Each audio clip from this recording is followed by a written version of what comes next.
seconds. Hi, everyone. Welcome into the stream. How are you doing?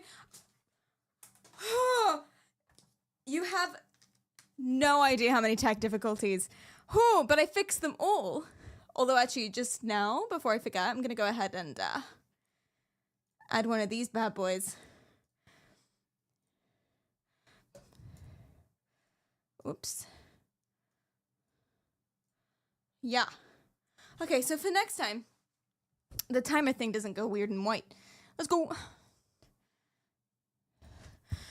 everybody. Welcome into the stream. Hi. Excuse me.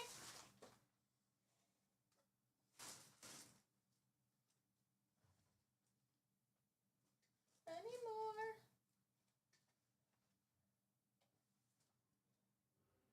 Bow, bow, bow.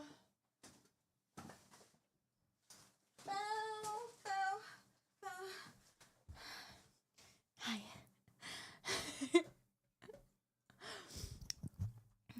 Hey, where'd you go? I didn't have the return of the timer on my bingo card. I love the timer. The timer is fantastic. The timer keeps everyone from being mad at me. Keeps everybody sane. Welcome, welcome.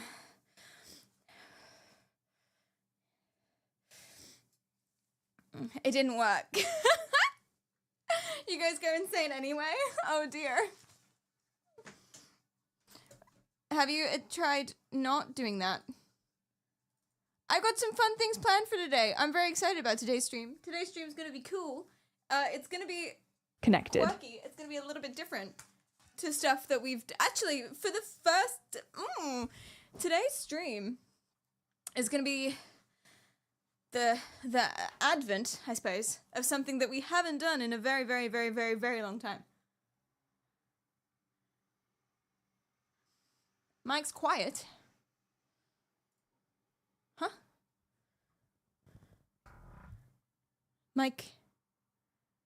What do you mean it's quiet?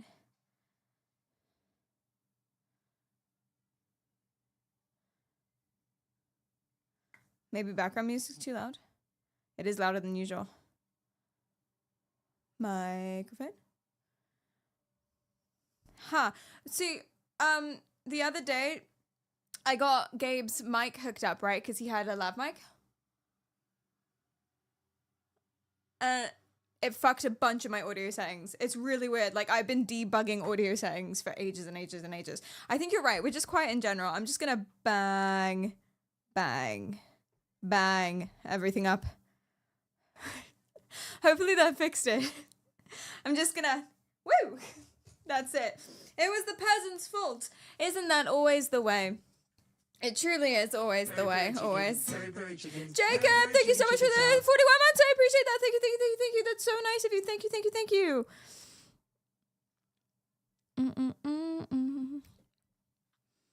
Bit better. As in, not better? We're on, like, max. Did it actually change? It should have actually changed something. I'll compare it later and figure it out. I'm just gonna get rid of it. I'm gonna get rid of the whole lav mic thing. It fucked up so much. Like, so much. It added a noise gate on everything. Like, everything. Hi, Alkins, what's up? How are you doing? Something that I also wanted to do for today's stream but didn't get around to is getting this out of the way. What? It's like so... It goes straight over, smack bang over my monitor. Stop hitting us!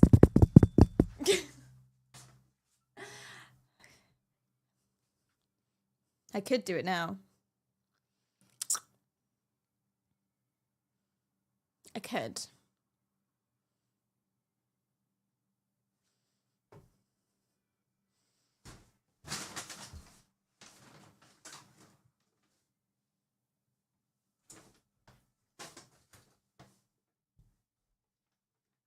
So close to you. Meow. Forehead stream.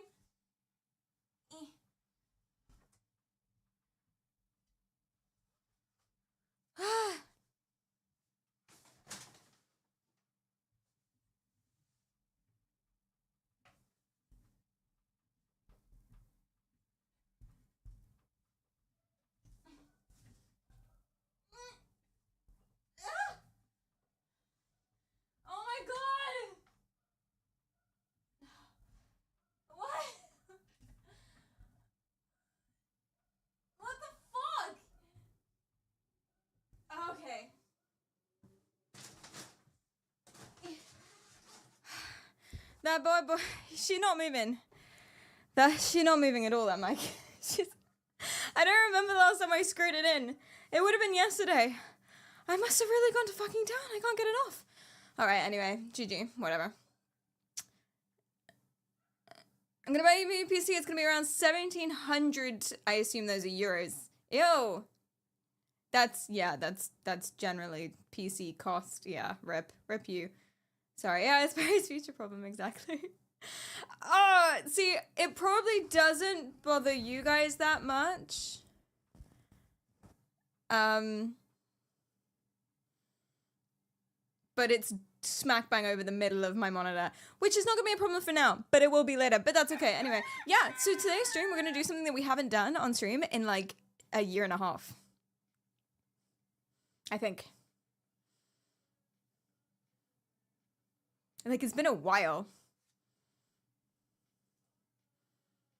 Mic is quiet. Yeah, it's on max. I don't know why.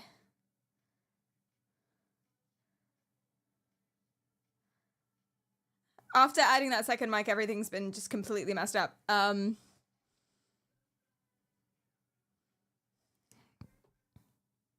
Music is loud, but see, that shouldn't be either. That shouldn't be the case. It's the same as always. Let me see if things are coming out the right holes. As it were. They are.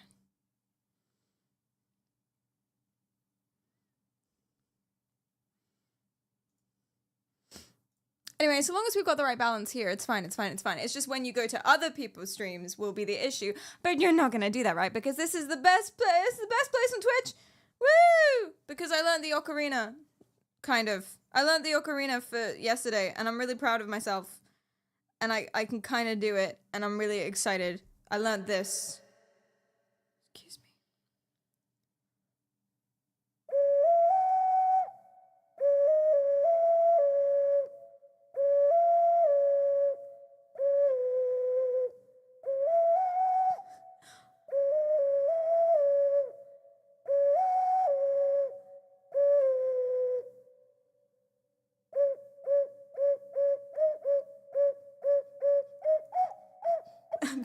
So bad. Absolutely good. Did you just rickroll us? I guess it did, actually, yeah. It kind of fell apart halfway through. Better than earlier this week. You literally watched me pick it up and play it for the first time ever in my life. So, thank you. It was hurting your dog's ears. Your dog was losing its mind. Well, you know, you're welcome. Sometimes I worry that my dog is deaf, and now you know. Yeah, I was definitely playing a song. I definitely was. So I feel bad. I ordered groceries. But like not many groceries, just like paracetamol. When I live like a minute from a pharmacy and then like a skip and a jump from a supermarket. And I feel bad. I had a poor delivery boy go to the pharmacy next to my house and bring it to me. I feel so bad. But what that means is we now have snacks. Yeah. Groceries. How gross.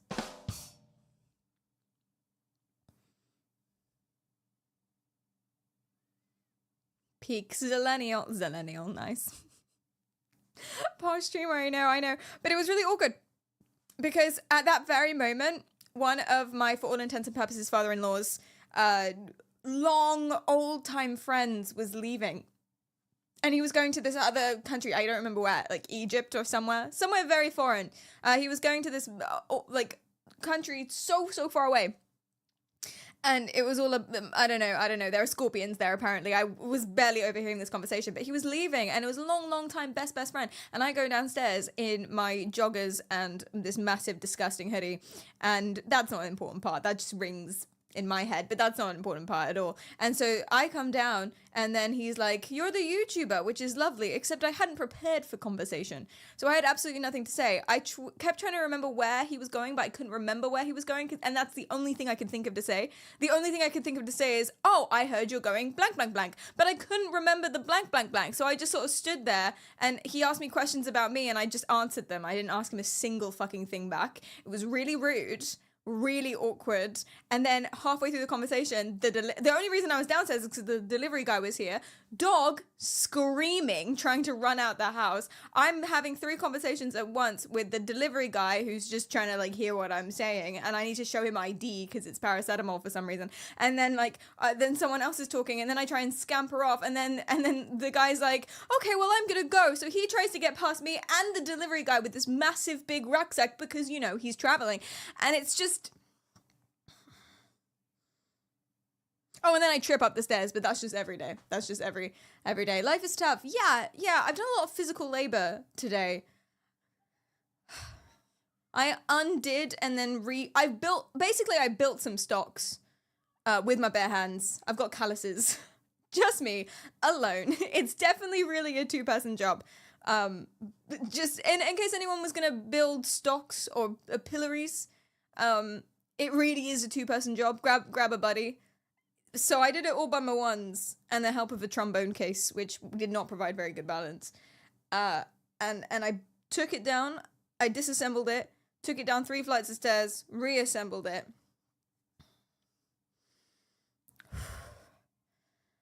And that took 3 hours of my morning. And so that's why stream is this time. Hi. Swole Perry. Do you know what? Okay, guess how many times I've run up and down the stairs. It doesn't matter how many flights. I'm going top all the way down to bottom. 4 flights of stairs, top all the way down to bottom. How many times have I done that today? Definitely more than 1. About 12. Yeah, about a dozen. I lost count, actually. About a dozen, usually carrying something heavy and always running. Maybe more than that. Maybe about 20. Because some of them were for leisure. I went down to get cereal one time. That was pretty good. 50? Yeah, that would be insane. That would be doing it on purpose. I'm feeling really good. I was sad that I couldn't go to the gym today, and I feel like I don't need to. Let's go. Just build some pillories. Build some stocks. Sprint up and down the stairs 20 times. Easy. It's going good. We're just glossing over why I had stocks. You are supposed to just gloss over that, actually, if you don't mind. If it doesn't bother you. This is all just very secretly flexing. I have 3 flights of stairs. 4. Also, it's not my house, so there's no flex. Am I in a new place? Why does someone ask me that every single fucking stream? Oh, were you joking? And you said that because of my reaction every single stream. My mum always said that if you give the bullies attention, they'll keep bullying you. She was right. Case in proof. Because your camera angle keeps changing. Yeah, and it's gonna change again. Guess what? Tomorrow's stream, it's gonna be up there. Actually, I might stay here for tomorrow's stream. Then I'm in Saudi Arabia. That's gonna be a different camera angle and a different camera background. And then when I get back, the camera's gonna be all the way over there. Right? And then eventually, I'm gonna start green screening. Buckle in, folks. Buckle in. Eventually, we'll find our sweet spot, and then it will be the exact same for 4 years. But that day hasn't come yet. So. VTuber Perry. When do we start to panic? You can panic now if you want. I would try and hold it in as long as possible. Why Saudi Arabia? Good question. And other things I'm not allowed to say when I'm there. A good question. I don't know. I need to call an embassy about streaming laws. Because I want to IRL stream. I have a feeling I'm not allowed to IRL stream.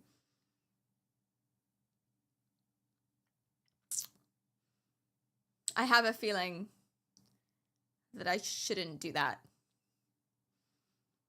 What would make you think that? My, thanks for the follow. I appreciate that. The thing is, it's like, I'm not allowed to shake women's hands. Me. It's rude or something, or maybe it's actually a law. I'm not sure. I'm not allowed to shake an Arab woman's hand. White women, fine. An Arab woman's hand, unless she shakes mine first. So I doubt I'll be able to IRL public stream and put her all on the internet. Leno, hi! Thank you for the leave. I appreciate that. Thank you.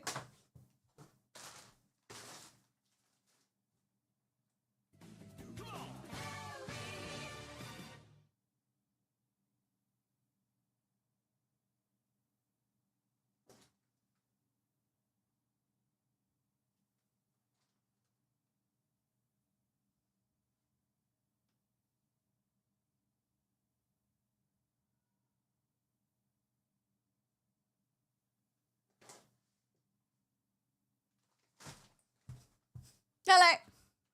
But I use the stairs again. I can't get enough. I took that opportunity to snap a selfie for the Instagram. Why do you want to touch their hands, you pervert? Good point. Good point.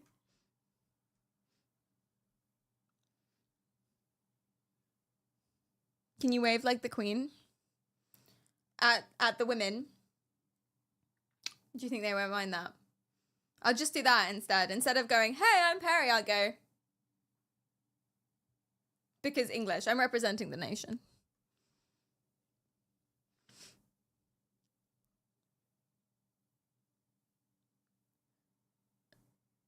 Yeah, no, it's weird. Hand holding before marriage? I don't think so. How does that work? You and me both like shake each other's hands at the same time. She can shake mine, but I can't shake hers. Like, I can't initiate. But she can go, hi, I'm Matilda, or whatever her name is. And I'm like, then I can take the hand quickly.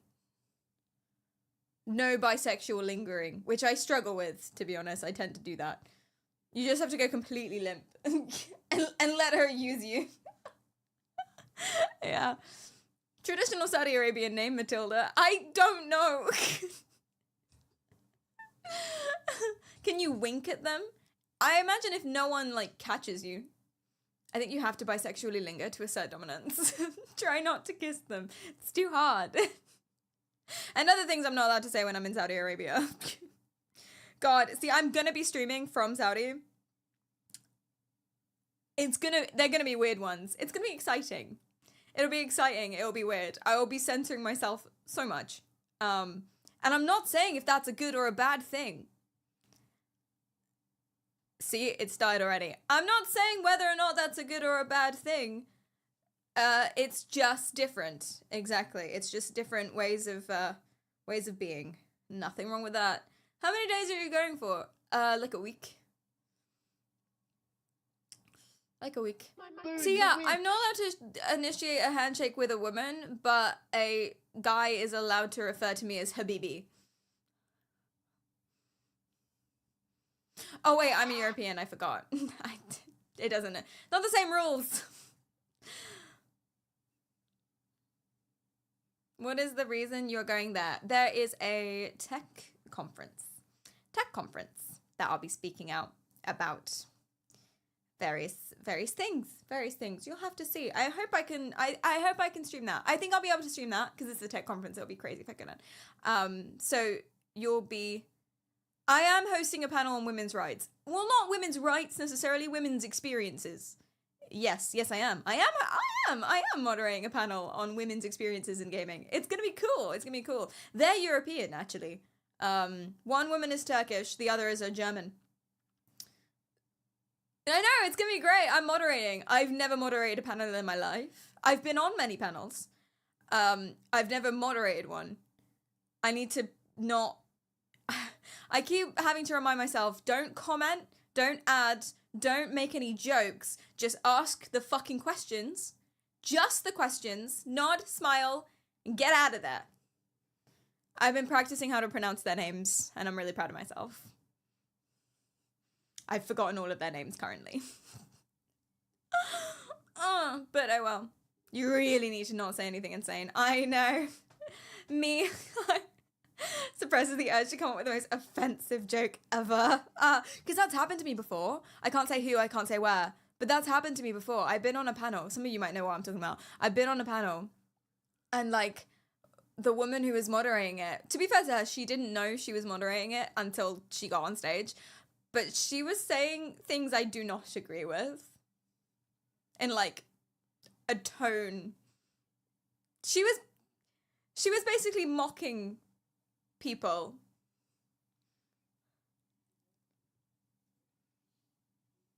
And I was just sat next to her being like, because we were talking about psychology. And she was mocking people who disclose their diagnoses too much. And I was like, oh. So you called it out? Of course I didn't. I'm English. What do you mean?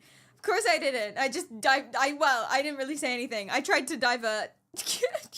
I don't know if I did. I blacked out a little bit, actually. And then I woke up off when the panel was over. Isn't Comic-Con cancelled? Yeah, I thought it was. Is it not? That's London Film and Comic-Con, but MCM is a different event and a lot bigger. There's still Comic-Con. Is it still in the UK?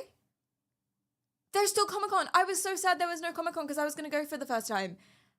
But is that what you're telling me? There's still Comic-Con that I don't have to go to fucking America for? Whoa, hey, not that I don't like America. You're just far away. You're so far away. And it's so expensive to get to you. Like, oh my God. It's in London. Oh, there's Comic-Con! Okay, yes. Yes. Yes. Okay, we're doing that. That's good. Hey, there's Comic-Con. I know, you asked the question. You're in chat. Go to sleep. Get out of my sight. Okay. Hype. MCM is massive and such a cool event. That's so good. Are you dressing up? That's the first and only question that people ask me when I say, oh, I'm going to MGM or whatever, is, are you going to dress up? And then my response is, no. And then their response is, oh. And they get really sad. So I'm thinking maybe I should dress up. But I'm the sort of person, I barely even dress up for Halloween. That sort of person, by the way, is called a fun sponge. A fun sponge. And sometimes we think we're cool. Actually, we're not. Not cool. We're the opposite of cool. We're incredibly dry. And spongy. We're absorbent. Go is your favorite streamer. But that's me. So I win. Yay. Maybe I should dress up as Snoopy. I think I could do it. I need to practice the accent. Sauna.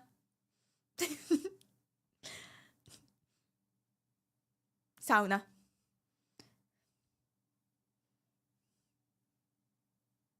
Fjord.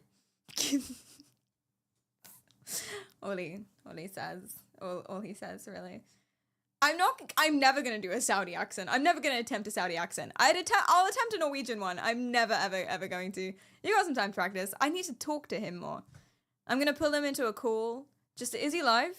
He's kind of busy, chat. Hold on.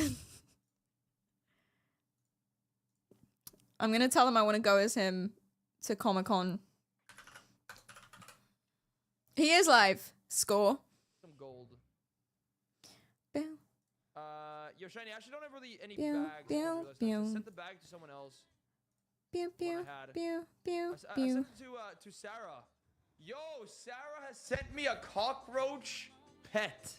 What the Sarah, fuck? The true victim of Dire Mall. Huh?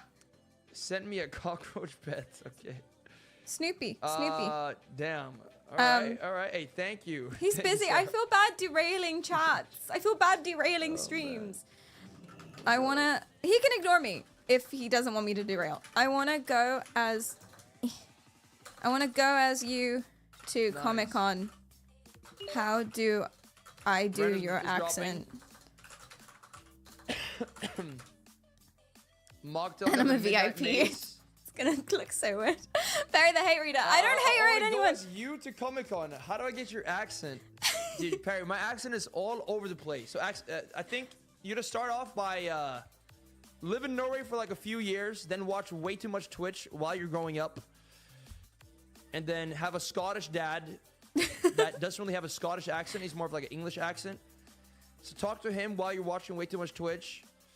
Okay. And live in Stavanger, Norway, and then. What's the that emote will where you create write my it down? accent. Yeah, I want to copy that Okay. one. I got you, Perry. By the way, what is good? Yo, proud polemic. Welcome. Gotta find yourself a Scottish dad. Okay, on it. Can I have yours? Sona Rakfisk Fjord Lutefisk. Let me just go to that. Yeah, he's Can I great. have yours? I mean, we can maybe adopt you or something. It might be possible. That's not impossible. I'll tell you that much. Thank We can see about you. that. Okay. Wait, let me send Shiny some gold here. I got. All right, done. We've got our Comic-Con costume. Does he not have the emote, or do you not have 7TV? I don't have 7TV. But I can see it in this chat. Wait, did we not switch scenes? I can see it in my chat, but I can't see it in his, which makes me feel like it's a him issue, actually. But I also don't have 7TV, so I don't know how I'm seeing it at all, to be honest. Harry just casually hitting on Snoopy's dad. Who said hitting on? Who said hitting on? Adopted. Adopted, like, very respectfully. Who said hitting on? I don't use 7TV, I just use FFZ plus BTTV. It's a lot of, oh shit, what are they called?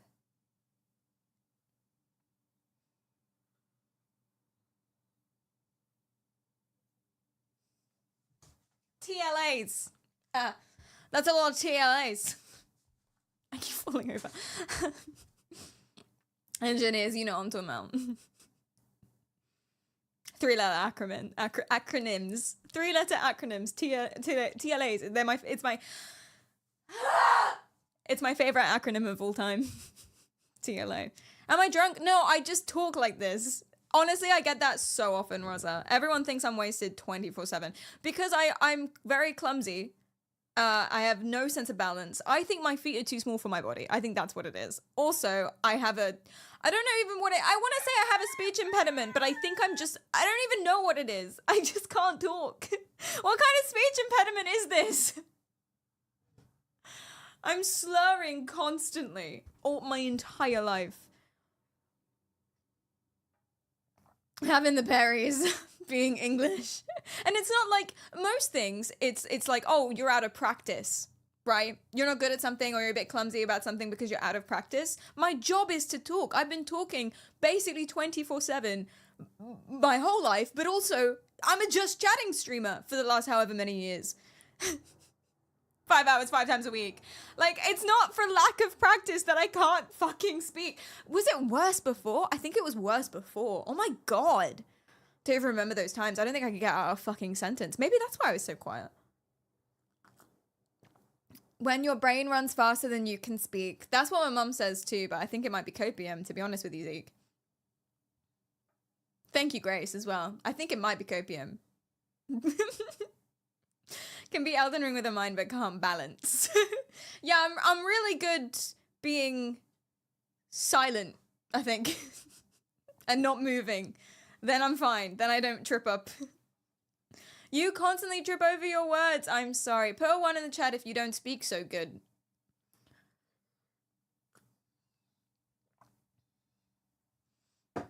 Oh no, it's like everyone. Oh, I'm sorry. Yeah, word's hard, right? Word hard sometimes. I'm a very good word doer. I'm much better as a writer. That doesn't really help you in like a meeting though, because you can't. You could write something down and then hold up a sign, and then people would just like think you're mute or something. And then you're the sexy mute person in the corner. And everyone would be like, ooh, so mysterious. Who's that person? Slay the Princess is one of your favorite games ever. I've never played it. I'm really excited. And that actually, thank you, Boogie. What do you like about it? No spoilies, obviously. What if I'm not sexy? No, but you writing things down and everyone thinking that you're mute will make you sexy. So it's even better if you start out not sexy, because it means the change will be perceptually greater and therefore more awe-inspiring. So, Radical, thank you for the follow. And Ice, is it Ice or Icy? Thanks for the follow too. What if I can't spell? Ah, you fucked then. You're kind of cooked. We'll find another way. Animal sounds. Have you considered animal sounds? Sounds like under promise, over deliver. Exactly. I like to call it start as you mean to go on and then have a good day. Mime. Yes, be a very sexy, sexy mime. There's a mime that people keep thinking is sexy. I see her on TikTok all the time. She's called Megan and she works at an aquarium. And I don't get it. I've watched so much of her. She literally just like steals people's phones, takes pictures of herself with the phones and then gives it back. And everyone always looks horrified. She just took a phone from a lady's bag when she wasn't looking. But everyone says, oh, she's so hot. She's such a hot mime. The thing is, I can't see if she's hot or not because of all the mimeness. She's like, you know, the makeup and stuff. It's like mime, you know. Show mime. Bet. Come look at my sexy, sexy mime. Megan mime. Is it TikTok or Instagram? I never remember. They're the same thing. Here. Oh.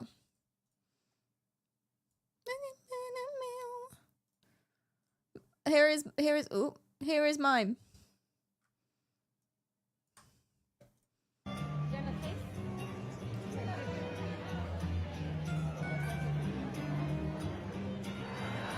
That's pretty funny, actually. Yeah, you've seen her too? I like that one. Megan mime. I want to find the one where she's just like stealing phones.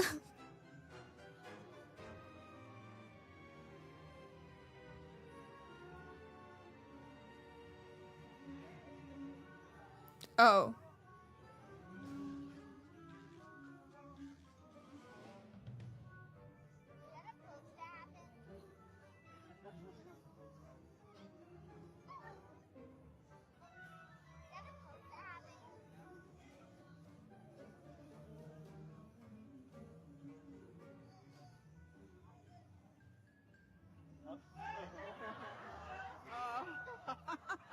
I'm confused as to what's happening. I don't like Megan the Mime, and I don't know if that's Megan's fault or if I just don't like mimes in general. Oh god, what's she doing? Where's she going? See, if I was sat in that audience, I'd be horrified right now. It's how I felt in the circus where the clown came out. They always have a clown in between acts to like work the crowd or something. It's actually horrifying. Although I don't get as sweaty nervous as I did now because he always attacks kids. I mean, goes for kids. I mean, calls out to kids to participate. And I'm not a kid anymore. When I was a kid, sweats. Awful, awful time. But he ignores me now, Gigi. I've escaped the clown's grasp. What speech impediment is this?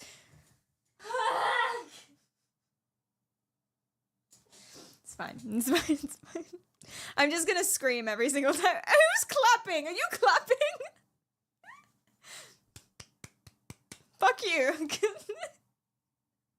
The trauma. It was the trauma. Remembering the clowns. It was too. I can't say the word clown. It's not easy talking about trauma. It's true. Spoonerism. Spoonerism is when you replace the first letter or sounds of words next to each other, like border wattle or hup colder. Professional talker, by the way. I am. Although you don't need to be saying words. It's professional yapping. So you don't need to actually be saying anything. You just need to be making mouth noises. I've heard. I have a spooling impediment. Panic, please.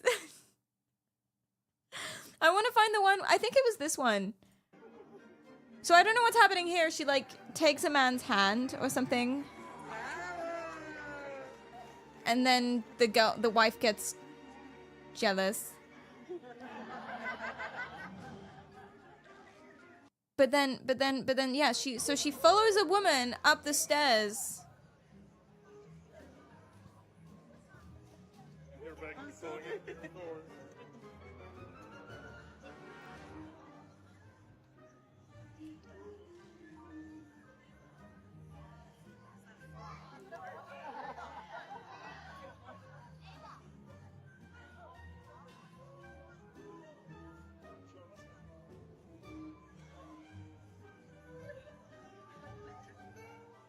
Horrifying. And she's going for adults, not kids. Oh, I get it. She's testing his sobriety. That's funny. See, if I was in an aquarium waiting for my dolphins to start dolphining or something, and this guy doesn't seem to mind, I guess, which makes me question his personality. So. Wait. This is the part I saw. Wait, am I hallucinating? Yeah, yes, okay, yes. She goes inside the lady's rucksack and she takes... Oh, she doesn't. Okay, fuck it. One time she took a phone and I was like, what the fuck? And then she took selfies with it and then she gave it back and the woman was like, what the fuck? And then everyone was like, what the fuck? That's Megan the Mime. She does all right. It's a hard life out there for mimes, I would imagine. I can imagine it's fairly tense. Don't you think? Everyone looking at you, expecting you to be funny on command. I would never do anything like that. I don't think she gets paid for this. You don't think she gets paid for this? You don't think she actually works there? She doesn't work there. She just does this for fun. She bought tickets to the show like everyone else. The TikTok title lied. I did not laugh out loud. I'm sorry, Swash. You should write a formal letter of complaint. You don't mean to be funny. I'm only ever coincidentally funny. Hold on a second. I'm going to sneeze.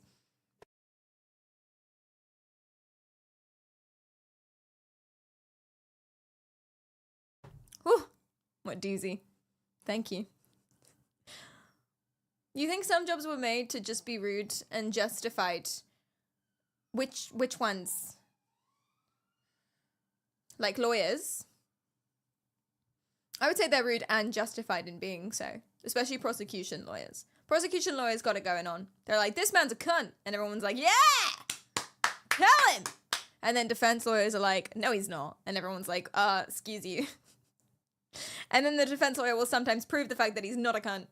And then everyone will be like, oh, all right then. Boring. I've watched a lot of court scenes, cases, rooms, shows. I've watched Judge Judy once. Before she got weird. Or maybe she was always weird, but I was just a child.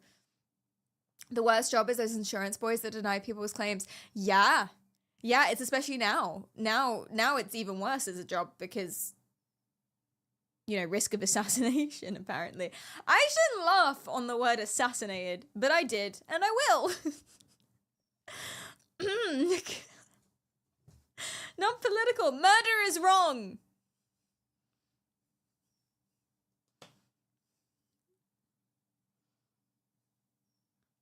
Unless murder is wrong. Murder is wrong. Murder's bad thing to do to people. I hate angry people working customer service jobs. Yeah, it's not the customer's fault that they're having a bad day. Well, sometimes it is, but let's say I'm lovely and polite always, and I always have my payment method ready in my hand before I approach the counter. I always know exactly what I want. I know specifically what they call it in that chain store because you can't ask for a Frappuccino in Costa. I mean, you can now because they've stopped being precious about it. But you couldn't ask for a Frappuccino in Costa even if it's the fucking same thing. It has to be a Frap because otherwise they'd look at you being like, what the fuck? Or a cooler, kill me. Anyway. But I always knew exactly what it was called. Tall, venti, grande. I always knew exactly the right words for that chain. Had my payment method ready. Polite, absolutely bish bash bosh. I practiced it a few times in my head so I didn't stutter. I was like, I am the best client ever. I always say, hi, thanks so much. I would like this, please. Thank you. Have a good day. Tap. And then I leave. Very good. I don't ask how they are. Because imagine if everyone asked them how they are every single day. Oh my fucking God. How dry would that get? Do we not have captions? Thank you for telling me. Oh, Yeah, the servers crashed before stream, but they're back now. Hell yeah. Sick. Thank you for that. How many times do you practice the interaction? The same amount of times that you practice spelling the word practice, just there. Sorry, I don't know why I got aggressive. Like 3, maybe. I'll mouth that out as well if no one's looking. Sorry. That was so unnecessary, Destroyer. Destroyer did nothing wrong.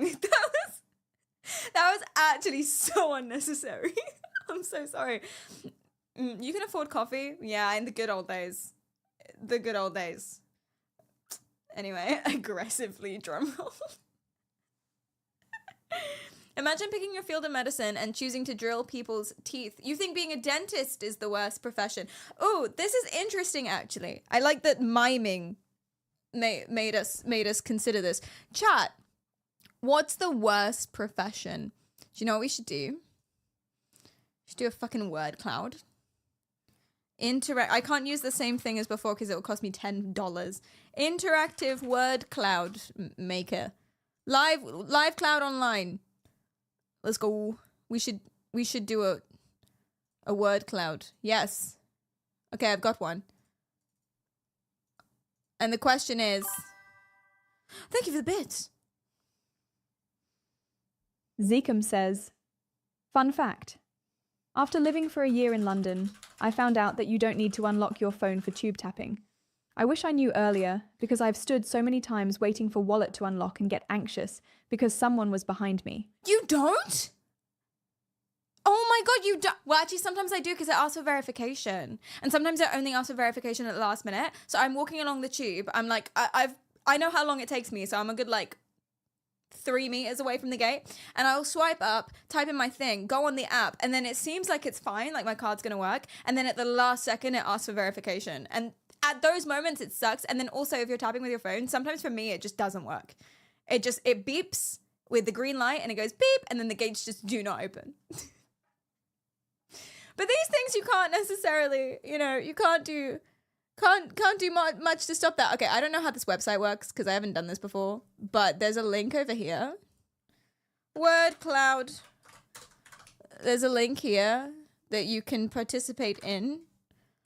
Oh, I pinned the wrong message. Oh, I'm sorry, Anushka. Oh my god, I'm so sorry for pinning that. Oh my god, no. No, I'm sorry.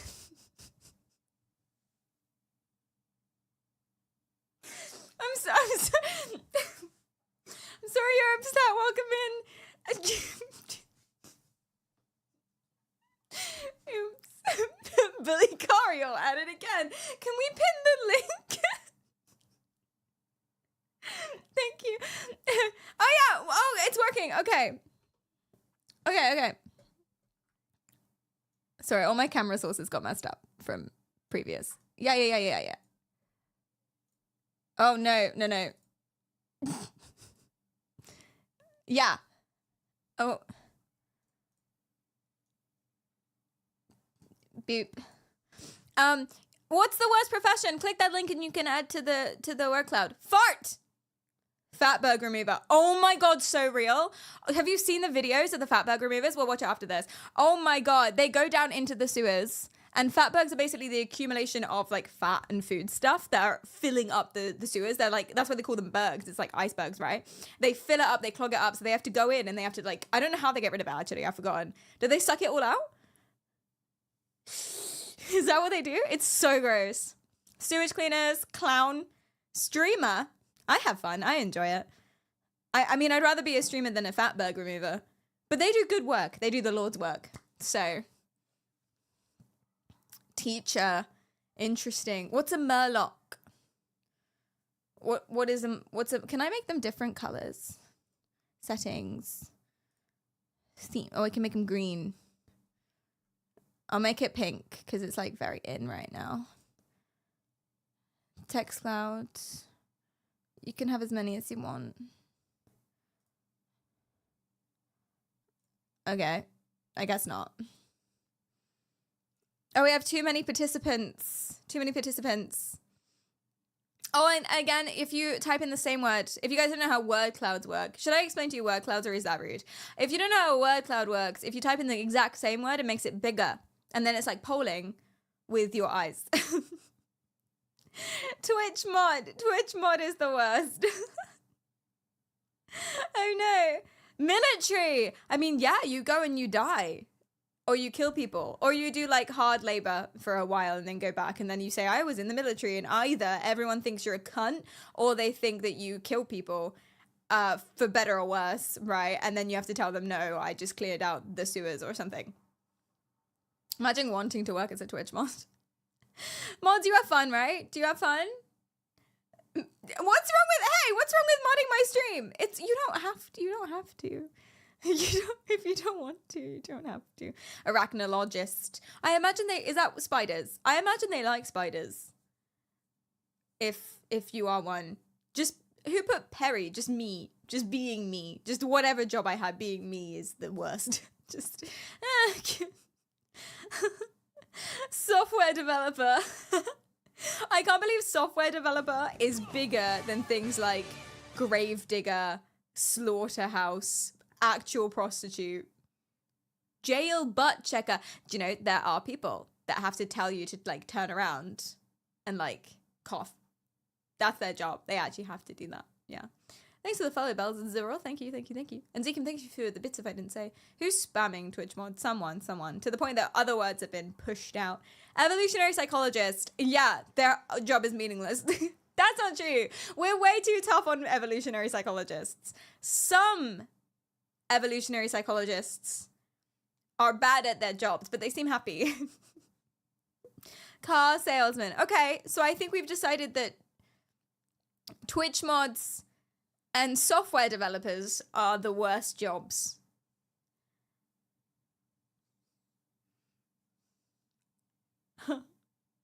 And Twitch mod isn't really a job because, I mean, I don't pay you.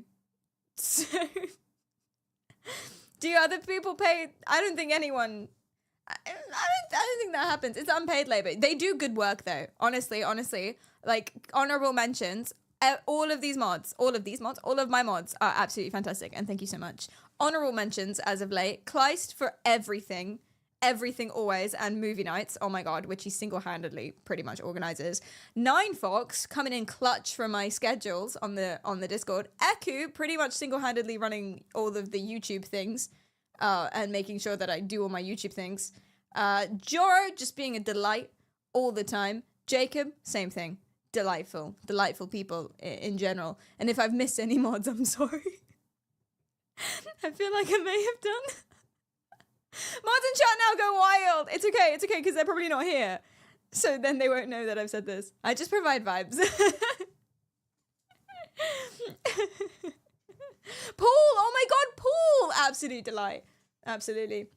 I wanted to ban Joro many times for being mean to Joro. Joro is so mean to Joro. Honestly, you're so mean to yourself. Chat, don't be mean to yourself. Be nice to yourself, because sometimes you're the only one who will. Not you, Joro. You're great, so everyone's nice to you, or everyone should be nice to you. Sometimes you're the only person that will be nice to you, so you really should. You really ought to. You have a choice, you know. Joro doesn't need a ban, but he needs a hug. Imagine you forgot only one mod, but no one else. I know, I shouldn't have said anything, really. The danger was too high.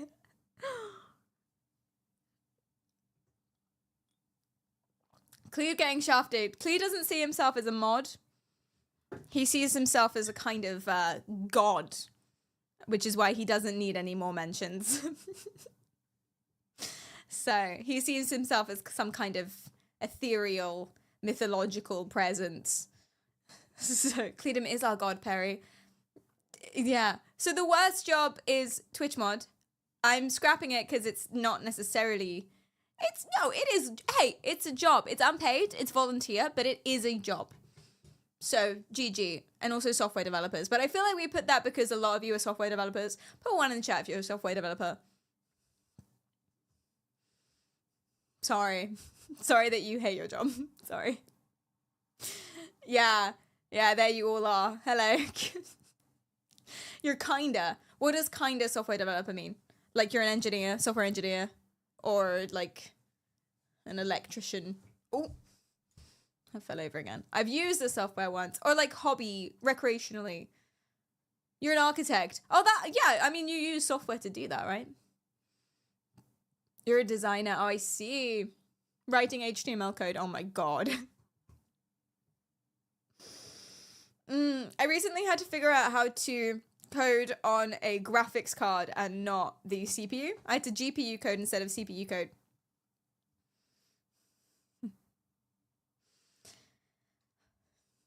It was so red. Scary.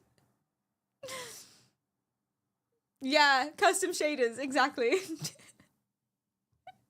Exactly. For why? You'll see. You'll see. I'm trying to be a heavy machine operator. That's fun. Why? Because all of the fun things that happen to you mean that you can't operate heavy machinery. Like taking miscellaneous drugs. We don't condone crime. Stay safe out there. Or alcohol consumption or most diseases and illnesses and stuff. You can't operate heavy machinery. So it's like going for a career that's doomed to not be doable soon. Like Twitch streaming, I guess. So, is it possible that the pillory wasn't actually rented and it's really for Cleedom? Or just every time he pisses me off, I put him in the pillory? Think about what you've done! No. Because if the pillory wasn't rented, why did I disassemble and reassemble it twice?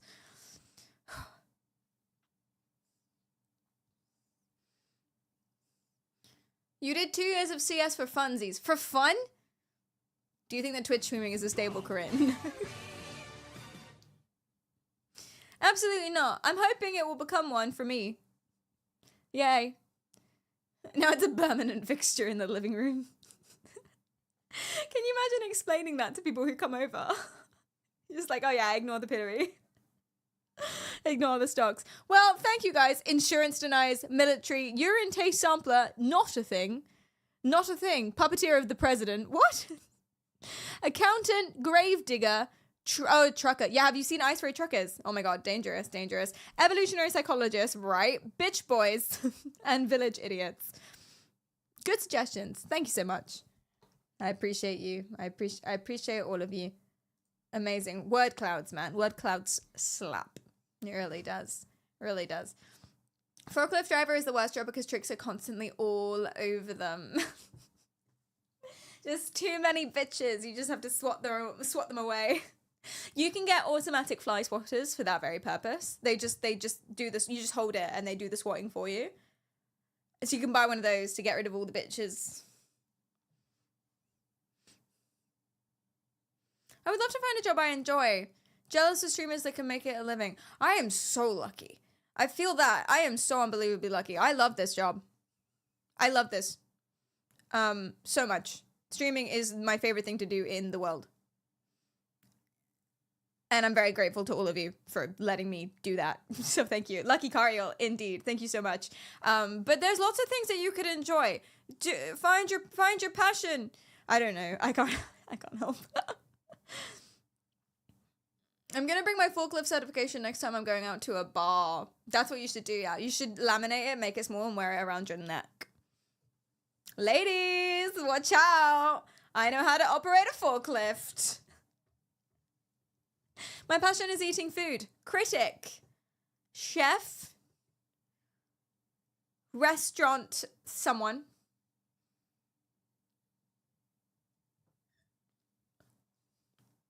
Journalist. Oh, do you know what? I knew someone who was a streamer. And we knew each other. I don't know if he remembers who I am. We didn't really become friends, but we knew each other and I loved him a lot.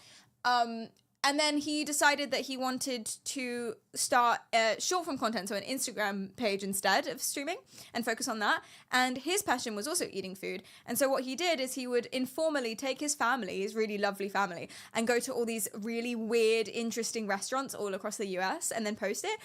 He's insanely popped off. He's like famous now. He's doing very well.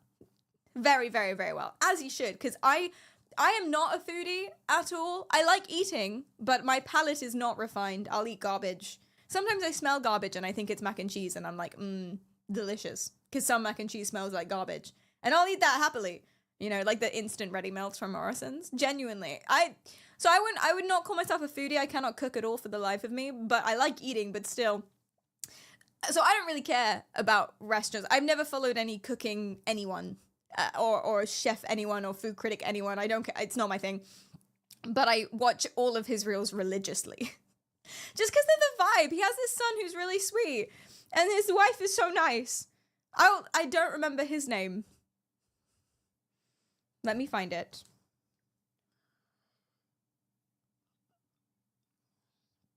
Oh my god, I never posted my thingy. Hold on. Sorry. Do you know how I went on a rant and I was like, I always remember to post my Instagram live notifications? Do you remember how I did that? I remember that. It's like a few streams ago.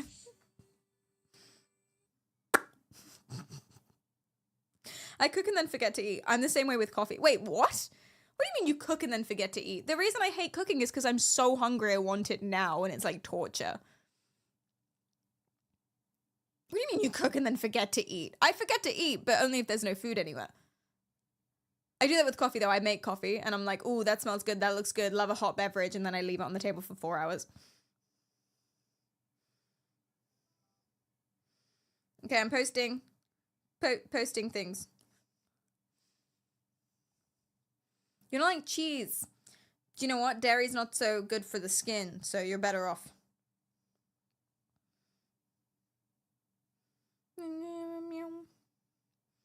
Post. Alright, sick. Now I'll find the guy. Thank you for the follow. I appreciate that, JML. Okay. If I just scroll enough, he'll come up. Probably. Ah! Sniping for Dom. He used to play a lot of shooters. That's why his name is Sniping for Dom, I think. But he kept the name and just became a food boy. Sniping for Dom. I like him a lot. What are you gonna eat for lunch? So I had 3 eggs for lunch. Breakfast, lunch. And now for dinner, I've got a massive fuck-off packet of crisps. Like the sharer pack. And I'm gonna eat that before we play the game later on in stream. I'm excited. I've scheduled it in. He's a foodie now. Yeah, he's a foodie now. Oh, you know him? You recognize him? Dom like Dommy Mummy. I think Dom like his name. But I'm not sure. I couldn't say. I haven't asked him. How did you make the egg? Clean him lays for a day? I fried him. Because scrambled egg is too much work. Boiling is too difficult. Poaching. Shut up. How? Oh, you make this well, you put the vinegar in. No, way out of my wheelhouse.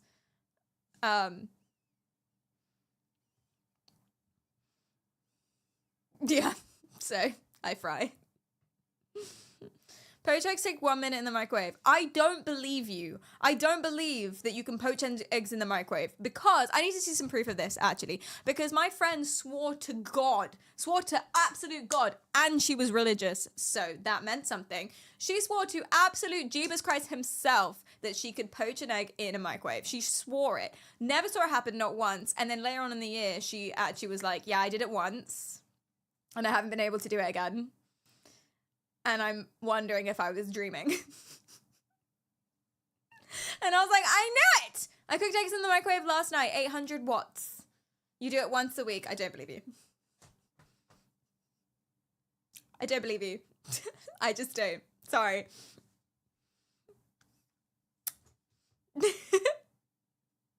Is that annoying? I don't believe you. No pics, no proof. You'll send a photo. You will? Okay. I used to cook eggs in the microwave every day in college and eat it out of a cup. It can be good. It sounds like a horror show, actually. It sounds really bad. My friend used to make cakes in mugs in the microwave. They were pretty good. I had a friend. Okay, this is the most ingenious cooking tip I've ever seen in the world, right? I had a friend who just in the evening while she was chatting with other people, because that's when I had roommates and, you know, a social life. Anyway, but just in the evening while she was chatting with other people, she would get out her grater, which was one of them graters with a box underneath. She would grate out her grater and she would just grate cheese. Just idly.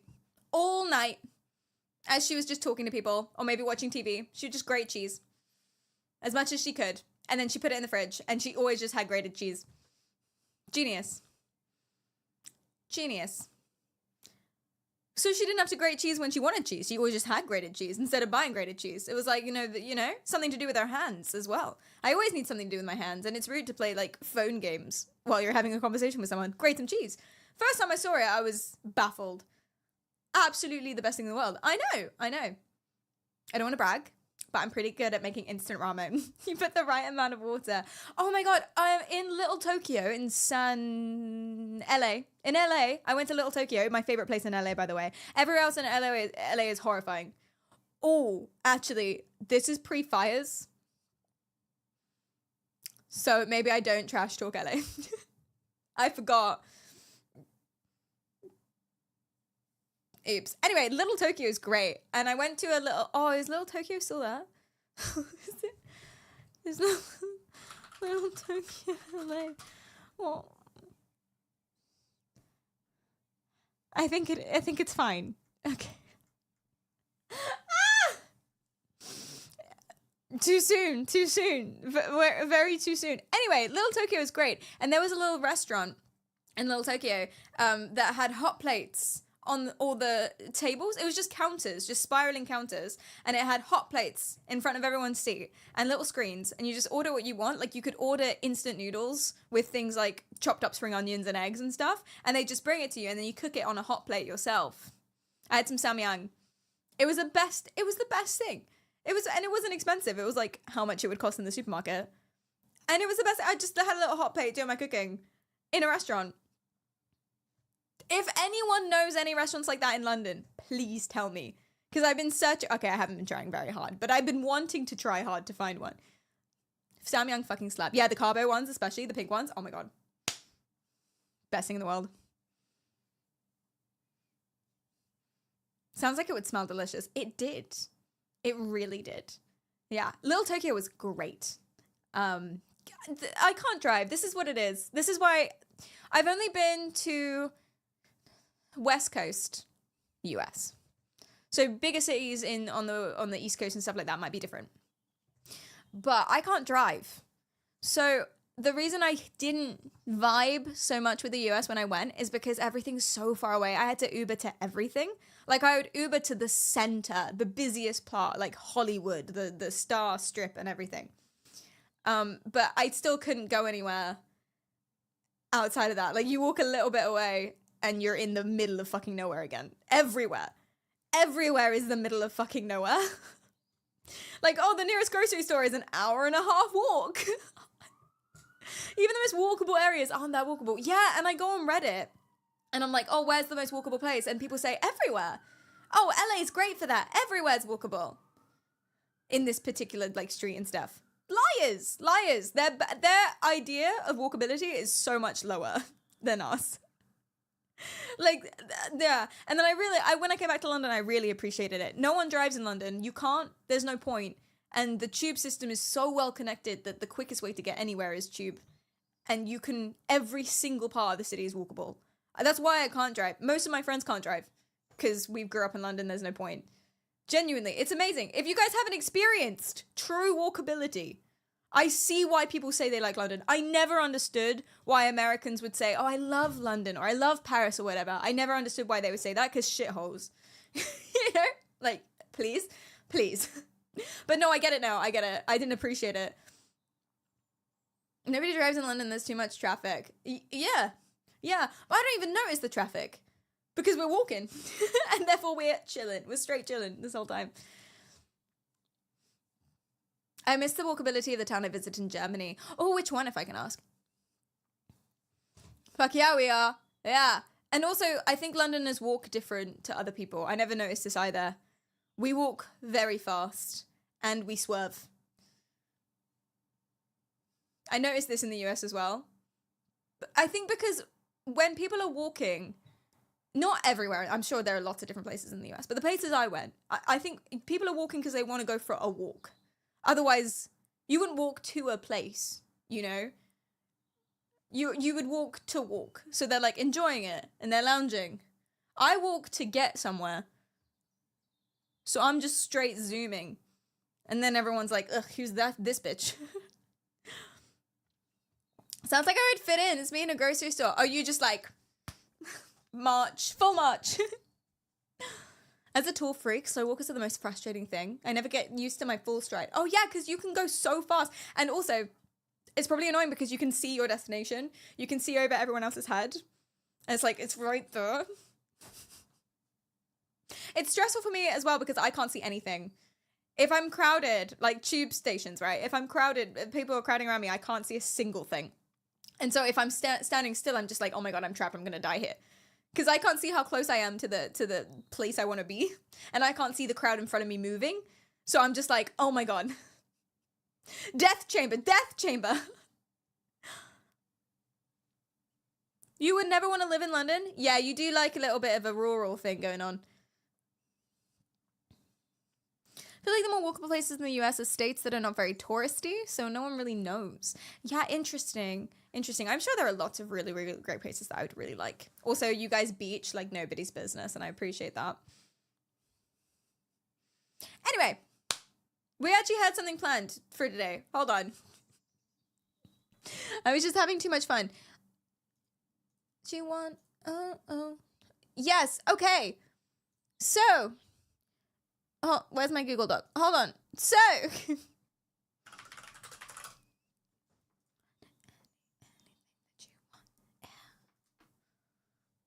Yes, okay.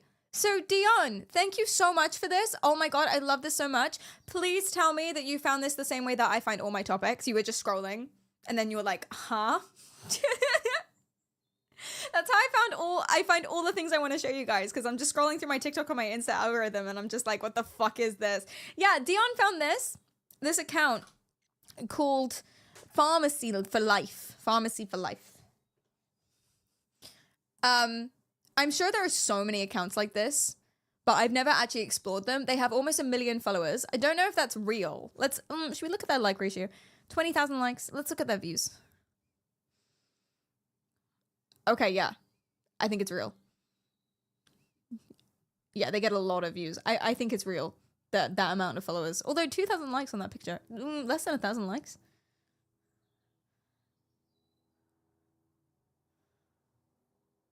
Maybe it's not.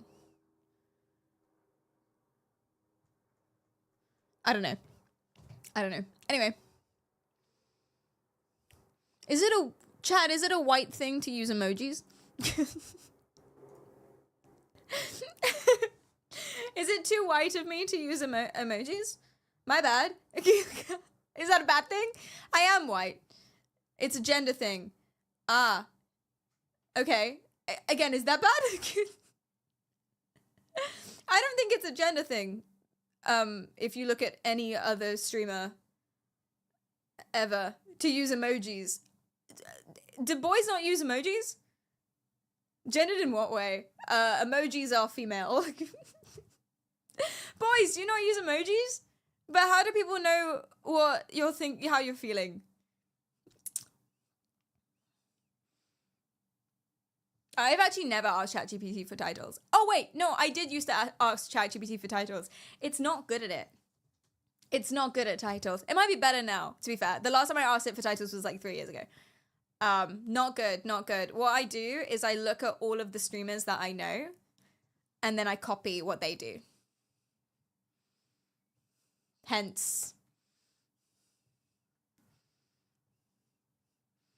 Because why reinvent the wheel when someone else has done it, you know? They've cracked it. So GG, I'll do that. Would you rather fight a bear-sized snail or 10 snail-sized bears? Snail-sized bears. Just step on them. Although, a bear-sized snail I feel like is a lover, not a fighter. But how big is a bear? Yeah, I feel like it could roll over me with its weight, maybe. I can get a big bag of salt. You could get a big bag of salt. Whereas if you had 10 of these, they might nip at your toes a little bit. Just wear boots. How good at climb? Oh, bears are good climbers. They'll go up your clothes. It will be like very aggressive spiders.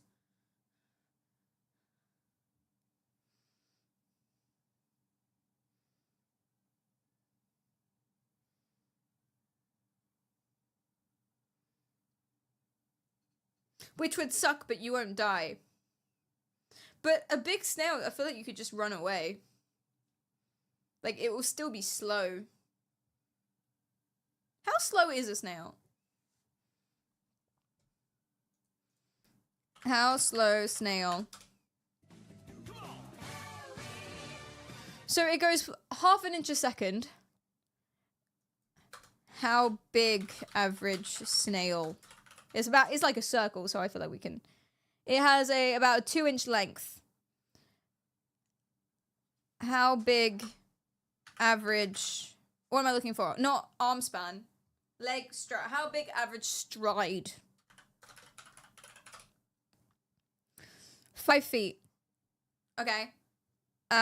60 inches. So if it's, hold on, I can do this. If a human stride is 60 inches and a snail stride is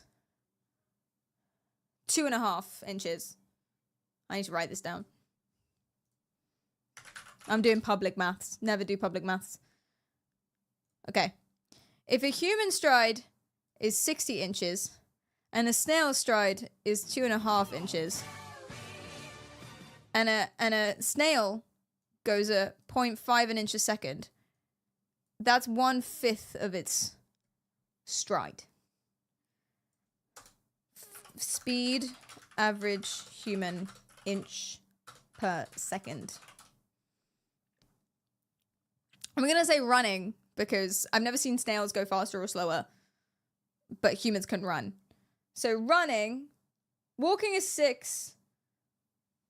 Running is about 7. For men, let's go 6. That's 1/10 of its pace. So actually, snails are twice as fast as humans. I feel like the maths there is horrifyingly wrong. Snails are twice as fast as humans, which means you cannot outrun a massive fuck-off bear-sized snail, I guess. No way a human is running 6 inches a second. Yeah, that seems like not enough, doesn't it?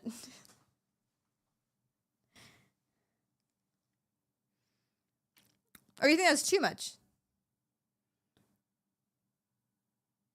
6 feet a second. Yeah. Wait, why does it say 6 inches? Goddamn Google AI. What's the average running speed? Oh shit, it says miles. It's 10 kilometers an hour. Okay, 10 kilometers in inches, first of all. So that's 393,000 inches. 394,000 inches per hour. So if we want 394,000, if we want per minute, it's divided by 60. And then divide that by 60 again. Nope, not divide, times. Times it by 60. And then again.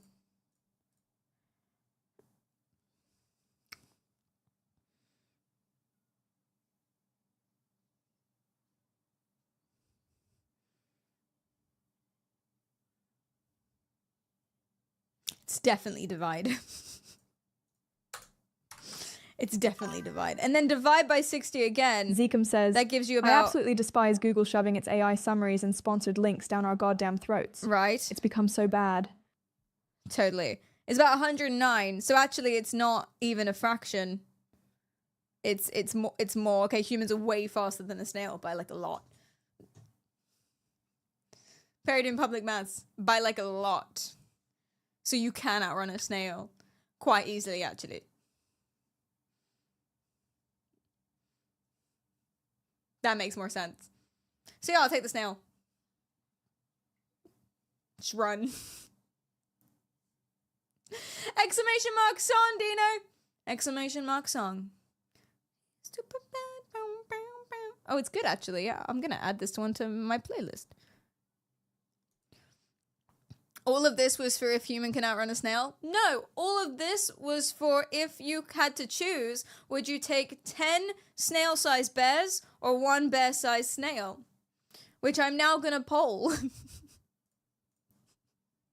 Which would you rather fight?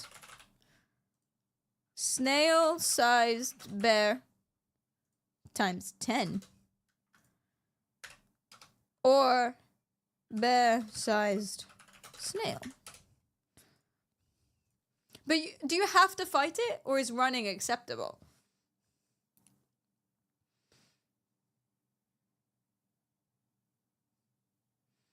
Do snails eat humans? This one is trying to kill you, regardless of its intention. I don't know, given a choice. There's never been a bear-sized snail, as far as I'm aware. Not in this era, anyway. White poll. I know, I'm trying something new. Is it freaking you out? Mr. Beebe, welcome. I will stomp them, no problem. But the reason why I might take the snail, I'm picking the snail, is because bears have really sharp claws and teeth, right? And they're very aggressive. So you think, well, because they're little, you can just stomp on them, right? Because they're like this big. But spiders, ants, you want them, and they're good climbers, so you wouldn't want them crawling up your body and biting you. I think you'd definitely survive in both of these scenarios quite easily. But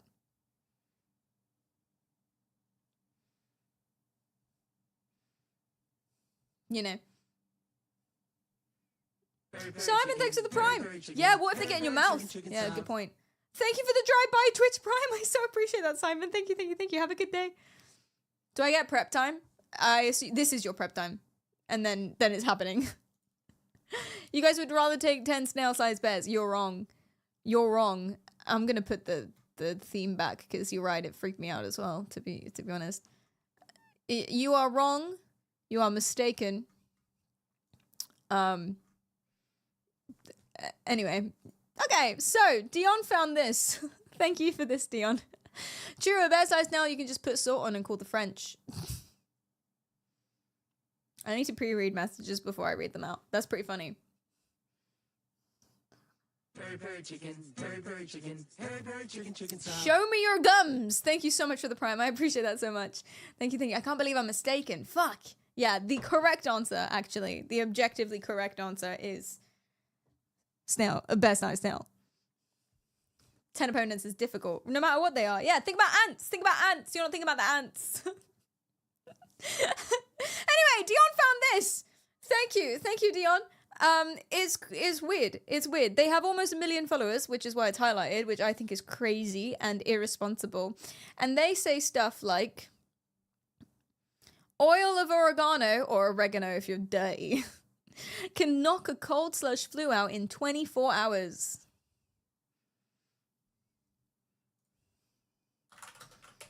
I'm just gonna do a quick fact check here. Oregano cure flu.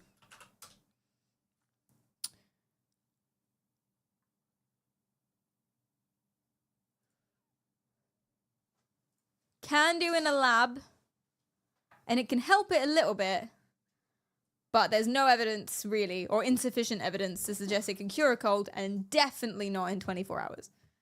So, no.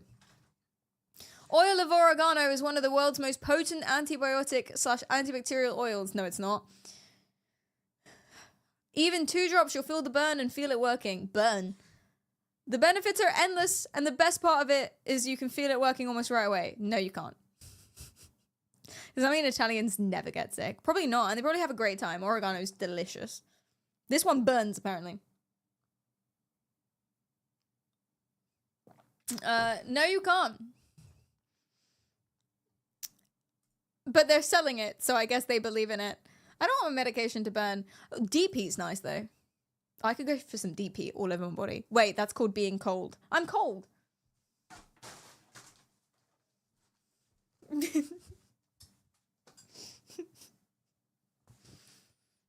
Phrasing. Oh, yeah.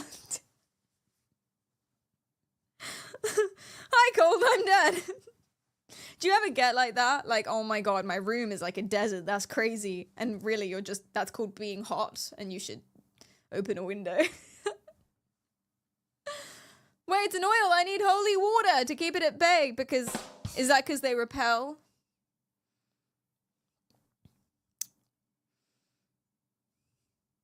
That's fun. Oh yeah, you're not fat. You may just have 10 to 20 pounds of toxins sitting in your colon. You're not fat, you're just full of shit. Cleansing out the colons of toxins, fecal matter, and waste can help prevent weight gain, digestive issues like bloating, constipation, and symptoms from IBS. And I guess you take Irish sea moss for that. 10 to 20 pounds of toxins? 20 pounds of shit.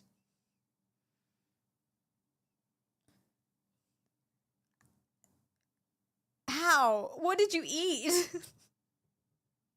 What do you mean? See a doctor. I believe it. Says Akimala. Oh my god. Oh my god. At least the description says most important thing if you're overweight is diet. Yeah. That's probably true. I don't know enough about this. Diet, exercise, mental health. Probably. If you're interested in fixing it. Probably.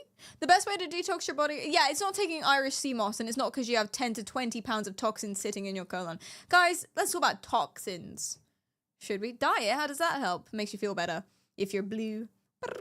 Just running around. Yeah, toxins. Should we talk about toxins? This fits into this too. Thank you, Trumu. I'll stick it on my Google Doc. If it's a meme / troll, tell me now before the moment's passed. If it's legit, I'll include it in. I'm no smurf. You are today. Toxins. Let's talk about toxins. So toxins are literally things that are toxic to us. Like poisonous and such. You breathe them in, or plants or animals or whatever. Yeah, like alcohol. Yeah. Or, I guess mercury, I suppose, is literally stuff that are toxic to us. We have a whole fuck ton of organs that are dedicated to filtering through that and getting rid of it. So, like, that's what your kidney does, and your liver, and your intestines and stuff.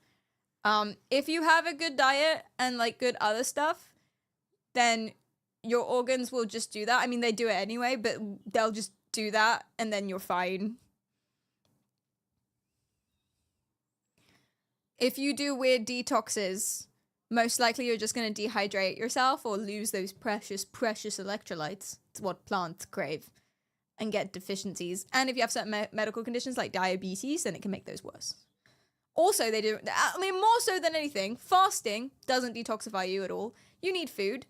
And your liver and stuff are going to keep working regardless of whether or not you have food.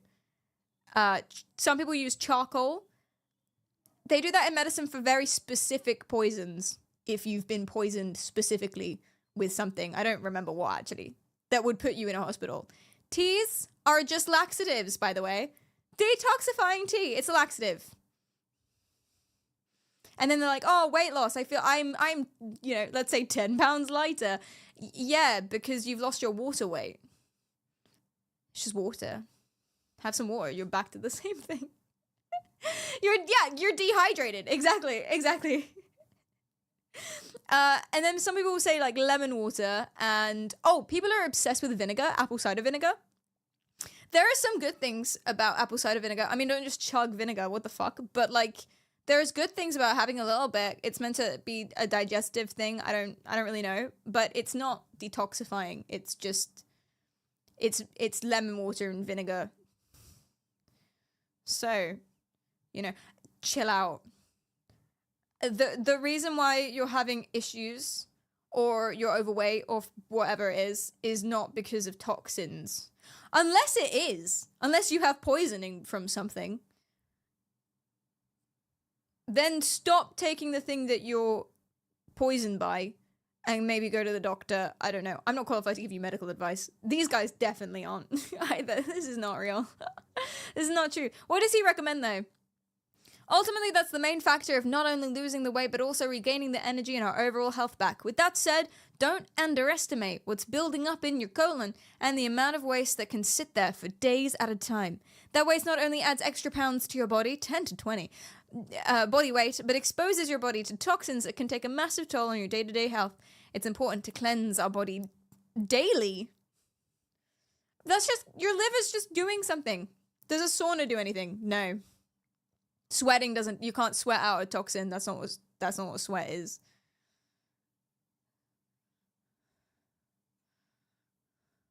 You say yes, Louis? Let me fact check myself. Like I said, I'm not allowed to give medical advice. Sauna detox. Does it work? No. Sorry. Sorry. Some websites say that it does. If you look closely, those websites sell, or they sell the use of saunas. They're sauna companies. So, are you using AI to fact check? I am actually. You're right. What? Okay, you give me a source. Where should I check?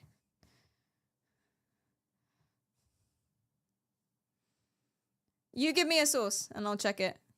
Joe Rogan. Oh my god, you're such a troll.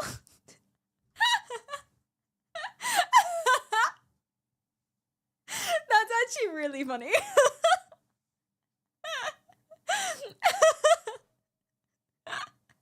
Love it, love it. You know, sometimes I'm like, oh, this person's a dick, and then I'm corrected. They're actually just troll and hilarious. Gotcha! You did, you got me. I was like this second from banning you. That's not true.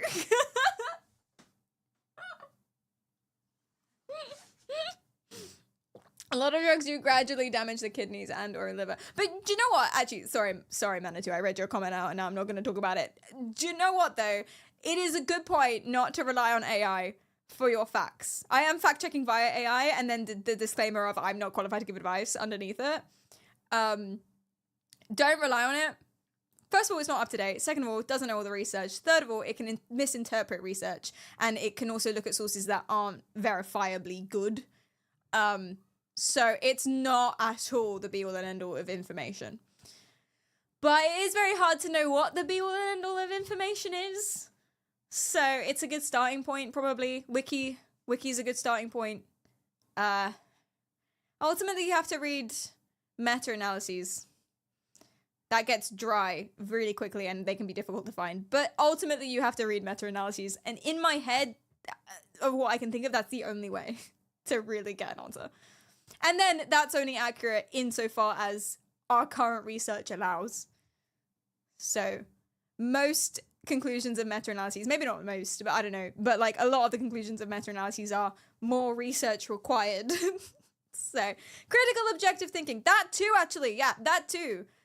Common sense. I hate the phrase common sense, but your own judgment as well. Like if someone says, oh, just the only thing I can think of is ice cream causes shark attacks. Sharks love ice cream. That I feel like you could think in your head and be like, that's probably not true. Something else is going on, you know? You could feed the analysis to AI to summarize, though. You could find the meta-analyses, give them all to AI, and then say, what's the overall conclusion? You could do that. That's probably very good. That's probably a very good use of it. But why wouldn't sharks like ice cream? Ice cream's fantastic. Ice cream is delicious. We don't know that they don't, actually. Beaches are full of ice cream, and that's why shark attacks go up in the summer. Exactly. Oh, yeah, you can also check different models. Good point. Love it. Love it. Guys, I feel like we're being productive today. We've learned that you should take Irish sea moss to lose 20 pounds of toxins. Which they sell, coincidentally. What happens when you take black seed oil regularly? Inflammation decreases, Excess mucus is eliminated, along with any sort of smoker's cough, okay?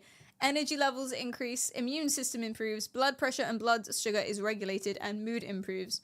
All right, little AI fact check. Black seed oil benefits. It's good for skin. Yeah, that's what I see usually. Put oil. I don't put any oils on my skin because but it's meant to be good for your skin if you put it on your face. That's what I've heard about this. I don't know anything else. It can maybe lower blood sugar levels. And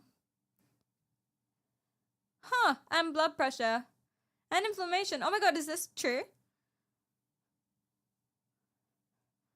Interesting. But not necessarily, not enough evidence, and not much if it does, and not for everyone. So these guys are saying this will cure you, and that's not true. Meth fixes everything. Write it down. Lowers blood sugar by replacing it with oil. Yeah, are you supposed to drink this? Is that what you're supposed to do? Morning, Monday Gems. This is our holy grail. Black seed oil is by far our most well-rounded oil that we carry. It provides a remedy for nearly every ailment, mental or physical. Wow. Okay, black seed oil isn't as bad as the Irish sea moss, I guess. Again, please don't take medical advice from me or him. Please don't. Are you supposed to... Oh, they sell capsules. How much are you supposed to... Are you eating it? Ew, they're on Threads. Wait, do they not have a linky? Linky? Yeah. Wait, is that just Threads? Oh no, they're Canadian.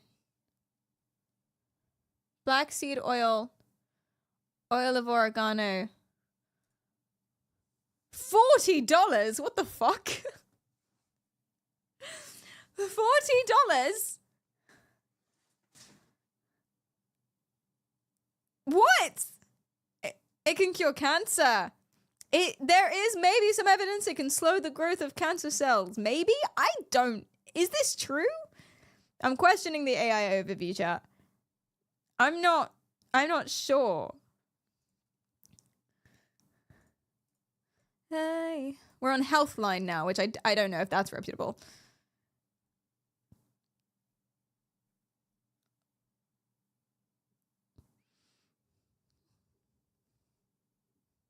Okay, this one doesn't mention cancer. Yeah, I feel like we don't know enough about cancer.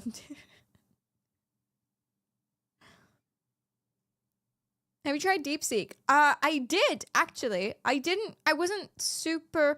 Okay, I had very high expectations about DeepSeek because I was like, oh my god. I really love the idea of it. I wasn't blown away, but I tested it at night really briefly. So I don't know. Genuinely don't know. It's always funny how often AI admits he's wrong if I ask, are you sure? Yeah, literally. Are you sure? And then if you get him in like a logic loop, eventually he'll be like, I'm sorry. There's been I'm sorry. I said something wrong. But I thought you said this. But I thought you said this. Although sometimes it's the source material that's the logic loop, not the AI. Because I tried one time on stream. I tried one time to force it to explain to me how a woman submitting to a man wasn't submitting, but actually how it could be a equal partnership if a woman submits. And it went round and round and round and round and round and round and round. And I gave it all of the information word for word from the website that was explaining it and about why like it's an equal marriage and that everyone's like that she's not submissive and all of this stuff, right? I gave it all of the information from all of these websites. And it just went round and round and round and round and round and round. And then I realized, well, I kind of knew this anyway. I was kind of proving a point. That is nonsense. Of course it is. Of course it is. Like, what do you mean? Of course it's not equal. What do you mean?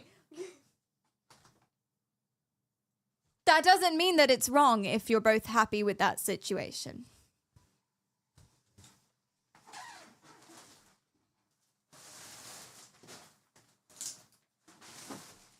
Excuse me. This is my booster. Ow, ow, ow, ow, ow, ow, ow. What do you mean? How did this happen? Ow. I picked it up for 2 seconds and my hair got caught in it. Oh, the tearing. How?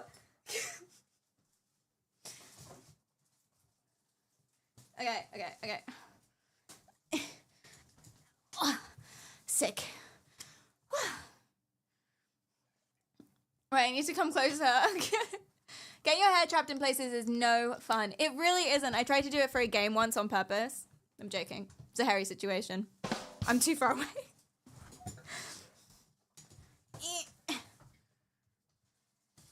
Excuse me.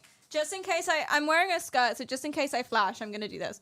For just a hot second. Just like for a moment. Oh. Okay. Okay, we should be good. Stop. Okay.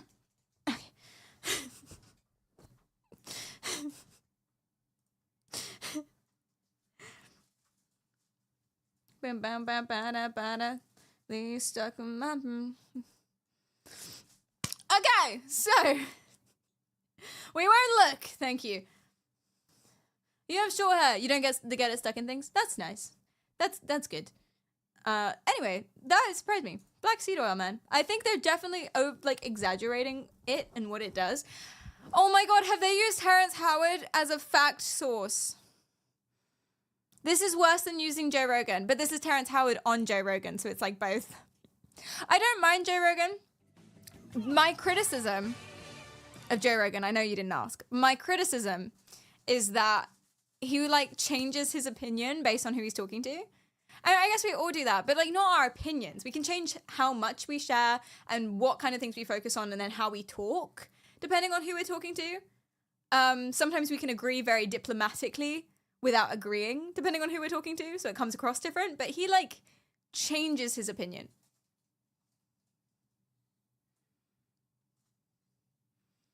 And so sometimes he'll have the most raging dick opinions, and then on the same topic, he'll have completely opposite opinions. And it's like, what do you actually think? It's not trust. It's not, there's no trust. I don't trust. Today's stream is about trust, by the way. I don't trust it.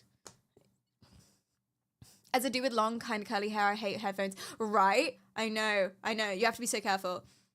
It doesn't feel like he stands for anything. No.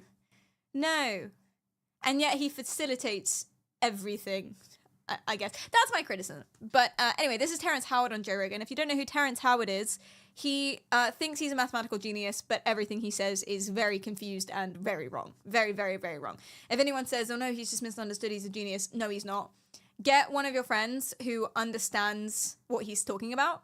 Get a mathematician bro or a very clever engineer or something to listen to it. And they'll tell you absolutely no idea what he's talking about at all. Completely wrong. About, I think probably, I don't want to say everything. I'm sure he's right about some things, a stop clock and all that. But yeah, just any human adult. If you just actually listen to 2 of his sentences, write it down and analyze, nonsense. It's honestly just nonsense. So this health website is using Terrence Howard as what is this clip? What is it? Before we say anything, what is the clip? Maybe I'm wrong. Using oil of oregano instead of using antibiotics. And have you felt an effect? Yes. Yeah? What do you feel when you take Well, this? I used to have really thick, dark circles under my eyes. That's gone away in the last 6 months I've been using that. My skin, I'm 55 years old. I'm 55 years old and I smoke. Do I look like I'm 55 years old? No, you don't. You look great. And you think that's because of this? I think, well, I'm going to show you a picture of what I used to look like. He does look great. He does look 55. I have dark circles. He has dark circles. Nothing wrong with that. He does look like he smokes. Nothing wrong with that either. Yeah, dark circles under your eyes is often because you rub your eyes whilst tired. Really? Rubbing makes it worse. Interesting. I don't have dark circles. Thank you. It's concealer. Thank you so much. Thank you. It's only coloring, to be fair, for me. It's not like, we're not pouchy yet. It's only coloring. He does like someone I'd bum a smoke off. I would take that as a compliment if someone told me that. It's like, I'm sharing. I look generous. Thank you. Vince Vaughn has dark circles. Vince Vaughn. Oh yeah, it's very endearing, isn't it, actually? I feel like he's always had those. Very endearing. Yeah, but no, Terrence Howard does look great for 55, it's true. When my wife But he does met look me, 55. and There's nothing I wrong don't with know that. if you she'll be mad if I throw this up, but she's a beautiful Is it too one. loud, But Jap? this is what I looked like when my wife met me. I was 256 pounds. Were you eating differently? Whoa. Well, now I'm intermittent fasting. I follow her routine, but she turned me from that into this. It's like she shined. Good for up- Yeah, him. you look about 15 years younger now. Yeah. Now, you tell me that this doctor isn't saying the exact same thing. One of the most powerful antimicrobial herbs on the planet is oregano. It has incredible properties for the immune system. It's antimicrobial, antibacterial, antifungal, anti-candida, antiviral, anti-parasites, and anti-mold. So chronic health. Whoa. Like oil of I oregano. wonder if it's like pro using anything. oil of oregano. Yeah, I have no idea if oil of oregano. Chat, oregano or oregano? Put a 1 if it's oregano, put a 2 if it's oregano. I say oregano. Anti-all Wonder Pill. Do you think it'll be anti-taxes? Because that would be good. I'm seeing a lot of 2s. Damn. Louis, thanks for the follow. And Blenders, thank you for the follow too. And Loser, thank you as well. We don't deserve the fruits of science anymore. You can't know the difference? Oregano. Oregano. It's oregano, not oregano. Stop it. Stop it. I don't sound like Emma. Oh my god, what's her name? Chamberlain Wilson. Emma Vaughan. Emma Willis. Emma Watson. Thank you so much. Yeah, I don't sound like Emma Watson. We're just two posh British girls. Emma Wilson. You mean Hermione? I related to Hermione hugely, but it was because of the hair. Well, also she was a little nerd and no one really liked her. That as well. Mostly that actually, but also the hair. It was frizzy, poofy girl hair. You know, solidarity is what it was. Reminds me to, excuse me. He makes you laugh, Terrence Howard? Well, that's something. Hi, Hugo, what's up? I prefer the American pronunciation on this one. You prefer oregano. Oregano. Oregano sounds more delicious to me. I'd fuck with oregano. Oregano is like, I might have a drop of the oil. But I don't know if it's probably good. It's a herb and the stuff. It probably does stuff. They're saying that it does everything. And then they sell it. Never, ever, ever takes Terrence Howard's word on anything. Ever. Probably. Not even on his own life. Genuinely. People have been like, that didn't happen.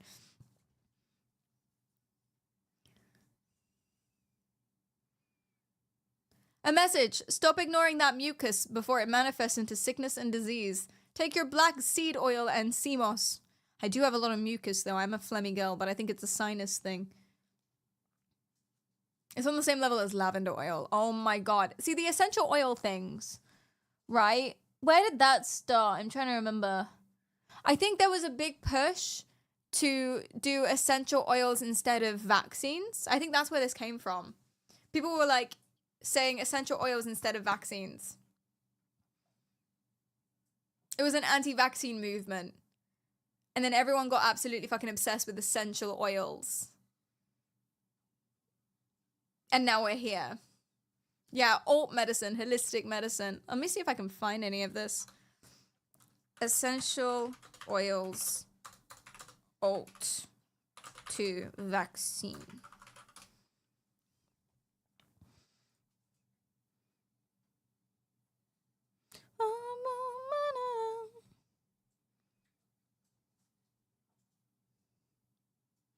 Are essential oils safe for cats?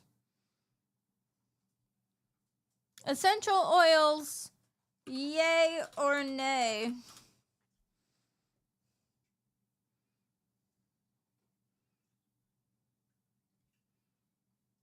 Who's that doctor that we all like on the internet? He's hot. Hot doc. Do you remember? Dr. Mike. I love how I said hot doctor and you guys were like, oh, I know the one. Yeah. Dr. Mike. Dr. Mike, essential. What does he think about him? I trust him with my life. He didn't do it. He didn't do it. Oh, no. Okay, but what does this other Dr. Mike think? Did you know that digital eye strain is becoming a major health issue? 72% of children spend more than 2 hours a day on digital devices. This is not the same thing. I want a doctor's opinion. Doctor on essential oils. People think that I'm a really fast typer. I've gotten that a few times. People will chat, oh my god, you're such a fast typer. It's because it's backspaces. You're hearing the clicks, the clacks. Half of them are backspaces.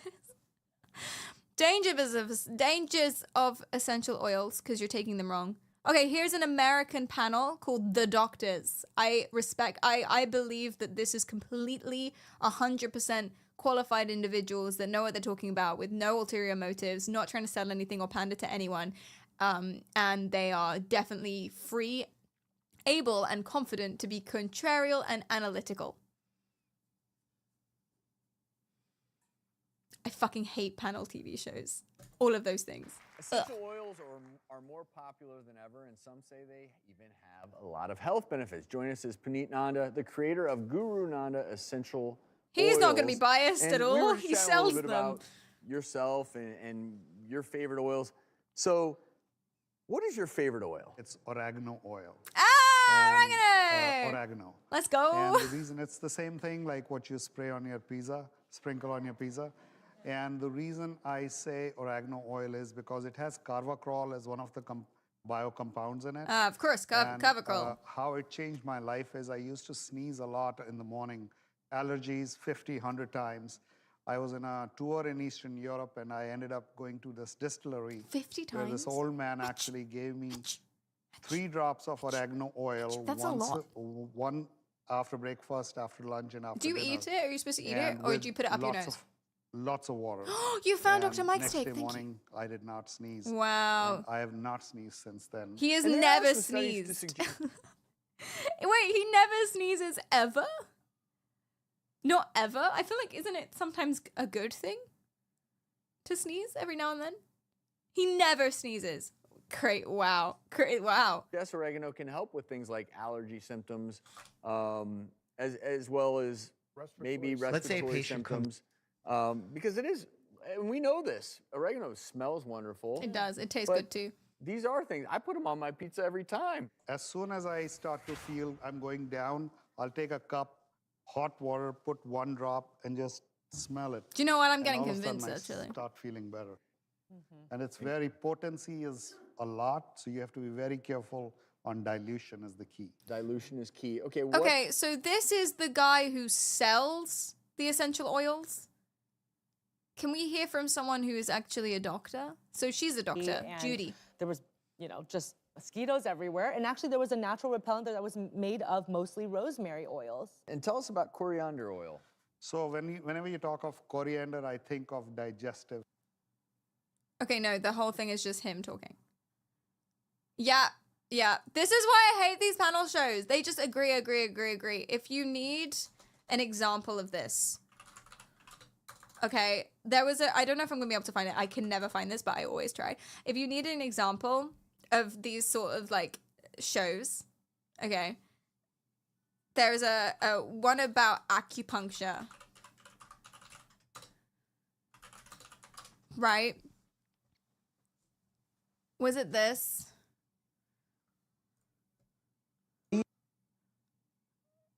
No. If you come with me. It was like exactly like that.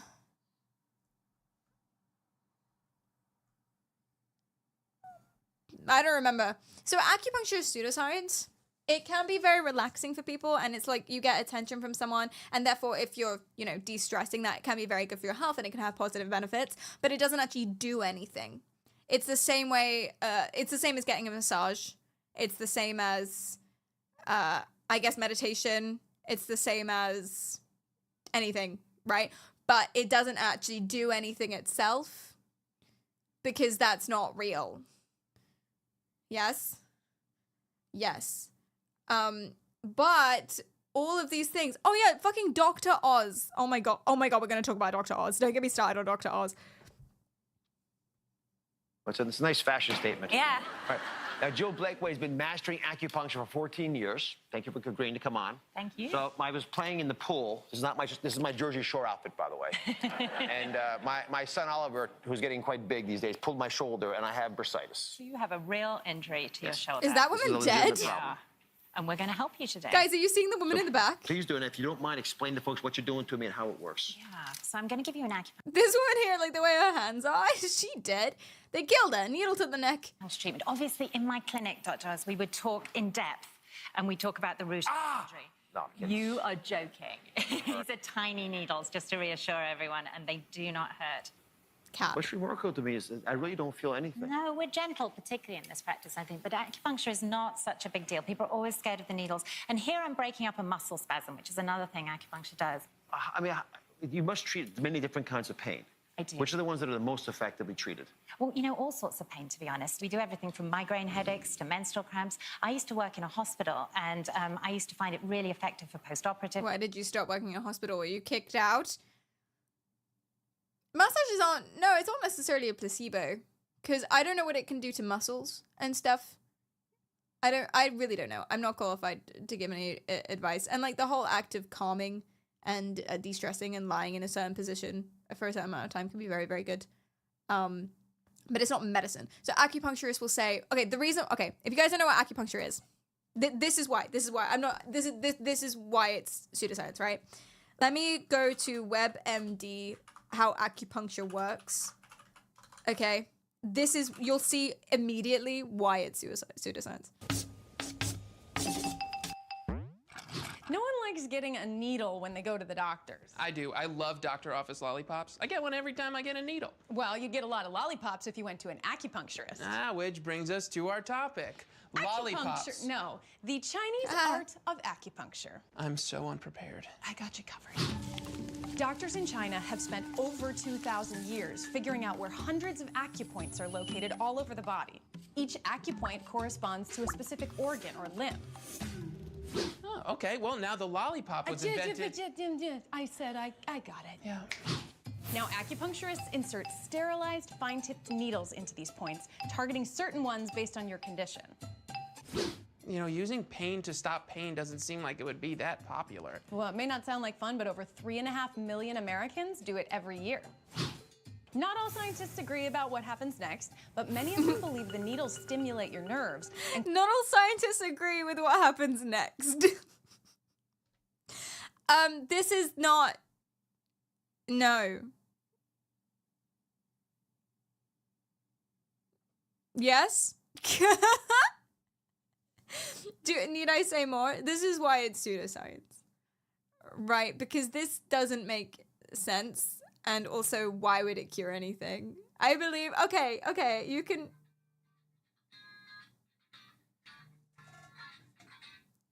Ooh, girl, don't you stop to get enough honey, honey, honey pie. I usually don't stream at this time, so that's an alarm reminding me to delete my Instagram stories. I don't stream at this time this day, so... But I'm still streaming, so I'm not going to do that. I'm going to get another one in 10 minutes reminding me to hydrate. So, anyway, yeah, this is nonsense. What does Dr. Mike think about essential oils? Because that's really what we're talking about. We're talking about these people who are like, oh, oregano oil, which actually does seem to be pretty fun and stuff, will cure you of everything. It's fucking oregano. Like, I don't even think I need to say anything. It's oregano. Jesus Christ. Dr. Mike, what do you think about essential oils? Comes in with a viral infection. You really got to just rest, hydrate well, and heal up by eating fruits, vegetables, all that stuff. If they have a strong belief that smelling orange essential oils is going to help them, odds are, because they have that belief, it will help. Yeah. Because the placebo effect is real. That's So why crazy. the heck would I, like, it's not like that's hurting them. There's no, Totally, like, I totally agree. Sniff away. Like, Thank you, Kevin. where I do step in is where they say, oh, essential oils will help control your blood sugar if you're diabetic. And that person ends up in a diabetic coma from DKA, diabetic ketoacidosis. And now that person dies because of his belief in essential oils. Oh That's my where I God, step in. he's not only But hot, if it's low but risk, if he's it's for right in comfort, this if it's TikTok. for symptom Let's go. control, mental health support, please, by all means, do it. Yes. See, none of these things are wrong. Chiropractic might be wrong. They kill people. But none of these things are wrong. It's just if they are substitutes for actual treatment, people die. People die. Very bad. Has Dr. Mike been on Rogan? Oh, that's a good question, actually. That's fun. I like that. That's a fun. I hope that's real. Dr. Mike on. Oh no, Spotify.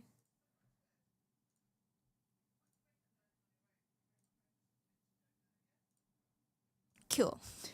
Dr. Mike Joe Rogan. Just stop taking enough. No. Speaking of, okay, it's not quite the same thing. It's not quite the same thing. But I got an invitation to speak on. Actually, let me see who it was. I've totally forgotten. Ooh, girl. I never applied, so the offer might be off the table now. But I do want you guys' opinion on what to do, actually.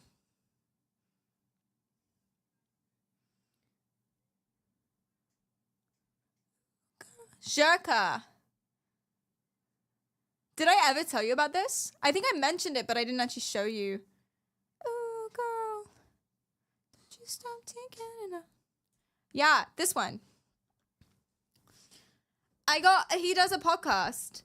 And I do actually want your opinion. He does a podcast and I got invited to come talk on it. But his podcast is like what I think you can see. Dark psychology, women manipulation breakdown. I do streams like that, but I'm joking. I don't think he's joking.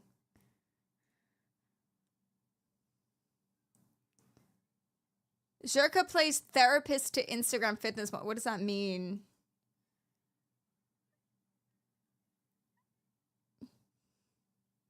So I guess this is the podcast I would have been invited to talk on. In her one, or did I misread that? Alrighty. We have a new guest. Introduce yourself. I'm Anna. I'm German and Irish. Fun fact about myself. Did you hear their reactions? I don't want to watch. I don't want to, and I don't need to watch anymore.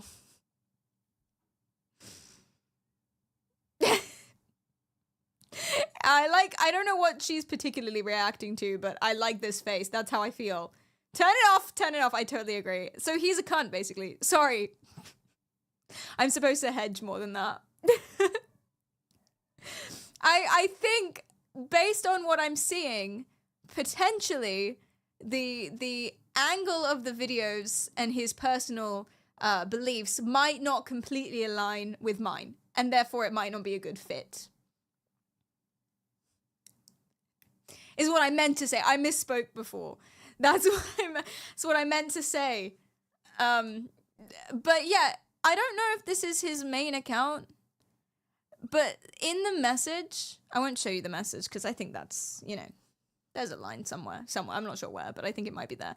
But in his message, he reached out to me as if it wasn't him. Maybe it wasn't. They had a couple boys on that podcast. He reached out to me as if it wasn't him. The show is called, it's fucking this. The show is called Zherka Royale. So, yeah. Oh my god, is that Sneeko?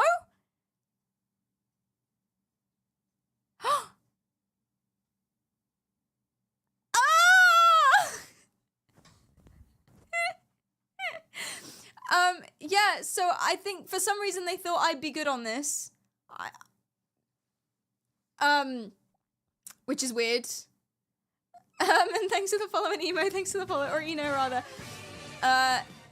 Yeah, do you think his beard is real? There's something about it doesn't look real. It looks too 2D. It looks sprayed on. That's not important. That's not important. Anyway, yeah, so this is the thing.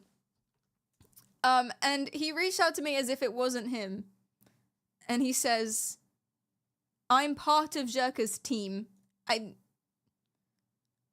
pretty sure. Maybe you're not. Wait, there's another YouTube channel.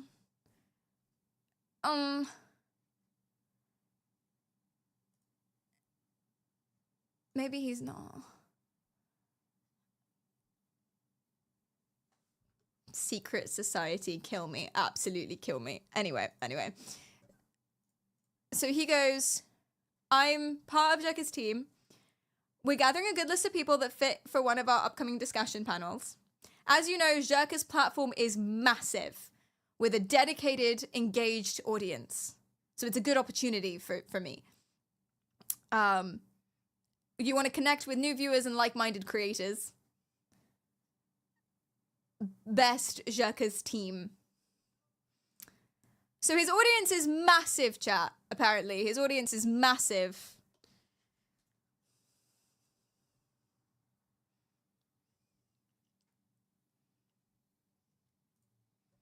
I mean, it's about the same as mine.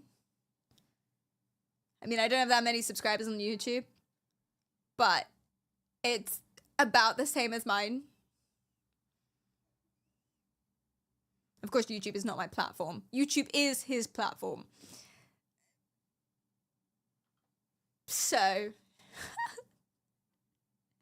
he's pretty big on Twitch before he got banned. That explains it. Have you guys heard of him? Have you guys heard of Jerka? Because he was like, as you know, his platform is massive. And I was like, bitch, I've never heard of you before. He got banned on Kick. He got banned on Kick? Wait.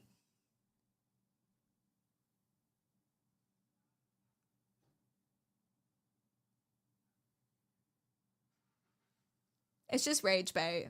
It's rage bait. He doesn't mean it, probably. Which, I don't know if that's better. I'm not defending that. I'm not sure if that's better. To say stuff like that. Engage people who believe like that. Make them feel like their opinions are valid for the sake of your own fame and gain. I don't know if that's better than actually being a racist. Do you know what I mean? It might be worse. It's less, it might be less. I think it's less moral, actually. I'm not defending him. I know a lot of people that do shit like this, though. Banned from Twitch and then calls himself a Twitch. Yeah, reaches out to a Twitch streamer, like-minded.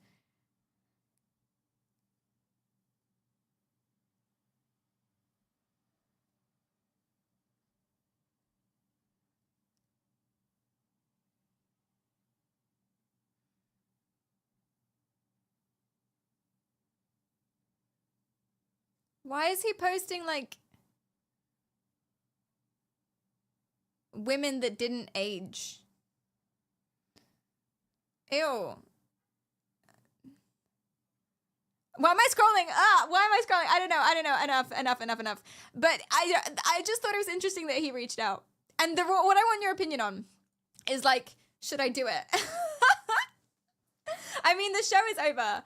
The show is over, so I don't know if the offer stands. Anyway. So, run away. Run far away. That was my instinct. That's why I didn't reply. But what I was thinking is I do it. And then I'm completely compliant. Totally normal. You don't win on shows like that. It's to his audience. You can't win. I can't argue back or make... People think they can and they can't. You don't win. So I'll go on and be super compliant and whatever.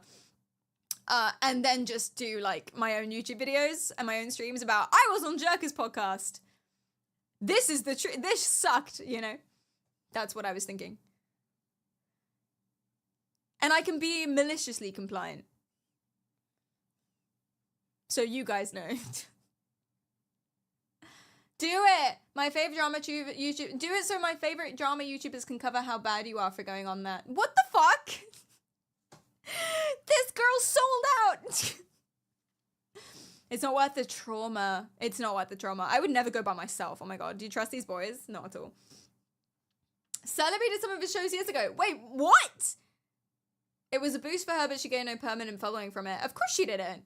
Of course she didn't, because you're not like-minded creators. Of course you wouldn't. It's not on there because you're not going on there because they respect you. I think that's a given. So we're saying no. For the plot, yes. For the joke, yes. In general, no.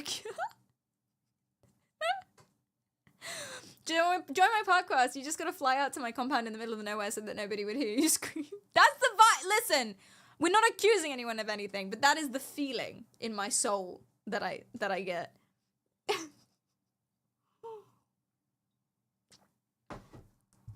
He was allegedly on kick for talking to underage girls. Right. Yeah, that makes sense. Allegedly!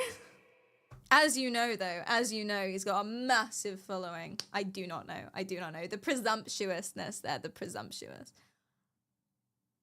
I met people that actually do have massive followings and are my absolute icons and idols, and I was so lucky to have met them at various places. And the way that people usually introduce themselves are their name, and then the fact they what do you do? I make YouTube videos. What do you do? That's usually how it goes. If anyone starts talking about their massive following, then you know what isn't massive. I don't know.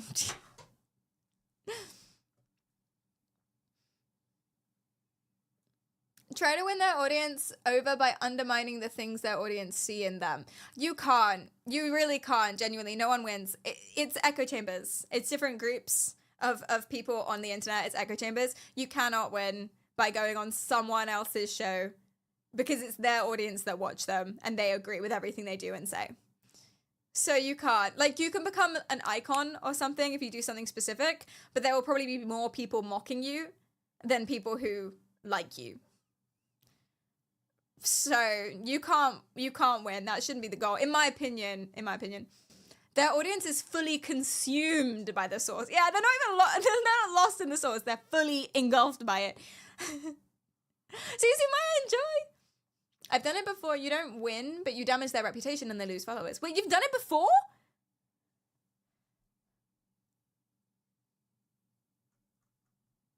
You must tell me more. Bully Cariel only works with us. I'm not. You have to stop calling me Bully Cariel. Yeah, so this is madness. This is absolute madness, a little bit. They're criminals. Oh, allegedly! They're selling essential oils, claiming to have all of these insane benefits that they don't have. And that's so immoral. Not Zherka, he's just talking about how women suck or something. But this is so awful. Sugar in a baby's brain is called ADHD. Sugar in an adult's brain is called dementia and Alzheimer's. What? Sugar in your eyes is called glaucoma. What? Sugar in your teeth is called cavities. Sugar on your skin is called aging. Sugar in your sleep is called insomnia. Sugar in your blood is called diabetes. Excess sugar in your system is called cancer. Sugar on Wall Street, it's called billion-dollar industry. Addiction to sugar is 8 times more powerful than cocaine. Know Depends who the on real enemy is. what your metric is Sugar in a there. baby's brain. It depends, like, sugar in babies, I don't think it causes ADHD, chat. I don't think if you give sugar to a baby, babies to sugar, if you give sugar to a baby, they'll develop ADHD. Listen, I'm no expert, but I'm pretty sure that's not how that works. I think this guy's a dumbass. I think he's both dumb and wants to sell shit, which is the worst combination. Usually, though, people know what they're doing and they do it on purpose, and that makes them immoral fuckers. But I'm getting the impression that this guy actually doesn't know any better. It is actually not very bright. I might be wrong there, though. That might be giving him too much credit, maybe. Is that mean? It's kind of mean. But he's scamming allegedly. So it's okay. Oh no, oh no. Do you see what I mean? Do you see what I mean? Who is this? Don't get caught up in being lit. You gotta think about the future. Think about when you're gonna be a family man. Think about your kids. Think about your mom. Think about your staff. Think about your crew. Think about yourself and everything you affect when it goes on. And that's why you should take oregano oil. Don't get caught up in being lit. Might get some oregano oil and report back on the results. That's what I'll do. See what's up. Okay, should we look at someone who genuinely is the worst at medical advice? Dr. Oz. Okay, so the big thing that he got in a lot of trouble for, I don't know if he was sued for this. Was he sued? He did a whole thing about green coffee beans. Does anyone remember this at the time? Dr. Oz on green coffee beans. Overnight results. A magic pill. Fat melts off. Wrinkles disappear. Are you tired of feeling tired? 5 minutes a day. You won't believe how fast All it works. natural. This will change your life. What's the real deal? From outrageous headlines. Oh wait, no, this isn't. I want the actual Dr. Oz. Okay, we'll go back. This was them talking about it, but I'm gonna talk about it. You're doing my job. Would your link fit in here? Oh, let's see. Thank you for this. The elites don't want you to know this. Oh my god, but you is can this just take Hubba? milk straight from the cow and turn it into things like yogurt, butter, cheese. The options are endless, and you don't need a bunch of fancy supplies. Wait, is this satire? Because she's dressed up as Hubba Homestead or whatever her name is. We've done like I think we've done 2 streams on Hubba Homestead. Am I even saying, is that even her name? I can't remember. Gubba? I don't remember. Is this satire or is it just another one? They're multiplying! Hope that's pasteurized milk. It's not. It's raw. It's not a good idea to drink raw milk. It might not be the end of the world. If you trust the cows. But it's not worth it. Pasteurization is just boiling, isn't it? Yeah, or it's like boiling plus some more steps. But you could just... This is real. Okay, she's not satire. Oh my gosh. From cheese-making companies, all you need is your raw milk and a little bit of salt. Today, Oh my god. So she does the raw milk thing, which we've done so many streams on. Birch makes mattresses. She sells her and stuff too. Maybe we do a stream on this. What is this? Store-bought milk curdle. Probably. What is clubber? What is clubber? That's a good question. making starter culture on your counter just like you do with sourdough. So what is a clabber starter? Well, it's Clabber. just raw milk that has been left out at room temperature. Ew. But unlike the curdled milk here, after a few days when it starts to get to that like yogurt-like thick consistently, but before it separates into this curd and whey, you're going to discard like 95% of it, just like a sourdough starter. Discard most of it, leave just a little bit, and then feed it with more raw milk. And then wait another day or 2 until it thickens up and do the same thing. raw It's that milk feed, discard rhythm, just like we do with a sourdough starter, except with raw milk. And I can tell you that I've just been No, you shouldn't, says the CDC and the FDA. experimenting with this because this is all kind of new to me. I did a little bit with clabber the last time I had a calf, but it's been a while. This is bad healthcare advice. I saw a girl, and actually, in her defense, I really, really like her, and I really like her TikToks, and she does a really good job. She just genuinely didn't know, and she was like, shit, I shouldn't have been doing this.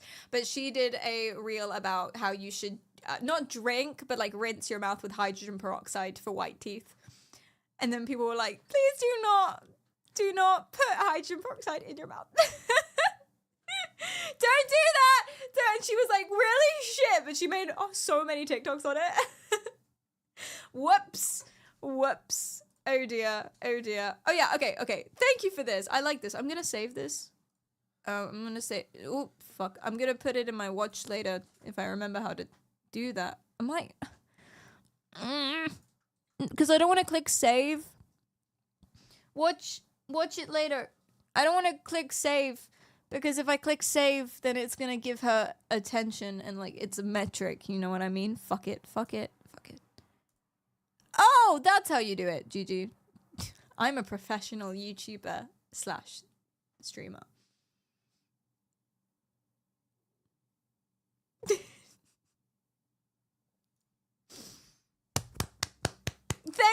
Thank you for the applause. I'll take it anytime, for any situation. I'll take it. Right, Dr. Oz. He got in a lot of trouble for his green bean thing, green coffee bean. Green coffee bean. I want the original. Here he is. I think this is it. Covering the Palm Beaches and the Treasure Coast. This is WPDF 25 News at 11. Here's something interesting. There's a weight loss solution that is flying off store shelves. It's a pill, and Dr. Oz says it's for real. Now, some people say they've lost up to 1 pound a week, and that's without exercise. But She did a video on how to mix your breast milk with raw milk for kids. Ew. Why? That's not so bad, I guess. Why mix milk? Anyway. All the bottles of these so-called magic pills are Magic not weight created loss equal. pill. Erin Guy explains how to avoid being ripped off. It is very tough to keep it on the shelf. It's a pill stores can't keep in stock. Green coffee bean extract. Recently highlighted Green on like a Dr. wheelie Oz, bean. green coffee bean extract has taken over as the latest craze for weight loss. People were allowed to do whatever they wanted to do. We didn't change their exercise, didn't change what they ate. We did ask them to keep a food diary. But when we compared people who were given the actual green coffee bean extract to people who were given a fake pill and they didn't know the difference, people who were taking green coffee bean extract lost 1 pound per week. 1 pound per week by doing nothing extra except taking the pill. So what's behind the magic? It's the ingredient, chlorogenic acid. Green Okay, what coffee does that bean do? extract is a polyphenol. You don't have to remember what that is, but it's a chemical. It comes from the fruit of the coffee plant. And the reason it's different Where's from this already regular old coffee published? beans, it hasn't been roasted. So it's green coffee bean extract because it hasn't gone through any of those chemical processes. It holds on to this element that seems to help people lose weight. The chemical triggers an energy burst. In turn, it helps you lose weight. Let's do a little massage, loosen that up, because you're feeling pretty tight today. Holistic physician Dr. Ken Gray says it's no secret green coffee bean extract gives you energy, but he says natural alternatives can coffee. do the same thing. I found that chlorogenic acid, it can be found in a number of other very important nutritional areas. So in the vegetables, you'll find it in carrots, cucumber, So is it just like you get energy and then also you're eating vegetables? Anyway, he got a lot of trouble in this. Holistic physicians. Not a doctor. No, definitely not a doctor. He got in a lot of trouble for this. I don't remember exactly what happened, like if he had to apologize or if he got fined or something. I'm really not sure. What does Miligu's Trust say? Oh, they're bought. Okay, green coffee bean pills.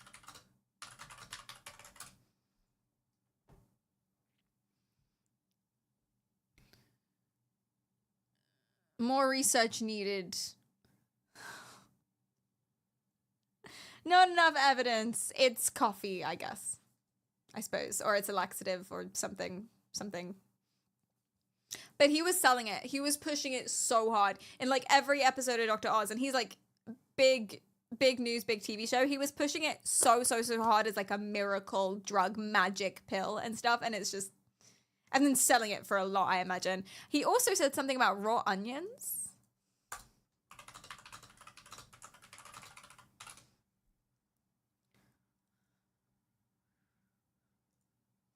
Dr. Oz reveals natural remedies even doctors trust. From lowering blood pressure to conquering chronic pain. See how holistic ways to heal your body has gone mainstream. I heard that he said that you should rub red onions on your feet. So he's going to talk about acupuncture, lol. Red onions on your feet so that you don't have a cold anymore. That's what I heard. I don't know if that's in this one. I really want to find it. Beef.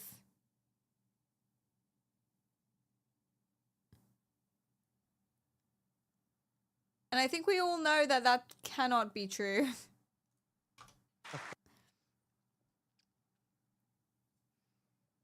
Onion foot wraps. What? People are doing it? What? So my toddler is sick right now. She has 101 fever. Oh! And I am going to put onions in her socks. And Oh my god, give her pills. What are you doing? Your toddler has a fever. Give her medicine. let her sleep with them overnight. Onions are so powerful. They're actually going to pull Are they more toxins powerful? from her, They're more and the powerful than flavonoids are ibuprofen? absorbed through the feet and fight viruses and bacteria and clean the blood. So you just cut 2 halves and put them directly on the feet and throw their socks on. Almost every time she wakes up feeling better, and I'll repeat as necessary. She wakes up feeling better because it's a fever, and So my fevers toddler don't is sick last right now. until they She do. has 101 fever. Post casual and, child I'm- neglect on TikTok or whatever shorts. Yeah, I just. It's one thing doing it to yourself. It's another thing doing it to your kid. That's ridiculous. But Dr. Oz started this. Now, you might be surprised at where I'm going to put this, or where I'm going to suggest putting this onion that I'm chopping up, and that is on the bottom of the feet for a head cold or a chest cold. Your face. Because the She's like, biggest huh? pores in your body are on the bottom of your feet, and the body will take the onion where it needs to go. And often it'll take it if you need it in the chest or to clear the Where head. does the onion not need to one go? more cough. It was common belief many centuries ago that the sulfuric compounds within onions She's British. could infiltrate the body and cleanse the blood and kill off viruses and bacteria. And it was used widely during the bubonic plague. And science has come a long way since then. We do know that onions are slightly acidic and they can have antimicrobial effects if they're rubbed onto a surface, but this effect is quite minimal. But they are a The same way that, reasonable like, source of bleach vitamin can. C. So if you did actually want to eat them, they can support your immune system. But is putting them on the bottom of your feet. Now, you might be surprised. What is the what's that accent called? I always forget. There's like RP British, which is me. Hi. There's other, more local. There's so many fucking accents. But she's London too. I'm London. She's London too, but it's called something else. It's really gonna bother me. Do you guys know? Cockney. No, she's not Cockney. My mum's a bit Cockney. She's not Cockney. BBC British. What's BBC British? Is that the same thing as RP? I thought that was RP. No, it's like because London is so culturally diverse. There's a specific accent. They vary as well, the accents, but it's where it's basically like a mishmash of lots of different types of accents all together, and it's really nice. But yeah, there's a specific name for it, but I've completely forgotten. Anyway, that's going to bother me a lot. As a non-British person, you have too many accents. I'm sorry. I'm sorry. That's my bad. That's on me. Oh dear. That's really going to bother me that I can't remember it. Australia has one accent. Is that true? I feel like that cannot be true. Types London accent. Multicultural London English. Oh wait, multicultural London. Yeah, Amber. Sorry, I thought you were just saying London was multicultural. No, that's what it's called. MLE. MLE, multicultural London English. And it sounds like a certain way, and it's really nice. Yeah. MLE. Interesting. What's estuary? So there's Cockney, there's RP. What's estuary London? Estuary accent. I've never heard of this. How to speak estuary English. It's a hot Cockney. What? No, there is a shout. It's quite a funny group of people because when I first moved in, Mark Bronson was on the ground floor. Yeah. Oh. The second floor is Benjaby. Yeah. And like you'll get a 7, 8, 9, 10, 12-year-old boy, girl. Oh. Oh, yes, it's somewhere between a Cockney and an RP. Yeah, I see. So if you guys don't know, it's RP English is like the Queen's. It's me. It's what you'll see you'll hear it on the news if you watch any English news. That they're the RP people. Sorry, I know classism. We know. We're working on it. You've got the RP, which is me, the Queen, and stuff. And then you've got the Cockney, which is the Cockney. I don't hear that many Cockneys anymore. Not really. But you'll get them down the pub after a few pints. You really will. And then you've got the MLE, which is, I think, honestly, it's a lot of people in London. And then you've got Estuary, which are these people. Yeah. Saying why they feel... this is how my uncle speaks. Just completely compromised, patronised. Being the singer Adele, I'm here because I've had a lot of heartbreak in my life. First at 19 and then sort of famously at 21 and then even more. And it's all London. It's one city. And all four of these accents are in London, and I hear all of them all the time. It's so interesting. Why do we have so many accents in one city? Anyway. I got distracted. Ugh, get him off my page. Sorry. Oh no, I've got too many tabs. Yes, the onion on the bottle of the feet. That's also bad advice. Oh my God, do you know who else has bad medical advice? I don't mind her, because she's kind of just doing her thing. But she had this one. Do you know about Gwyneth Paltrow's jade eggs?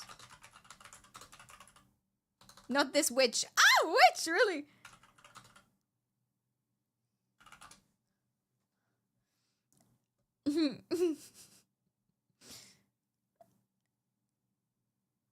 I want her talking. There's too many of her.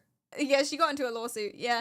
There's too many of them people being like, that's not real. But none of her saying it. Jade eggs. Oh my God. Maybe here. How long has Goop been in existence now? Almost 10 years. Almost 10 years. Yeah. You know I was one of your... I want eggs. Eggs. Egg. Squatting. Egg. Here we go. This one up on the wall, because this is an item that is for sale. Okay. On Goop. And this is a jade egg. $66. This is fascinating. Tell us what this does. So the jade egg is an ancient Chinese practice where women insert the jade egg in their lady parts. Right. And, I never knew it to was a help green tone screen. The pelvic floor. I thought it was screens. Oh, maybe it is screens. Oh, it is. Yeah, you can see the panels. It's not a green screen. It's a screen. Because I was like, how did they get that green screen so good? It's because it's not a green screen. Okay, sorry. How does it help do that? I don't know. I need to start my jade egg practice. You've never been on this website before, have you? What are you doing in that office? So people will... You sell a lot of these? We sell tons of them. And women actually have had incredible results. It acts as like a small weight, and so I suppose it tones the pelvic floor. And there are women who, are really good at practicing this, and they say that it's good for balancing hormones and all kinds of amazing benefits. Yeah. And the best part of it benefits, is, I don't know if you see, but up in the corner it says, item is non-returnable. Thank God. Yeah, that's not... Yeah. Hormones, balancing hormones and energy benefits. I'm just gonna go do some vagina powerlifting. Kegel exercises are a thing, right? And they're an important thing. They're like a good medical thing. But this is not a thing, or it shouldn't be. She got in a lawsuit for $145,000, which I guess to her is not a lot of money. But she had to pay $145,000 because of the claims that she was making. Lifestyle company has agreed to pay a six-figure settlement for false advertising. A lawsuit filed by prosecutors from 10 California counties claims Goop did not have scientific backing for health claims about 3 online products. CBS News correspondent Anna Werner has more on the dispute and Goop's response to the allegations. People have been selling snake oil for a long time. This is just another type of snake oil. Orange County District Attorney Tony Rackauckus says Gwyneth Paltrow's company Goop is guilty of false advertising. A task force settlement announced Wednesday focused. Listen. it's real bad. But all false medical claims are really, really, really, really bad. And really, like, it's disgusting behavior. Especially if you're sticking things in places. Like, don't put things in your vagina in general. Wait, do I mean that? And be careful. It's a sacred space. Ew. What am I saying? I just mean, like, soap and stuff. It's there's just, you know, don't be weird with it. Nothing goes in there. Sorry, men. It's your special private area. But, like, you know what I mean? Don't put jade in there. Well, I guess you can do whatever you want. It's not going to balance your hormones, though. Closed for business. You know what I mean. Be selective with the type of material in the literal sense. It sounds like I'm slut shaming. I'm not slut shaming. Put as many. God damn it. Hi, harlots. Welcome in. How are you doing? Excellent timing. Welcome.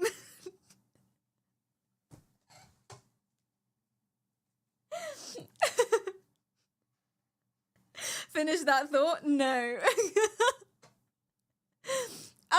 Yeah, bad. But then again, I think anyone who's buying crystals for hormone balancing is already doomed medically. Does that mean we shouldn't educate and we shouldn't help people? Of course not. But we can only do so much. All right. Oh my God. There's so much. Do you guys remember on TikTok? Mute. Oh, thank God. Whew, just in time. On TikTok, there was a thing where people were shoving garlic up their nose because it was supposed to stop the overproduction of mucus for your stuff. Yeah, it was supposed to de-stuff your nose.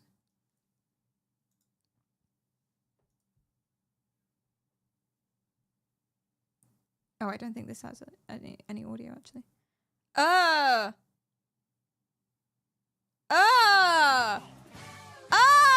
What the fuck? He's showing that it works, I guess. Ew, why are there so many people doing this? Oh, I didn't actually unmute it. Oh, that's why, lol. Thank you for the follow. It's one thing that people are doing to unblock your sinuses. It involves garlic. It is gross. Warning. This might be disgusting. I don't want to see it. Put this in your nose for 15 minutes and then it's supposed to like unblock all of your sinuses. I don't want to do this. So she put the garlic in her nose. So unattractive. She put the garlic in her nose. So as you saw, there was like a lot coming out, and a lot of the time people think that means it's like a cleanse. That's not what that means. It just means there's a lot. It could mean that it's coming out and it's a cleanse, but not always, not necessarily. And so what's actually happening by putting the garlic in there, you're now overproducing all your stuff, and it can cause like burns. So it actually makes it worse. And then gives you some other problems too. Don't put garlic in your nose. Also, don't take medical advice from TikTok ever. The TikTokers are the types of people that were swallowing balls of cotton for weight loss. A lot of them were hospitalized. I'm not laughing. They're fine, but I'm not laughing. Yeah, these were the people that were eating Tide Pods. Literally. Do you remember the ear candle trend? Are you about to tell me people were making candles out of their earwax? Like in Shrek? No. What is that? What other tips do you have for weight loss? Please don't eat cotton balls. Thank you. Please don't. No, they put it in their ear. They put candles in their ear.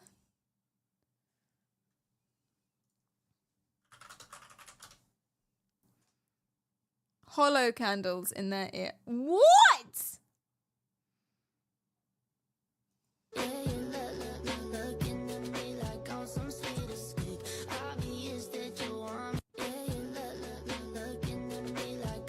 Why? During the process of ear candling, the pointed end of the candle is placed in the ear while the other end is lit on fire. Okay. So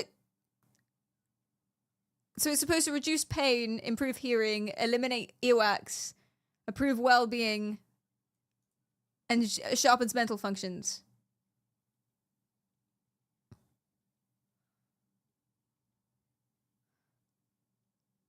So it's kind of like the similar sort of trick, I guess. When the candles are burnt, it has something inside that looks like earwax. So when it comes out, you're like, oh, it must be clean now, I guess. It's a candle, and you light it on fire. Okay, just tell me how it works. Hi everyone, this is Hi. Neil Wright at Consultant Audio. There have been so many British people on today's stream. Complete accident, and I'm so happy about it. And director of Clearwax. Thank you for joining me in this video, which is debunking the myth that is ear candling, which is also known as ear coning or thermal auricular therapy. So this is seen as an alternative treatment for earwax, and it's typically performed by beauticians or complementary therapists, or sometimes by people themselves. So these ear candles I purchased myself via Amazon, and the science behind it is that when you light the candle, it's a hollow candle, and this candle is made up of cotton or muslin cloth that can be soaked and scented in honey and Yeah, herbs. because I was like, it's not burning The like a cloth, candle. muslin cloth itself is soaked in beeswax or paraffin, and there's a narrow end and a wider end, and you put the narrow end in the ear. You've got this aluminium plate that you insert the candle through, so if you've got any hot ash, the theory is it doesn't fall on the patient. The theory is. And you light the candle, and it obviously creates hot air, and the hot air rises, so steam, and the pseudoscience that I call it is that the hot air is almost like a suction effect. It vacuums the Right, wax that's out. what they say. Okay. So condition 1, we've done it in a test tube. So condition 1, there's no earwax. This is condition 2 now. You would have seen me put some earwax in there, and I didn't impact it. I left it very, very loose. So you've got condition 1, no He's earwax. scientifically testing Condition 2, you've got earwax. And what happens after the procedure, I have sped this up a little bit. After the procedure, you unravel the candle, and you should be able to, they claim, it's purported that the debris inside the candle, once you've unraveled the candle, is earwax. So you saw condition 2 at the end. I'm so I put excited to see what the happens, camera. actually, This is genuinely. not edited, it's completely filming, so I don't want to be Yes, accused tell of, me. making this stuff up, because that can happen on YouTube in particular. Show us. So here I'm just changing the angle of the camera because I want to show you the unravel. Unravel! So it's Oh my god, he's unravel- literally because it's unraveling once we, the results. unwrap our presents, and we'll see what's inside. So you would have seen after condition 2 with the earwax and the test tube. Show I brought me! the test tube Sorry. to the camera, Sorry. so you can see the earwax. You saw me put the earwax in as well.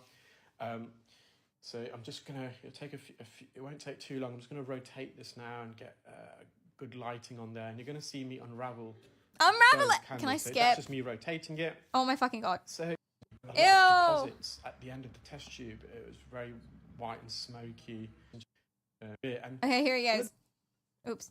Condition the no things I found earwax. difficult was de-extinguishing the candle after use. There were some instructions. I had to follow it, but you Oh saw my it was not god. hot Jack after finding Hughes! that. So, Jack condition A, Hughes! condition 1. This candle was in the test tube, Oops, sorry. and it's all footage, live footage there. I'm not Anyone else edited it. tilting their head? Yeah. So there's no earwax I in actually the don't test know. tube. So all that debris you're seeing is the beeswax or the paraffin wax, Yeah. soy wax that makes the candle. I did get locked in. He did too in science. At the end, you can see that yellow filter. That's a little filter to stop this debris from going all the way down the ear candle into the ear. So And it looks exactly you the can see the same. risks already.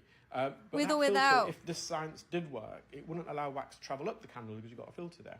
So this is condition 2, condition B, if you like, when there was earwax. Ew. Okay, yeah, you're right. Oh my god, the comments. Oh my god. Don't use the cheap ones. And then his reply is the best. This is how I reply to stuff like this too. Hey, which candles do you recommend? I can then repeat the experiment using your recommendations. What does she say to this? She doesn't. She doesn't reply. Of course she doesn't. And he replied the same day. She doesn't reply. They work great. So does Jesus. Okay. Oh, they're really arguing. Oh, they're really going for it. Oh no.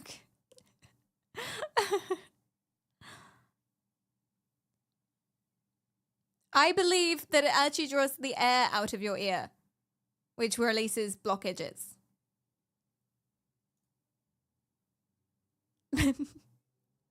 The air.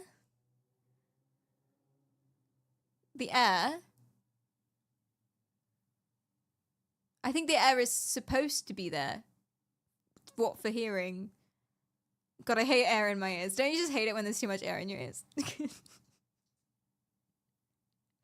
Does this person have ruptured eardrums? Right?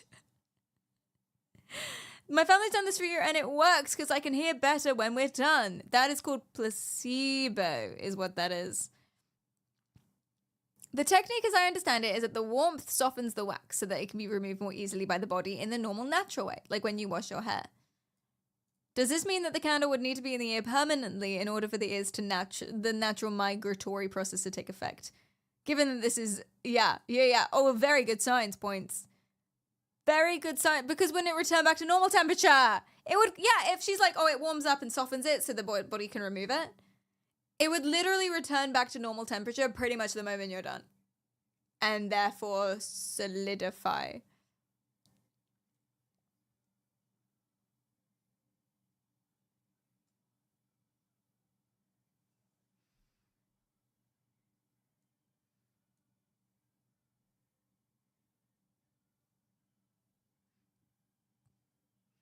How do I know there isn't an ear under that table?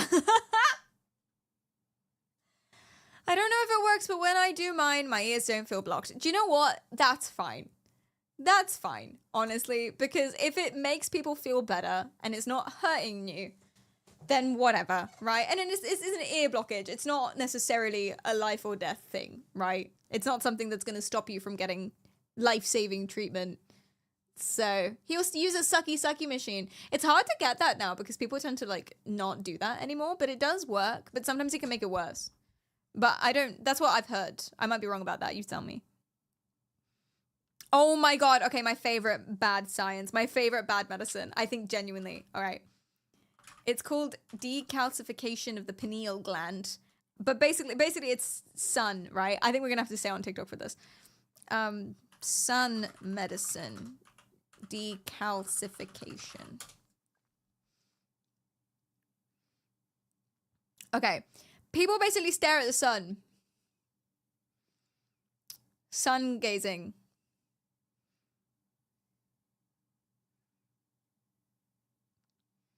Please don't stare at the sun. Very bad for your eyes. But they say it's supposed to improve your vision. Sun gazers, yeah. It's supposed to improve your vision or give you energy like a plant. And it's supposed to decalcify the pineal gland. The pineal gland is, I don't remember actually what it does. What does the pineal gland do? People think that it's the third eye, basically, and it gets calcified, which I guess means like calcified. It pineals. Yeah, it means it gets all like clogged or like hardened or something. And you have to decalcify it. Yeah. The pineal gland, what it actually does... Oh, it secretes a hormone. It's the thing that secretes melatonin. Oh, I did know that. Melatonin. Your circadian rhythm. Hot. And stuff. Yeah. People think that it's the third eye for some reason. I think a philosopher said so once and everyone was like, oh yeah, of course. It doesn't calcify, as far as I'm aware. And that's not a thing. But if you stare at the sun, it will decalcify. So let's go... Sun gazing. People have been sun gazing for thousands. Okay, I don't know if this is rude, but why is her accent the exact way I thought it would be? Her voice. Hi, Lopez. As a kid, I used to stare into the sun. Now I have -4 glasses. Oh dear. Oh no. Causation's not proven though. I'm sorry. Are sun gazers some kind of moon gazers? Yes, but more dangerous, more reckless, but potentially. Thousands of years. Sun gazing. People have been sun gazing for thousands of years. As there have been blind people. Sun therapy was practiced in ancient Egypt, ancient Greece, and ancient India. Why do people think that ancient medicine means good? This is such a common misunderstanding. Ancient usually means worse because we didn't know as much and we didn't communicate or write things down as well. You know? In general, everything has gotten better. Pretty much. I feel like it's safe to say everything. I don't know if it's everything. Yeah, it's also survivor bias. True. That's another thing that is ignored. The death rates. Oh yeah, medicine. Ancient Greek medicine. Do you know how many ancient Greeks just died all the time? Get a little cut on their ankle, gone. Do you know what I mean? It's like, survivorship bias. For sure. I'm gonna get me some ancient leeching. You go to town. I think in general, they probably did some things right, but in general, things get better when it's a research-based matter. And everyone from the 19th century is now dead. That's a good point. That's a very good point. But if the ancients did it, it must have been good, especially if they're from the East. It feels weird saying the East, considering that it's relative. But, you know, like, if it's China or that part of the continent, especially if it's there, people are like, oh my God, magic! The ancients knew the benefits of sunlight are tremendous. The sun is full of healing frequencies that we absorb. Okay. A downloading of information that helps us to become more conscious. Of course. Say more tech words. Sun recharges melanin and increases feel-good hormones like serotonin and melatonin in the body. Melatonin is not a feel-good hormone, as far as I'm aware. Sun gazing is said to decalcify and activate the pineal gland. No idea what that means. Increasing our connection to spirit. Okay. Sun gazing increases life force energy, prana, or chi. That is true. It helps to boost the mood and reduces depression and anxiety. Being in nature is actually good for that. Staring at the sun, probably not. Sun gazing raises the alpha brainwave state, promotes interconnectedness, and helps us to become more conscious. Oh, that hurt. Sun gazing boosts immunity, helping. That hurt so much. Oh, parry down. Parry down. Help. Help. No. The alpha brain state. Fuck you. Fuck off. There's like half a bingo card in one TikTok. Seriously, in 30 seconds, she's hit all the points. I was gonna be like, oh, we'll watch a couple TikToks so I can get like the full vibe of what I wanted to show you guys. We don't need any more. We don't need any more. I like the first comment on it. Would be nice if we ever had any here in the UK. Thank you for the hydrate. I appreciate that. Thank you. Bingo. Chat, do you want to become an alpha? Stare at the fucking sun. It definitely is a power move, for sure.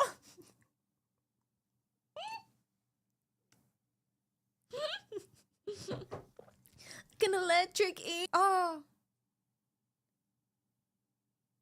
No. Oh.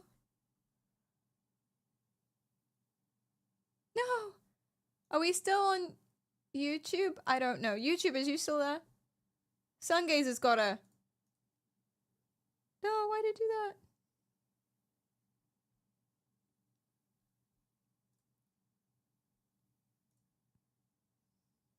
Is it my Wi-Fi? Yeah, YouTube is fine. Weird. Okay, we should be back now. Yeah, YouTube is fine because I don't know why YouTube is fine for these things. I really don't. You guys survive somehow. We're back. Hello. Yeah, OBS just decided no for a hot second. Hopefully it won't split the VOD because it wasn't very long. Refresh. Hi! The sun gazer's got me. I needed to download more sun rays, and that way I'd be more impervious to the sun, I guess. To internet difficult. It wasn't my internet. It was OBS just decided nope. Waited 60 seconds and then came back. Welcome. YouTube survived the whole thing for some reason. I don't know why. See, there are benefits to being on YouTube. For a lot of the time, YouTube survives that sort of thing. I don't know why. Surely it's OBS, but maybe it's just the Twitch connection. Who knows? Anyway, I want to see what else she has to say if you guys missed it. Helping the body to create more red and white blood cells. The best time to sun gaze is 1 hour within the first and last hour of the day. That's what she said. It does look quite lovely. I would like to be there. I don't know if I want to stare at the fucking sun. But still. Is anyone else's audio is delayed? Yeah, try reloading. Because otherwise it's me, and that would be sucky. Oh my god. Okay. You think this is as bad as it gets, right? Staring at the sun, and it will give you life force energy and whatever for your vision and stuff, right? Some people are breathanarians. Thank you, Justin and Manos. Thank you for the follows. Some people are breathanarians.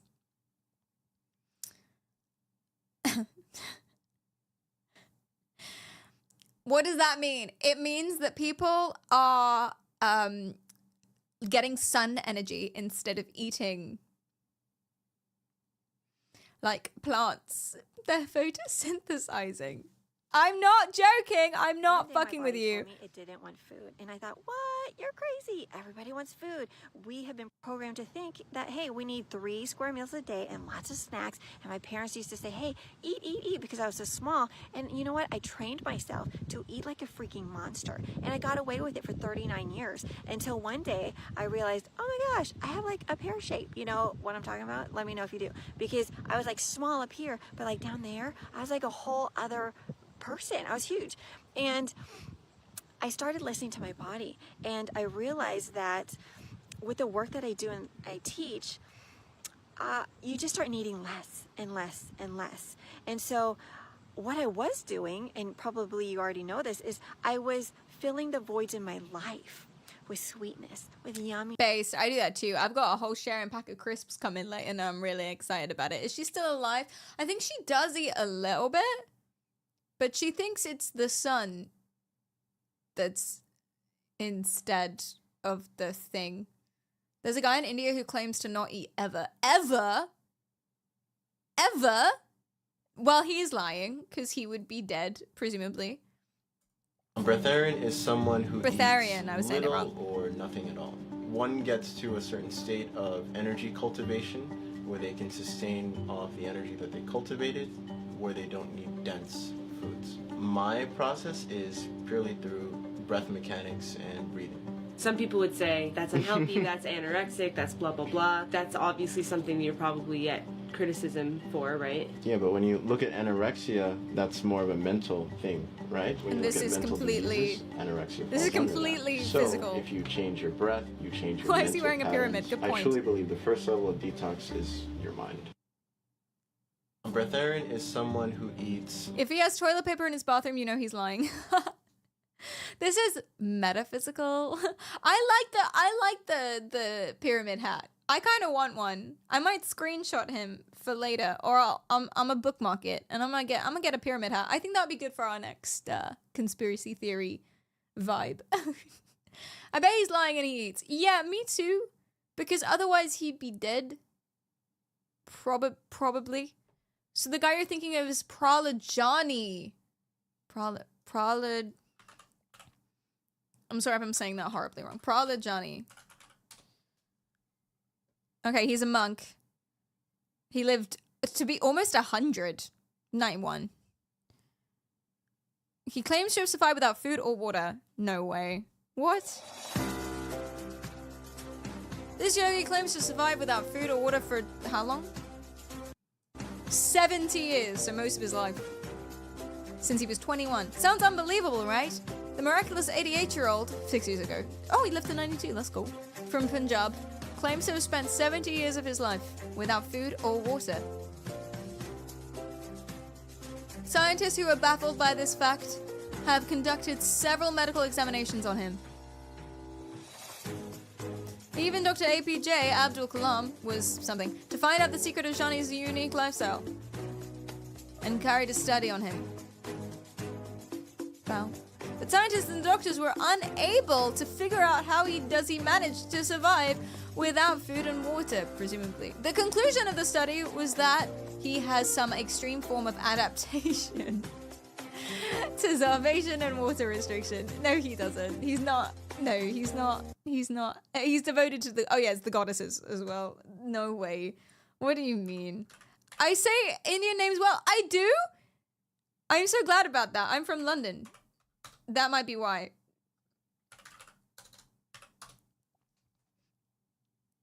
Indian holy man perplexes doctors. I just don't think he does. I don't think he does. I think what they think is perplexing is doctors going... And that's not the same thing as being perplexed. Could this man hold the key to survival under extreme conditions? Prahlad Jani has been described as a hermit who claims to have wandered around India's jungles from the age of 8 and not eaten or drunk anything for nearly 70 years. His claims are now being put to the test. A key Indian medical institute is observing him in a private hospital in the western state of Gujarat, with already astonishing results.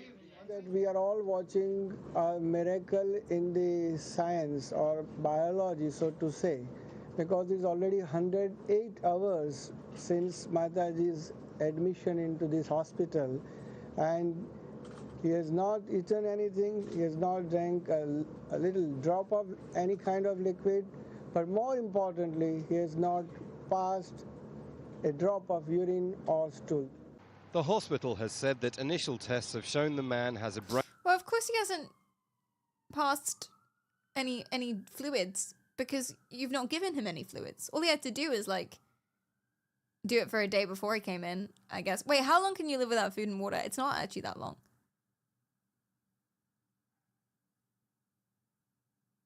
You think sus? There's got to be something going on, because this is not real. Unless, hey, guys, maybe it is. Maybe it is real. Yeah, unless they keep him in here for a... Do you think they would have kept him in there for a week? Brain resembling that of a 25-year-old, and that yogic exercises meant his body has undergone a biological transformation. Studying he got him that through could allow yoga. scientists He and became doctors adapted through to yoga. understand better how to survive without food or water for long periods. Perhaps even help in exploring the universe. India is now proposing to have missions to moon, manned mission to moon, and in the long run, they did to that, Mars didn't they? also. So how people can survive? That was This recent. strategy. If you understand how people are surviving without food Woo! and water, Yeah, that was may cool. help I remember us seeing that. In working out strategies for making thermodynamic people transformation, to hi, live Gal. without food or water for longer I don't duration. think this is real, Johnny but will be under I might observation be for a total of might 15 be days. wrong. He claims he was given the gift by the Hindu goddess Amba. And that Wait, what did they say? He claims he will be under observation for a total of 15 days. Which would kill someone he claims twice. he was given the gift by the Hindu goddess Amba. I don't believe that they did. I'm having a hard time believing it. Me too. Me too. Adaptive thermogenesis. I want to Google him. Prahlad Jani.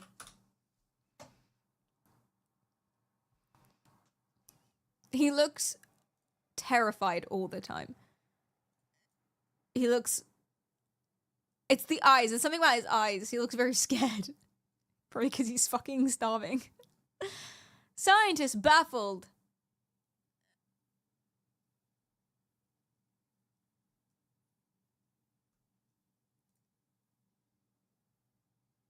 He's hungry. What?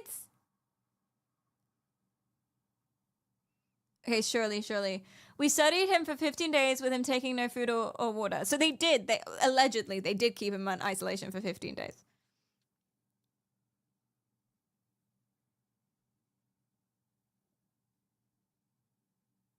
No.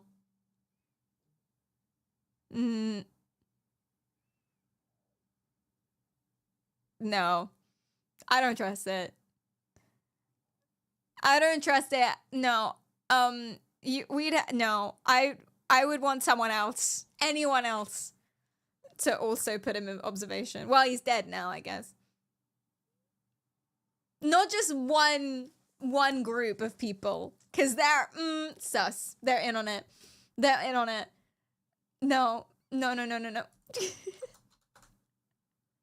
That's crazy though. That's some bad medical advice as well. You can get all your energy from the sun.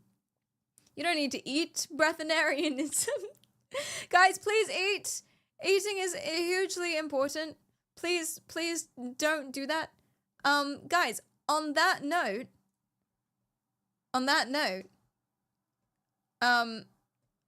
would you like to play a game with me? Not the game. We're gonna play a game, but I made a game. Well, it's not really. I made a quiz. You ready? Fact or myth? Okay, now I realize that it's true or myth, truth or myth, and it's fact or fiction. And I got confused and I combined them. And now it's fact or myth, and I realized that's not the phrase. But everything that I wrote was fact myth, so I don't want to change it. So now I put it in my title, and I feel really stupid about it. Fact! Myth! Wait! Wait for the game! Okay. So we have a link. We have a link in chat to join the let me provide context, lol. Play the fact or myth game. No, oh fuck. Hold on, third time's the charm. Play the fact or myth game, link. There we go. We pin this one. And I'll put that in chat, too. In YouTube chat. Here you go. Yeah. So, I'm gonna present it. I don't know how to turn it on. Except by rubbing it sensually. I think it's on. Okay, so you can join the quiz now. Oh, yeah, you're in. You guys are in. Oh, this is so cool. Look at you go. How does it know your usernames? Did you write do you have to write your name in? You wrote your name in. Oh, it asks. Okay. I was going to be like, Twitch integration? Woo! Cool. Everybody get in. I don't know if you have to get in now and you can only join. I think you can only join at the beginning, so you have to get in now. I think. Mister, thanks for the follow.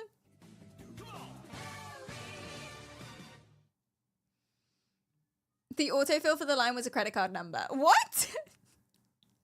Really? Oh, that's a bit suspicious.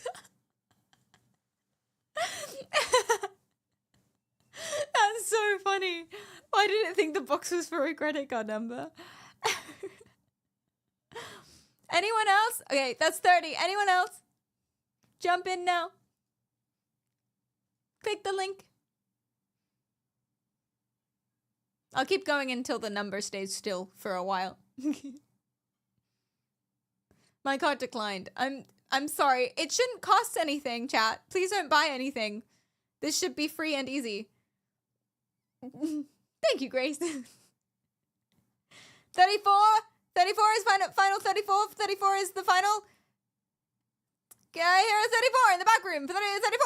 I'm trying to do like a auctioneer thing, but I don't know what else to say other than 34 over and over and over again. Any more? 5. 4. Oh, that's 35. 36. Oh, go. Going once, and we're back. 38. I see 38 in the back corner. Can I get any more than a 38?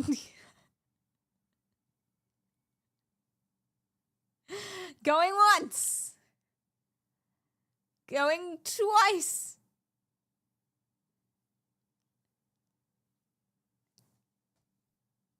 And okay, let's begin.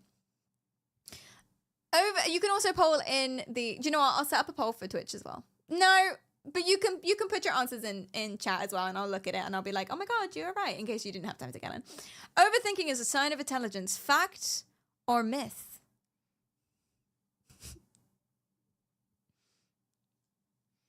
There's a leaderboard, by the way, for each question and for the end. So you wanna get in quickly. Oh, I should have put a time. I can put a time limit on it, so I give you 30 seconds for each one. Yeah, okay. You now have 30 seconds. I'll do that for the rest of them too. 30 seconds to answer it.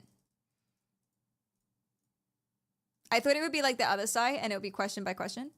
But I like that it's like more of a competition.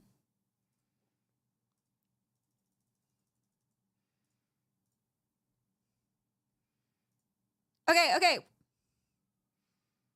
Oh my god, and you can join now. Yay, you can keep joining. Overthinking is a sign of intelligence. Fact or myth? The correct answer is... myth! Congratulations. It might be a sign of anxiety. Potentially. So, currently... well, there's only one question. So everyone who got that right, you're currently tied. It's a 16-way tie, I think, or something like that. It's a what is it? Like a 20-something way tie. Okay, next question. You have 30 seconds. Messiness is a sign of intelligence. Do I have to start the timer? I don't know. The timer doesn't seem to be timing, but you go. Wait, we have scores? Yeah, man, it's a competition.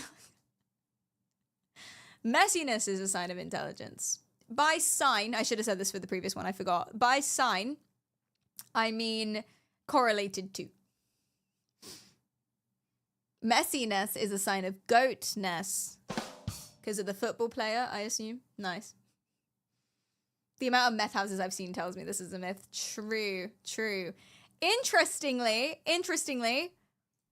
it's actually a fact. It is correlated with intelligence. Not sure why. Could be the way the studies are done, maybe. Maybe because nerds have less time to clean or something. They're more book learning, less cleaning. I don't know. Also, it's not necessarily intelligence, it's IQ as well, which is a very specific measure of very specific things. So there is a correlation. I don't know. I didn't make that. I didn't... Okay. In the lead, who's 2 for 2? There are only 4 people who are 2 for 2. Guys, you need to get your game up. You're also timed as well on how quick you are. So when it comes to the end, that might matter. So only 4 of you, Argots, Chocolate, Jokey, and Comrade, are in the lead currently. Next question.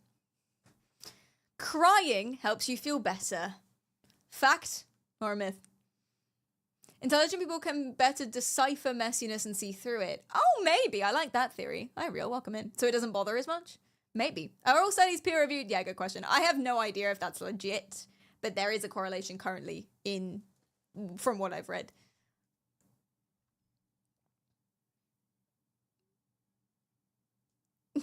Crying helps you feel better. Fact or myth? And I think you still can get in, by the way, if you click the link. So I was wrong. You didn't have to get in at the beginning. You can get in now. The answer is, it's a fact. Of course it is. It's cathartic. Well, catharsis is a questioned thing, but it does some stuff. I forgot what it does, actually. Crying does some stuff. It actually does. It makes your brain feels better. Yeah. Might want to Google that. Yeah, we all knew that. All right. Is anyone 3 for 3? Only 2 people are 3 for 3. That's Argots and Chocolate Mints. Guys. Get in the game, man. Get in the game. Okay, whoever wins should get something. You get VIP for a month in the channel. Is that something you want? Of course you do. Of course you want that. It's great. Winner gets VIP. All right, let's go. So mad I got the second one wrong. There are quite a few questions. You can bring it back. Okay. Next question. People with OCD are organized. In general. Again, correlation. Actually, wait. Wait. Fuck.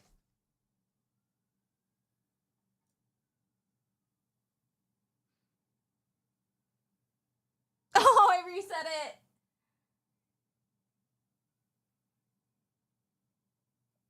No, I reset it! Okay, let me change the questions. We'll start again. I'm sorry, Chocolate. I'm sorry. I'm so sorry. Okay, that was a practice round, maybe. I did that on purpose because actually it's a practice round, just to give an indication of what the quiz will be like in the future. And now you know the stakes. When it gets VIP, the 30-second timer on each one, you can join at any time. But if you join at the beginning, you're more likely to win, of course, because you answer more questions. Let me replace those questions with other ones.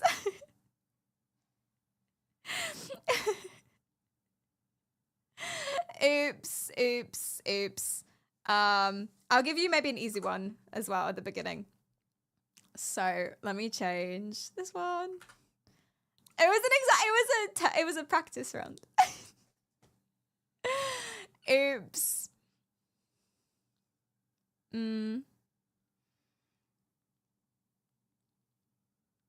These are too easy, you'll know. I'll go for more medical ones rather than psychological ones, because you know all the psychological ones. Oh, this one's contended a lot. I'm actually excited for these new ones. I think they might be a little better. I want a hard one. This one's hard. I wouldn't know the answer to this one. But then again, I don't know a lot of things, so that doesn't mean anything. Okay, and one more to change. Yeah, okay. This one I don't actually know necessarily what it means, just that it's agreed upon to be true. You'll see, you'll see. All right, let's reset.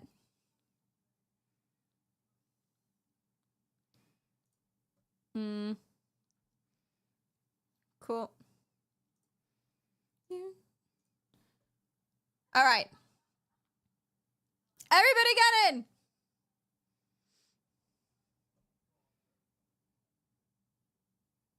Wait. I need to select what the answer is.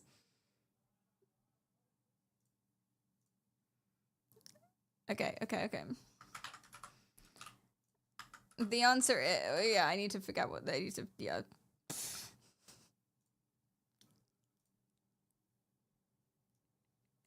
Talk amongst yourselves.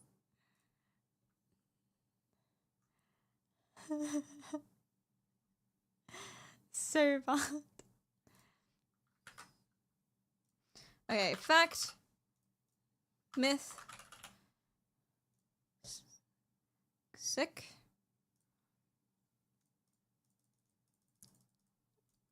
Okay, and we'll add another one.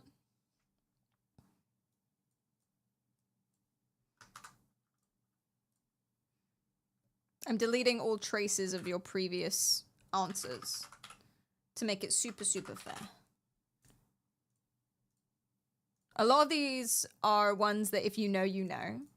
And so I feel like it's going to be very, very satisfying for a lot of people. Hopefully. That's how I feel for a lot of it.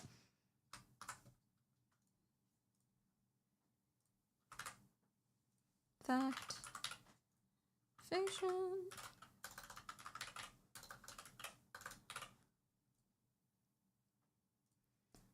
Cool.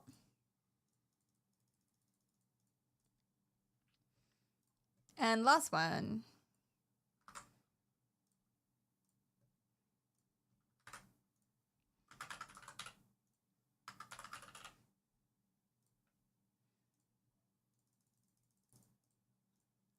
Cool, okay, we are ready. We are finally ready, I promise. Let me check. I promise. Okay, everybody get in, same link. We have been deleted. You have been deleted, yes. I believe it's the same link, correct me if I'm wrong. It is the same link, great. Everybody get in, let's go, let's start. Woo, we got more people now, yes, this will be fun. That was a practice round. Chocolate mints and oh my god, what was your username? Argots. Argots. Chocolate mints and Argots. You won the practice round in our hearts. Congratulations. Unfortunately, that doesn't mean anything. You don't actually win anything, but still. Okay,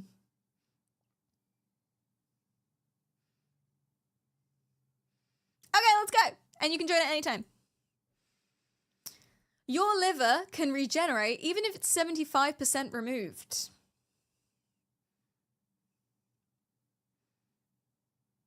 Fact or myth?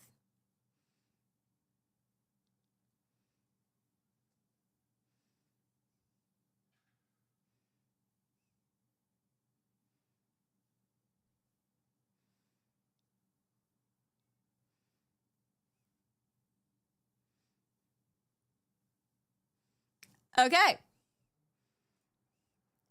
It is ultimately a fact. Congratulations, everybody. It is a fact.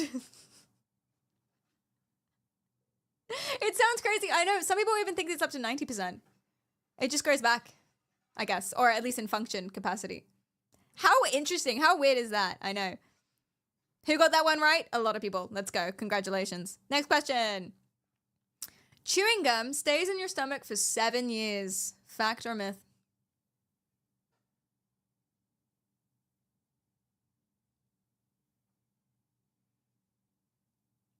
I remember everyone telling me this. Even if it's scared.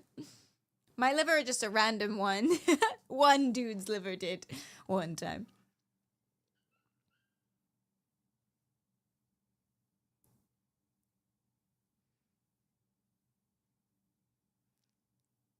Oh, yeah, all the time as a kid. Yeah, people would tell me that all the time. Like, it was really bad to swallow gum and stuff. Total myth. Total myth. I think it's a couple days. That's it. Congratulations. 98% of people. Jesus Christ. Okay, so far, we're all pretty much on equal footing. Some people are answering these in 9 seconds. So low latency is winning because you were the quickest. So it's also timed. That's a parameter. Next question. The acid in your stomach can dissolve metal. This is another thing that people used to tell me a lot as a kid.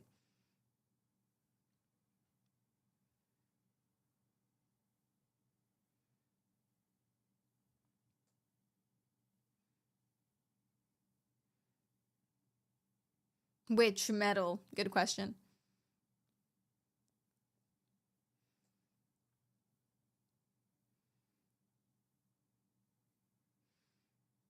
This is true. My diet is all metal. I eat metal for breakfast and I stare at the fucking sun. Because I'm an alpha. Okay.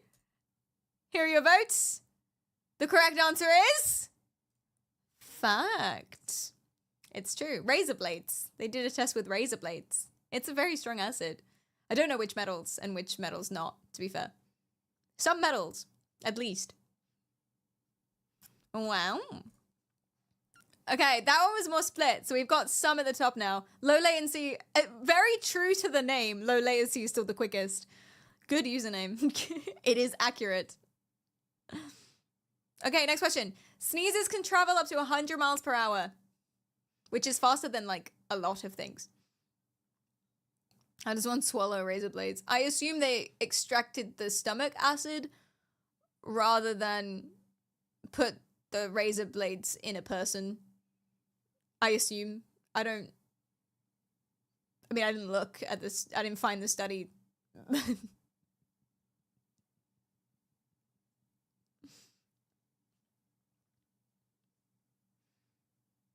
My grammar on this question isn't great. Sneeze, travel. Can you read the question that quick? All right, is this a fact or is this a myth? Here are your votes. Very confident you seem. It is indeed a fact. Yeah, they're fast. I imagine it depends on the person and depends on the force and the pressure power. I know some people that sneeze like a fucking animal and they scream as they do it. And I imagine that those are pretty speedy. I don't imagine my sneezes are quite speedy. I do stupid little pussy ass sneezes. I do. I go like, and then I squeak. Like nothing. If we all sneeze at the same time, can we knock the earth out of orbit? Give it a go. Give it a go.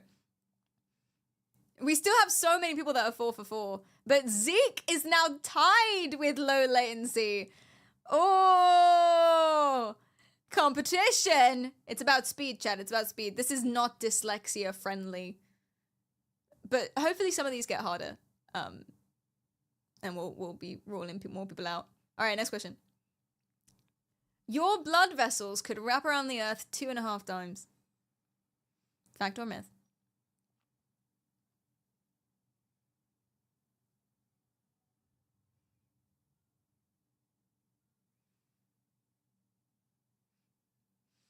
My Caesar sound like a herd of elephants. Oh dear. Hi, Ravioli.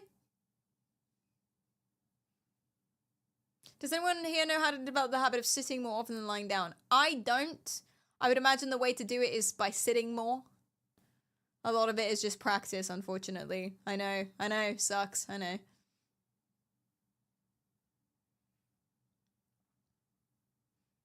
Alright. You guys say, fact, it is indeed a fact. You got a lot of them. Kaskastar did make a video about this, I believe. I remember it, yeah. Oh, I can start to see the end. 17 people are 5 for 5. So that's about a third of you are 5 for 5. Which actually is... I should have made these harder, man. Okay. A bunch of you will know this one too. Let's find out. Low latency has just pulled it back from Zeke by 1 second, so it's still going. Anxiety can cause physical symptoms like stomach pain and headaches. Fact or myth?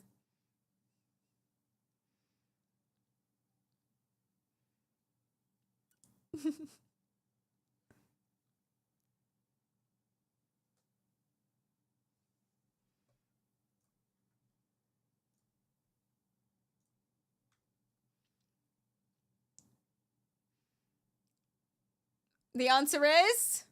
Those are your votes. The answer is, of course, a fact. You all knew that. Yeah. Well, 2% of you didn't. There you go. Okay. Next question. This one is a contentious one. And the time is now active. You have 27 seconds. This is a contentious one that people keep saying stuff about. Shaving makes hair grow back thicker.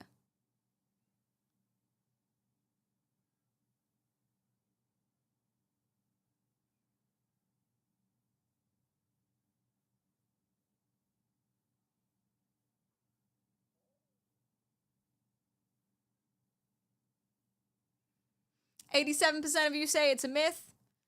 You are right. Maybe let's do a harder version after this. Low latency and Zeke. Way up there by like 10 seconds. God damn it. Okay. Toothpaste is good for spots.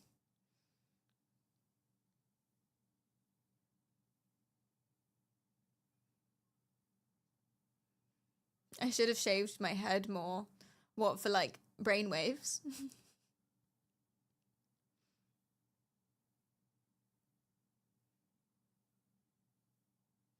It can't be right. Is that what you think? I have no clue why this should be true. That's how I feel about a lot of things, to be fair. You think mostly that it's a myth? And you are, as for every other question, right. Damn it, guys. You should be offended. I thought you were way more dumb than than you actually are. But only 10 of you are 8 for 8. Only 10. Oh my god! Potato absolutely smacked up at the top there for that one. Absolutely huge. Amazing. We're going to see the final leaderboard at the end, so I'm not sure if this is just for this question. Okay, chat, last question. Last question. Are you ready? Your brain could run on 20 watts of power equivalent.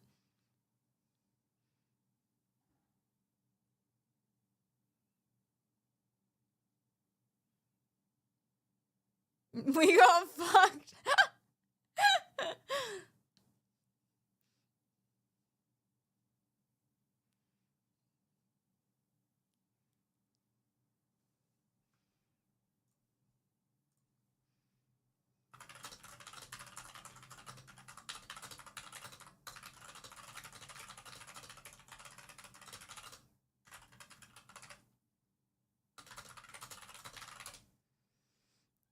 Okay, the answer is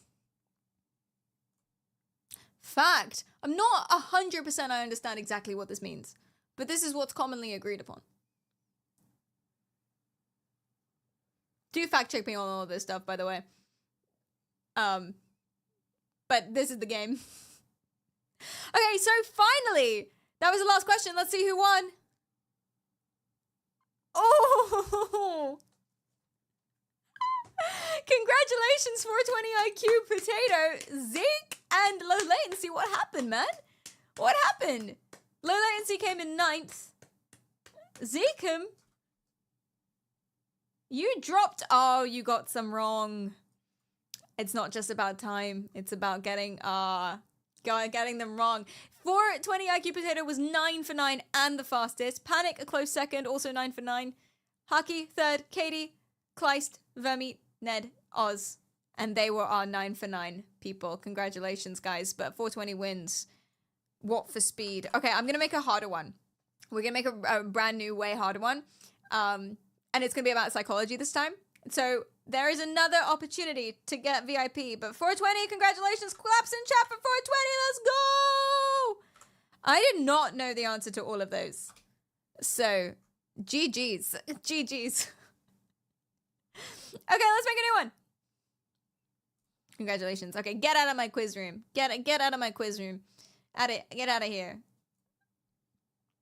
Okay. Fact or myth 2. All right. Understand. Oh no.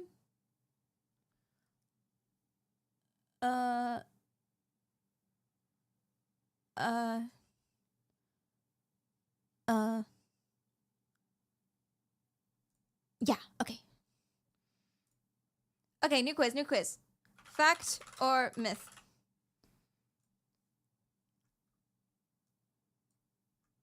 All right. Now, these are going to be even less fact checks, so pinch a salt for all of them, by the way. You're allowed to scream at me. Okay. There are going to be 10 questions.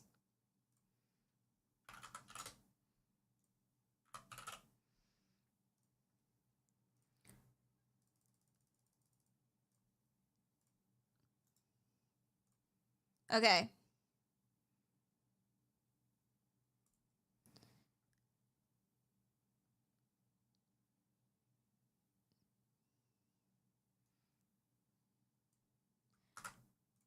Okay, that's the second question. I'm hand-picking them. I did ask ChatGPT, by the way, for this one. The last one I found myself. This one, because we're doing it quickly, I asked ChatGPT. That's why pinch of salt, they're less fact-checked. But you can at me and debate me, and then I can give you points if it is wrong. So there's also, it's another element of challenge if you agree. Also, these are about psychology and mental illness, so I'm fact-checking myself. But of course I can be wrong.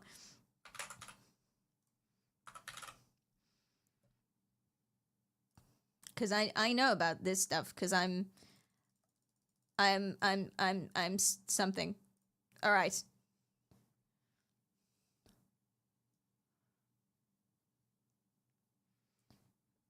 Okay.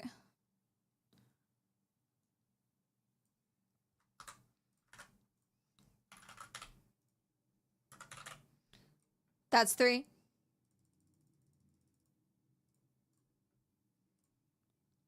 Oh, do you know what I might do? This will be fun.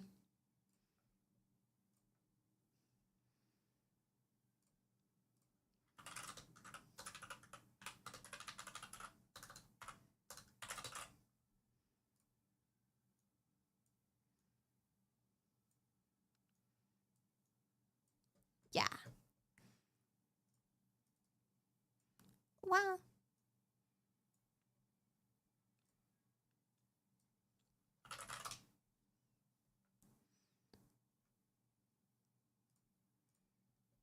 I'm so good.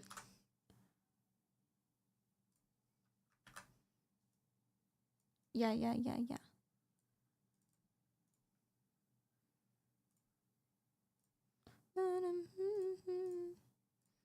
Wedding ring.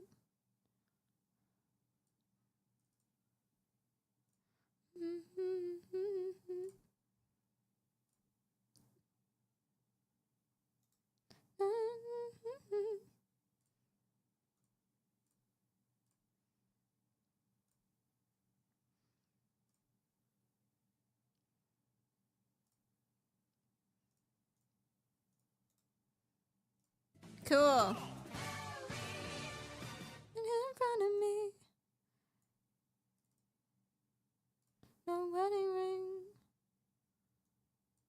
Okay, do you know what? Fuck it. Fuck it. I'll just do this. I was trying to make it pretty, but whatever. All right. New quiz starting in this amount. I tried to make it pretty and like all whatever, but whatever. Okay, go. Do I? Yeah. That's enough time. Yeah. Okay, cool. Oh no, there's pressure on me. Okay. Next question. Huh?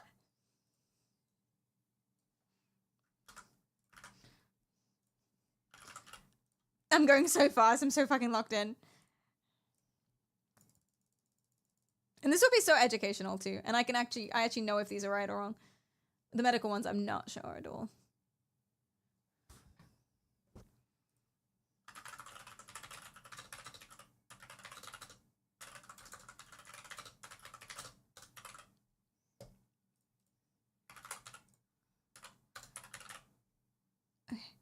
Okay.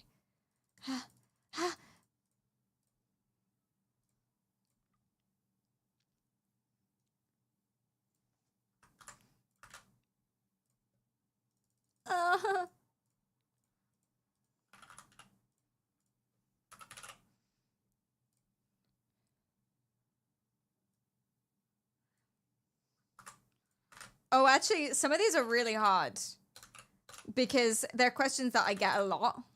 Like people come in and they ask, or a lot of the time actually assume, and they'll be like, because of this, how come this? And I have to be like, actually, no, not this.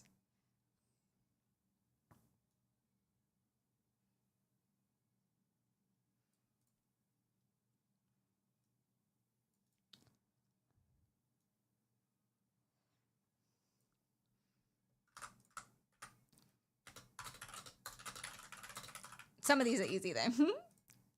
We gotta have a balance. It actually means I think people who are on this stream will know more and do better on this.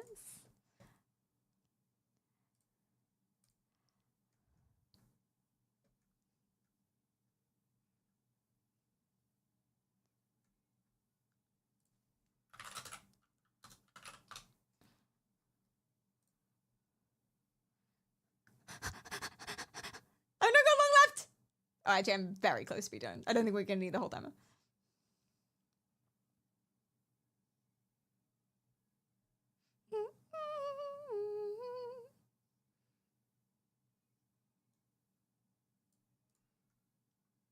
Oh, this is a good one.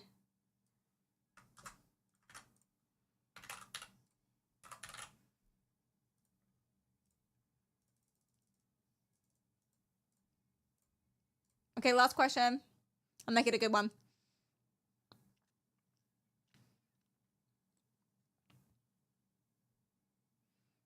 Mm-hmm.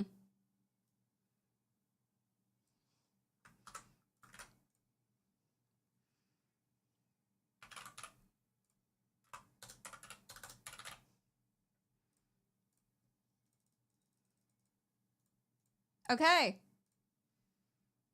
Okay, we are finished. Let's go. Didn't even need the whole timer. Yeah. All right. Sorry, I screamed. I'm very excited. Okay. Ready? Same link, I imagine. Ooh, it might not be. Let's see if it is. It's not. Okay. It's not the same link.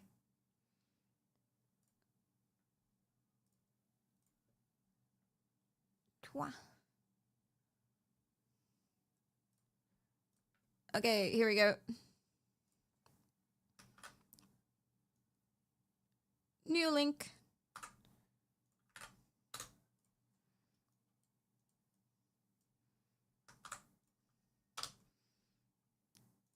So we unpin this one. Oh, you did. Thank you. Okay, new link. New quiz, new link. Yay. Everybody get in! Woo!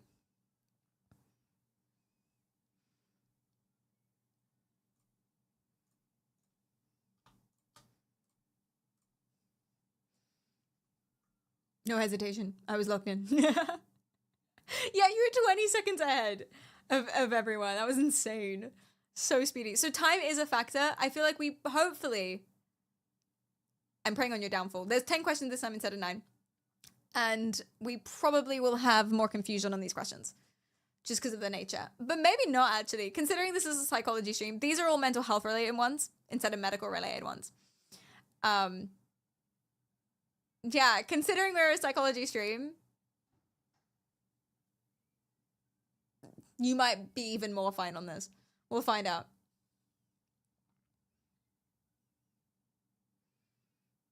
I can't answer super quickly trying to work across 3 screens. Oh no. Log in, Grace! For VIP again? Yeah. Winner gets VIP for a month. It's very serious. We will argue.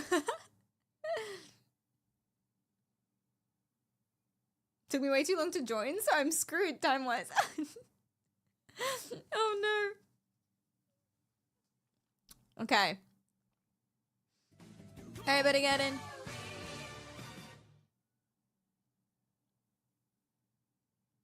Hopefully I picked up a thing or two in almost 2 years of being in this community. I think all of these are stuff we've talked about before, I think.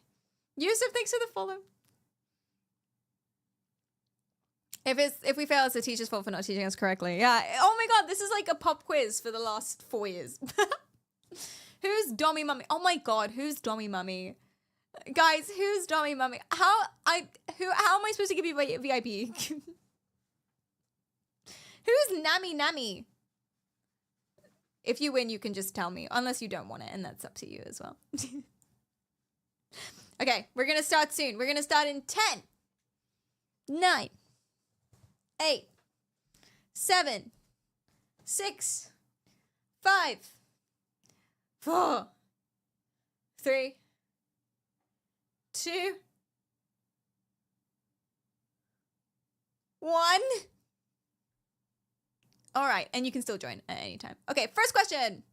First question. People with schizophrenia have multiple personalities. You have 30 seconds.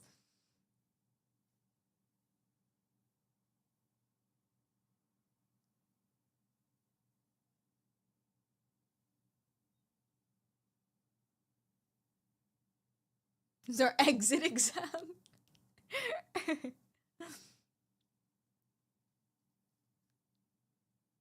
Oh, everyone answered this time. Let's go.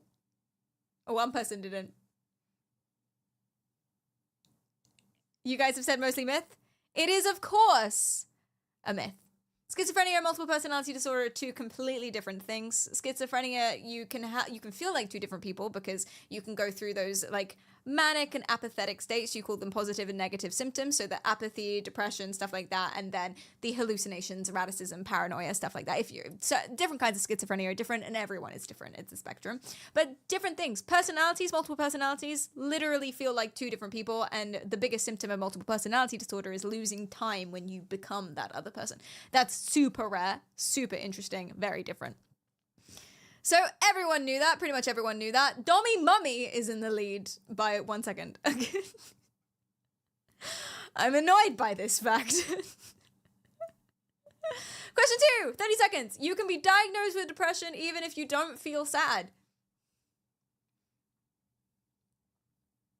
DID is still struggling after the rebrand. Yeah, oh, true. It is called dissociative identity disorder now, not multiple personality disorder.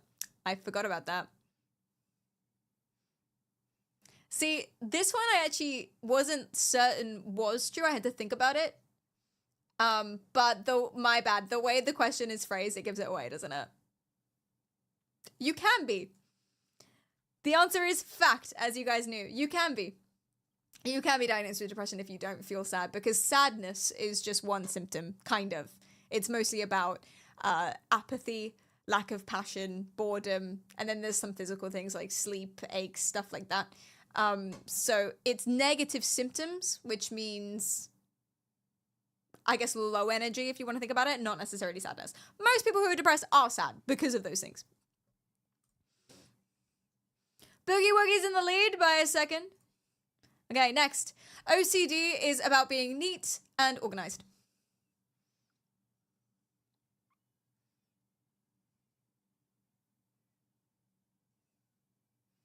Wait, you're meant to fill things with depression? Oh no.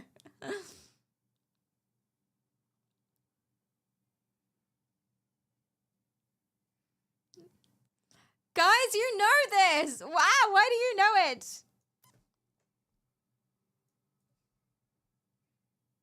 Okay. OCD is about being neat and organized. You say it's a myth. It is a myth. It is a myth. OCD is about having obsessions and then compulsions, and they can be anything. And there's so many different kinds of OCD. An obsession could be, I need to touch this multiple times or my family will die. That's a paranoid one. An obsession could be, have I checked the doors? The obsession could be, I want to push someone off this cliff, but I'm not going to do it, but I want to.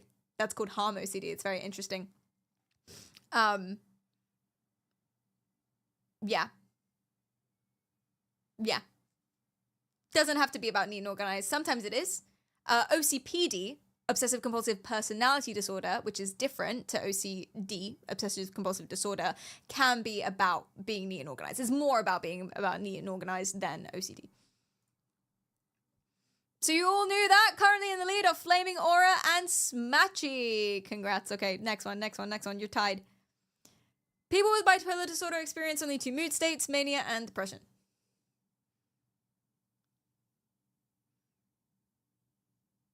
Bow, bow. Bow, bow. How tall is the cliff? If I don't step on tiles correctly, butterfly effect will be terrible. Yeah, that can be an OCD. That can also be a symptom of schizophrenia too. The paranoia, very similar. It's interesting. Sometimes there's cross-diagnosis there or misdiagnosis, or they're comorbid with each other, which means you can be diagnosed with both. It's pretty rough. You guys say it's a myth? It is a myth. It is a myth. Lots of mood states. There's lots of in-between states. What this means is referring to an in-between state. So you can be manic, you can be depressed, you can be somewhere in between, you can be neutral, as in, like, fine, I guess, normal. You can have symptoms of both of them simultaneously, which is more common. It used to be called, bipolar disorder used to be called manic depressive disorder, which a lot of people think they want it to go back to. It got rebranded because of the stigma, but that's gone now. So people might want it to go back to that way because it's more holistic in terms of the symptoms that people experience rather than 2 bipoles that you flick between is not quite true. Let's go. Flaming is in the lead by 2 seconds. Woo! Schizophrenia is correlated to increased violence.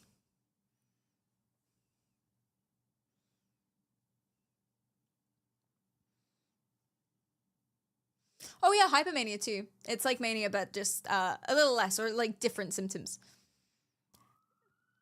To be diagnosed with bipolar 1 disorder, at least in this country, you have to have some kind of psychosis. So psychosis is any kind of break from reality. So hallucinations, delusions, anything like that.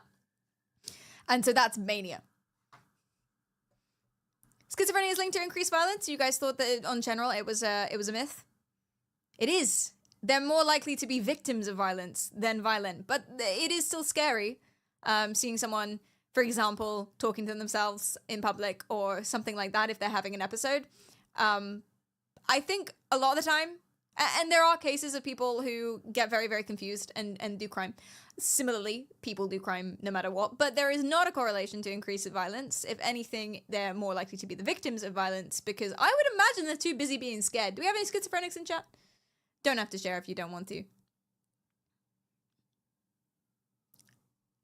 You're too busy being all scared and stuff, so like, you know, or confused or hiding away and isolated and stuff. Is that fair to say? I don't know. If they're more likely to experience victim of violence, isn't it linked? Schizophrenia is linked to increased violence. Increased. Oh, you mean against them? Oh, I guess so. The question wasn't specific. But shut up, you knew what I meant. Come on, man.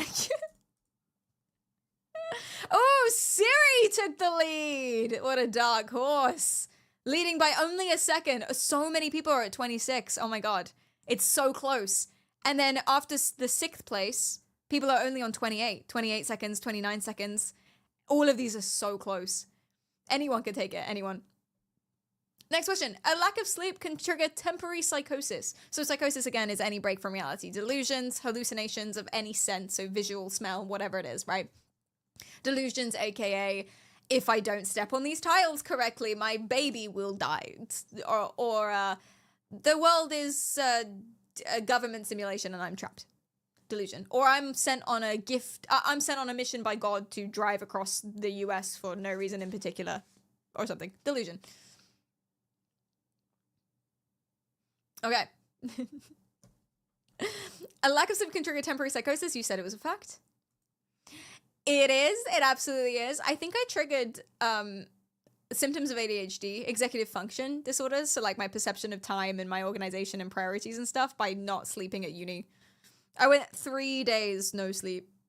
I had assignments. And I really did, man. I really did. I couldn't speak properly for a little bit. Whoops. Yeah, man. I feel like a lot of people have actually experienced this. It seems like a big, scary thing, but a lot of people have experienced this. Have you been really, really, really tired and then just been very confused about what's going on and making up stuff that isn't really true? Could be seen as a delusion, or like, you know, very common. A lot, actually, arguably, Siri maintaining that lead, but oh, so close. Interestingly, that's a big argument as to why people think that people see a lot of ghosts of dead relatives and stuff like that by their beds. That's a very common one. They met me by my bed, but I wasn't asleep yet. But you were tired because you were going to bed. It was nighttime. People with psychopathy don't feel emotions.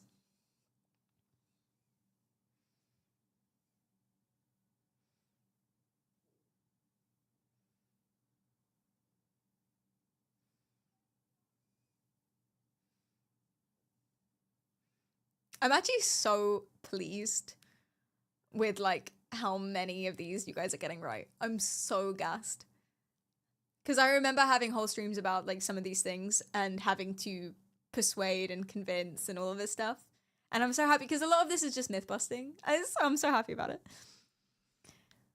Of course it's a myth. It's not true. They may have less capacity for certain emotions because certain emotions are linked to empathy, or it could just be apathy and depression in general, because those are all kind of symptoms for some people. But first of all, it's a huge spectrum.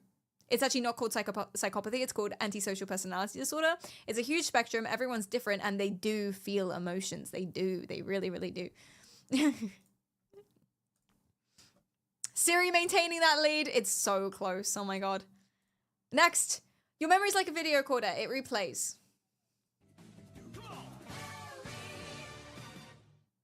Nine, thanks for the follow. You can change your vote. I actually didn't know you can change your vote. Because I just saw someone go up and then back again. Weird. Because I'm watching the live poll. I keep clicking. Oh, it's you? Interesting. I saw it shoot up and then disappear.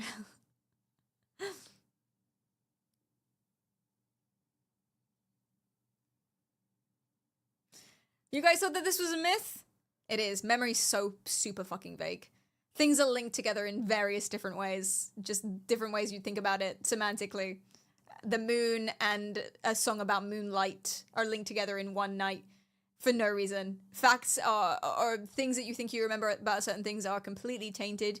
There's a theory that I read that you're more likely to remember someone telling you a story of something that happened rather than the thing that happened itself. So it's super, super vague. Your memory is like a dark cave of spider webs all linking dewdrops together. It's insane. It's a sponge. You can't rely on it at all. Siri maintaining that lead, kinda, but Boogie has come up to catch up. You guys are now drawing. Oh my gosh. Head to head. A single traumatic event can change the structure of your brain. This one's about brain structure. Kind of rip, if true. That's like an insult to my personal perception, though. Yeah. Yeah, it is. Yeah, sorry.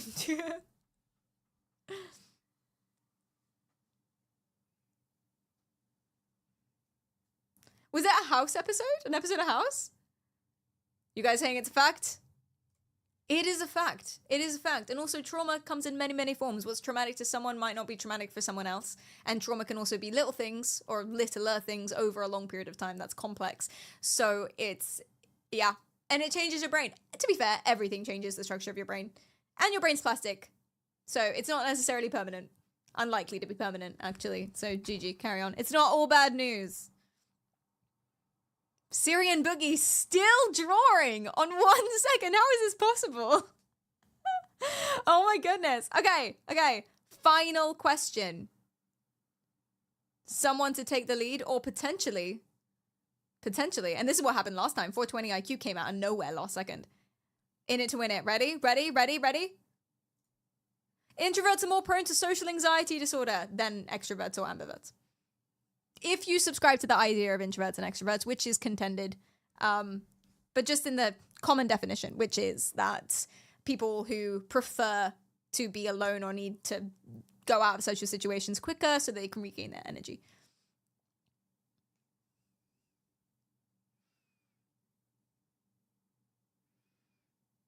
Pay attention to the phrasing as well, important in this question. Introverts are more prone to social anxiety disorder. You guys were kind of 50-50. So more prone to is the important part.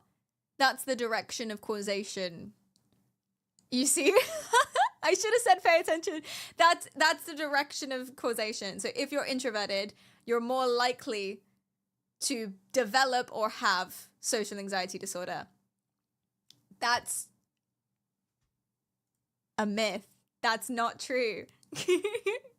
Maybe if you have social anxiety disorder, you're more likely to behave as an introvert, so you want to disappear. It requires more of your energy. But people who are introverted, if you subscribe to the concept of introversion or extroversion, they just prefer their own company, or they have other. I mean, social anxiety disorder is a disorder diagnostically. So they might be a little more overthinky, they might be a little more afraid, but it's not necessarily diagnosable. There's no correlation between these things in current studies as far as I've read. So that last one might have changed the leaderboard entirely. Because really, only people who are 9 or 10 for 10 questions will be at the top of the leaderboard, considering how well you guys did. So if anyone got this one wrong, especially the people with the leaders, and then time on it, total time. All to play for. Who won and gets VIP for a month? Drumroll.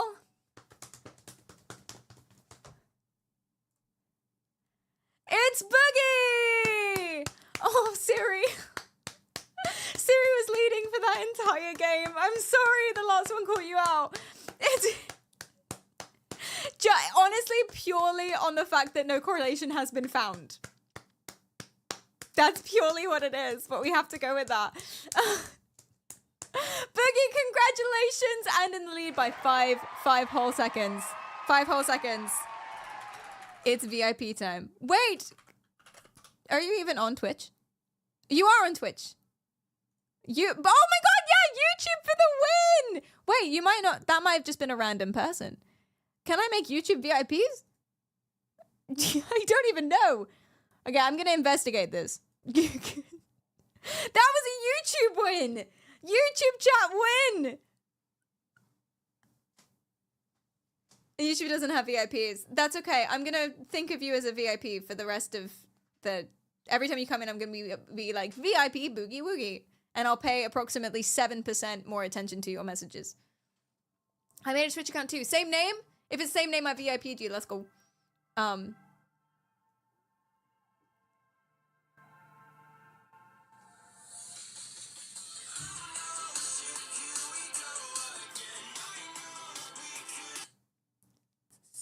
It's time to hydrate. So fucking embarrassing. Guys, it's time to... Oh, it's the underscore... Oh, shit, I need to un-VIP the other one then. Oh, dear. It's time to... This computer. Okay, there we go. There we go.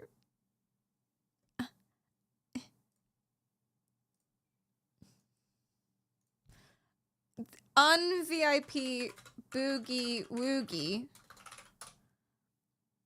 VIP the underscore Boogie Woogie. There we go. Everyone hydrate, it's hydrate time. All right. Now, if you enjoyed the psychology neuroscience, is that fair to say? If you guys enjoyed the psychology kind of vibes and such, you will enjoy this next thing.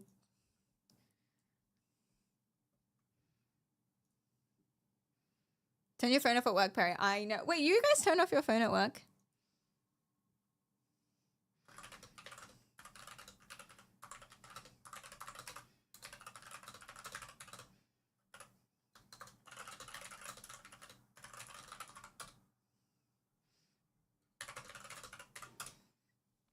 All right. You'll like this next thing. And we're going to do something we haven't done on stream for a very, very, very, very, very, very, very long time. Except 2 days ago, I guess. And that is...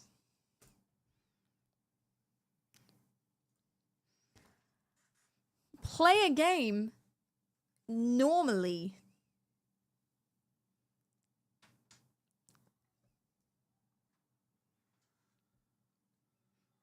Whoa. I know. Is it the game? Is it opening? I know. Crazy. Actually, insanity. Isn't it just? Playing it normally. Who could think?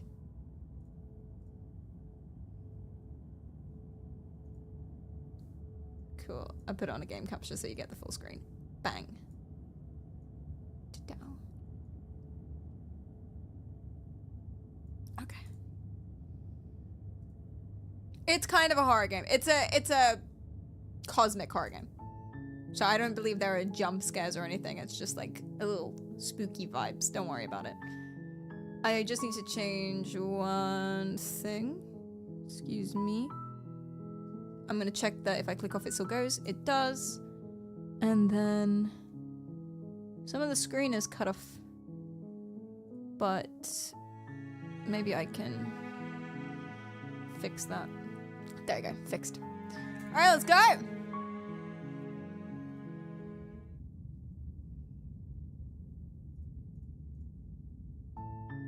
You're on a path in the woods, and at the end of that path is a cabin. And in the basement of that cabin is a princess. Okay, weird. You're here to slay her. If you don't, it will be the end of the world. Sick. Ominous. The end of the world? What are you talking about? Have you considered that maybe the only reason she's going to end the world is because she's locked up? True. But then rip, too late, right? Killing a princess seems kind of bad though, doesn't it? Can't someone else do this? Forget it, I'm not doing this.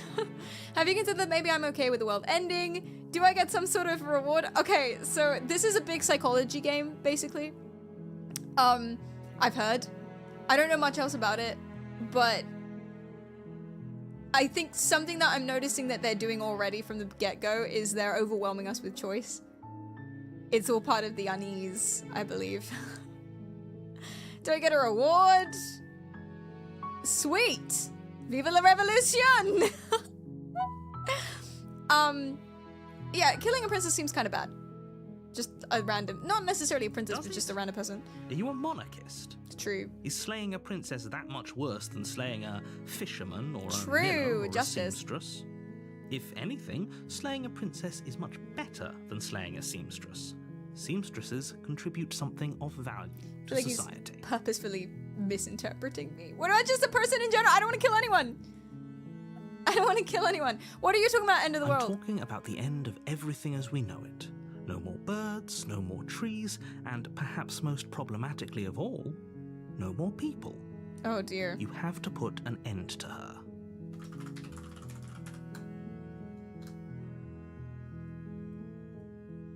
So literally end of the world then. Everyone dies. How could she... How does she end the world? Don't linger on the specifics. You have a job to do here. But surely you know if she Get does, in you know there how. and do what needs to be done. We're all counting on you.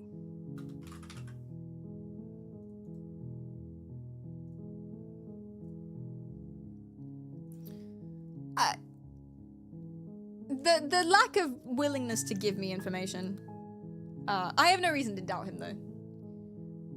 Do you have any evidence to back this up? Yes. Look, you're already on the path that leads to the cabin.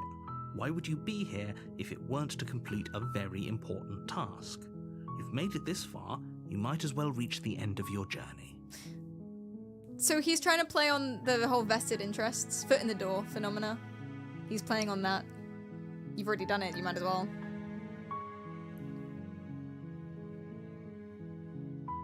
I kind of want to say, have you considered that maybe I'm okay with the world ending, just to see what he says? Of course I haven't. Why would I even consider that? Nobody wants the world to end. I don't know, buddy. Have you met Twitch chat? I mean, maybe some people do. Nihilists, or very, very evil people, but surely you're not one of those, right? I prefer to think of myself as a absurdist, personally.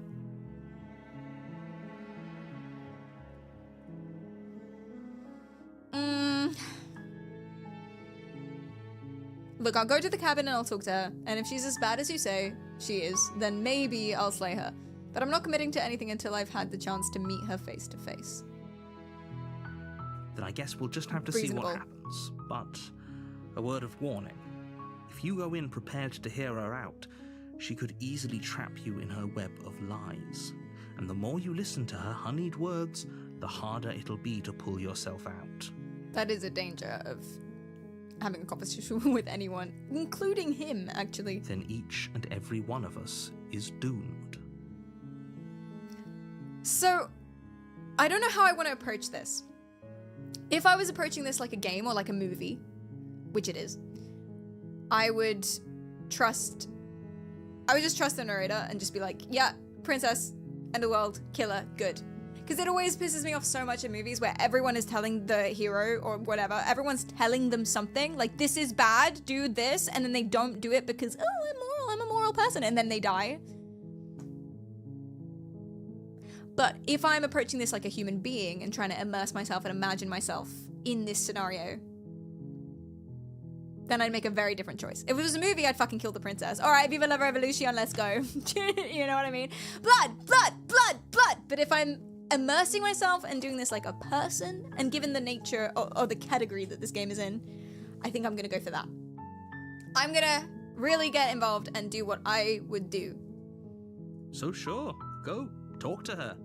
See how that turns out for all of us. And what I'm hearing is that this narrator is unreliable, it seems, and we don't know the situation. We also don't know why. You make your way up the short path to the cabin. You'll find the princess within. He's trying to play on our vested interest, like, you've come all this way, why don't you finish it? But we haven't actually felt that ourselves. From our perspective, we haven't actually felt that that's the case. We're not going to go through with this, right? So it doesn't work. She's a princess. We're supposed to save princesses, not slay them. Ignore him. He doesn't know what he's talking about. That's me. All right, let's go.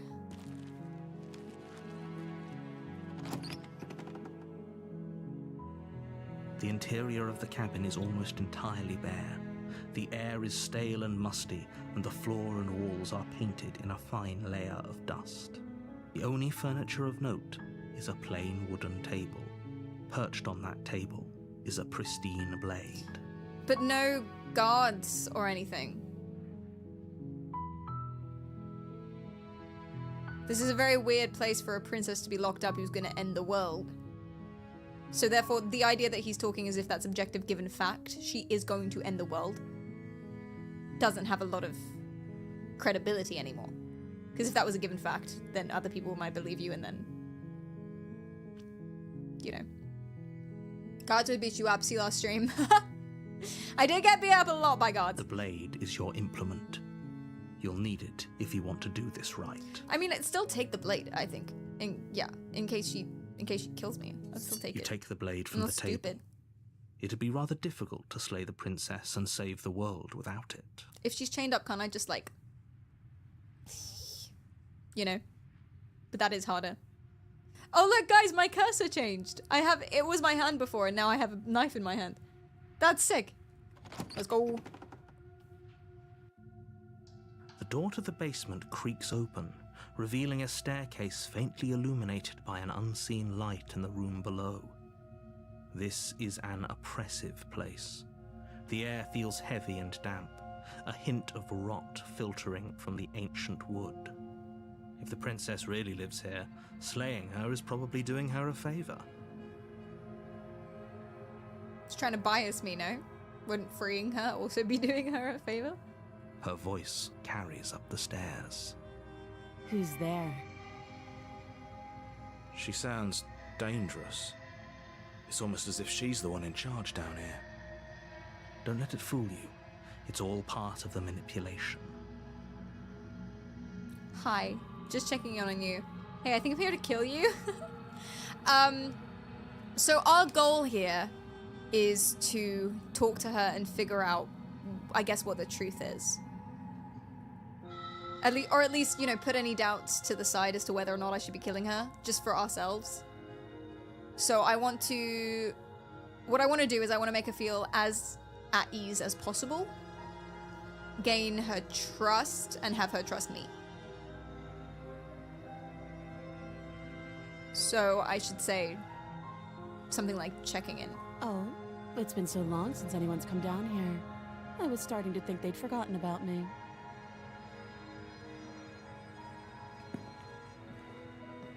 So there You walk are... down the stairs and lock eyes with the princess. How long is long, do you There's think? a heavy chain around her wrist, binding her to the far wall of the basement. I might try and lower the music volume. Okay. Diesel, thanks for the follow. She's so coldly beautiful. Is she really a threat to the world? Horny. Focus on the task at hand. Yeah. And there you are. Are you here to kill me or something? So, first of all, she has a hand free, which is, you know, not great. And she's therefore... She knows that... She knows about people wanting to kill her. Or maybe she's just commenting on the fact that I have a big fuck-off sword in my hand. What? No way. Why would you even think that? Caught me. I'm here to slay you. Nuh-uh. I haven't decided yet. I'm just here to talk. I'm just here to talk. We want to make her calm. Then why did you bring a knife with you? How about you drop it, and then we can chat. She's got a hand free, though, and those chains are pretty long. She makes a compelling point. What if we just dropped the blade and talked? Look at her. It's not like she's a threat. Don't you dare. Oh, by the way, in case you're wondering from earlier on in the stream, the difference between an estuary London accent and an RP London accent are these two voices, if you can tell the difference. So voice of the hero is an estuary, the narrator's is RP. Of course they don't have to be from London, but that's what they would sound like. Yes. It's fine. We can decide what we want to do after we talk to her. Maybe she really is a monster. But killing someone in cold blood isn't very becoming of us. It's not very becoming. Oh. If I stay here, I can judge the length of the chain.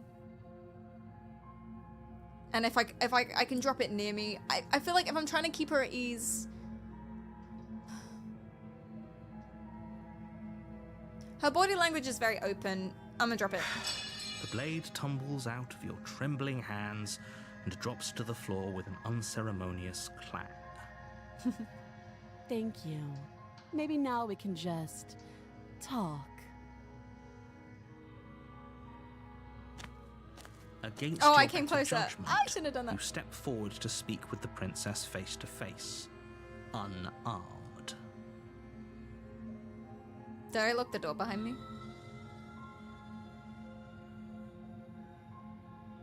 Regardless of whether or not she's gonna end the world, she wants to leave here, right? If it has been a long time.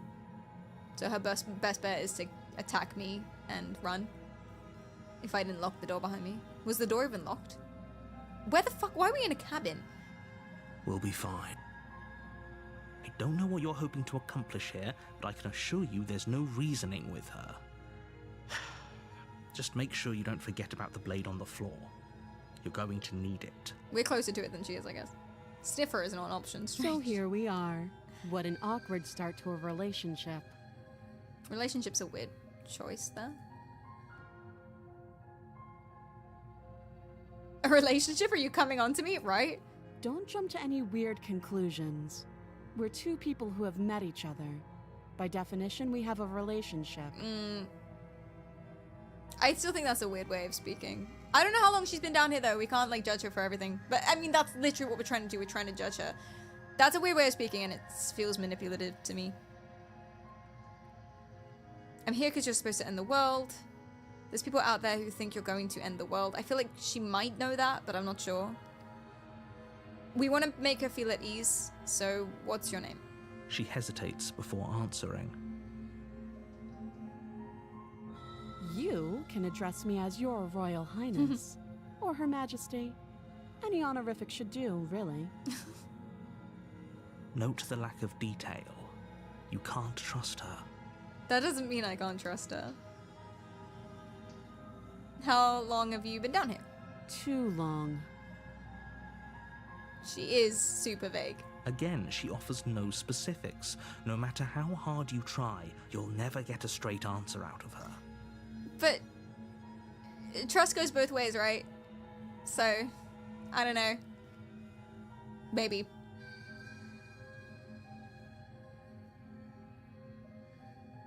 I don't want to say how would I get you out of here because I don't want to give her false hope. It's just going to make her angrier later. And I don't want to tell her about the end of the world. I also don't want to tell her that I'm here to kill her, so... Oh? Have you decided what to do with me? You know why you're here. But I did not have enough information. Killer, I'm getting you out of here. I'm gonna keep you locked away down here, at least for a bit. We can get to know each other better while I decide what to do. Yes. That Agreed. seems like a pretty good compromise. Yes. Leaving her alive is too risky. If you don't deal with her soon, she will find a way out. Why me? Who am I in this situation? One way or another, I'm going to find a way out of here. You can make it easier for both of us if you help. What's interesting is she's echoing the voice of the narrator, which inadvertently makes him more trustworthy. And if you don't... There's more than one person saying the same thing. I can promise that you'll come to regret that decision. And now she's threatening me. You have to make a choice. Let's hope for all our sakes it's the right one. So murder is wrong, but I have 2 strikes against her. The manipulation and the direct threats. And the fact that someone else is saying she's evil. Blood, blood, blood. I've seen enough. Stabby stab.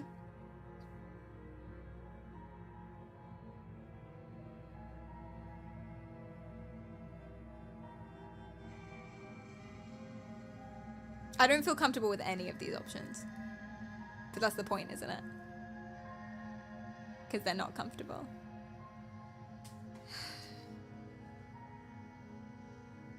I'm locking her in the basement, and I'm leaving, and you can get someone else to do it. I know you think this is a fair compromise, but it isn't. No one wins here. I guess that's true. It's a chance we'll have to take.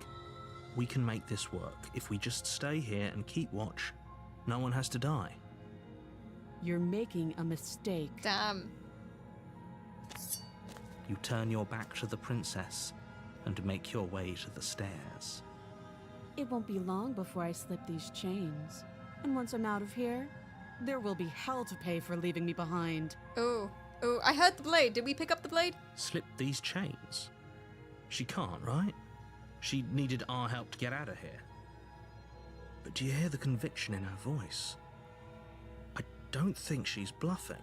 Maybe it was something about the door being opened or something. Maybe we already helped her without realizing we helped her. Yeah, I've got the knife. It's in my hand. You can still turn around and finish the job. We're sticking to the plan of locking her down here, or... Oh, that's a relief.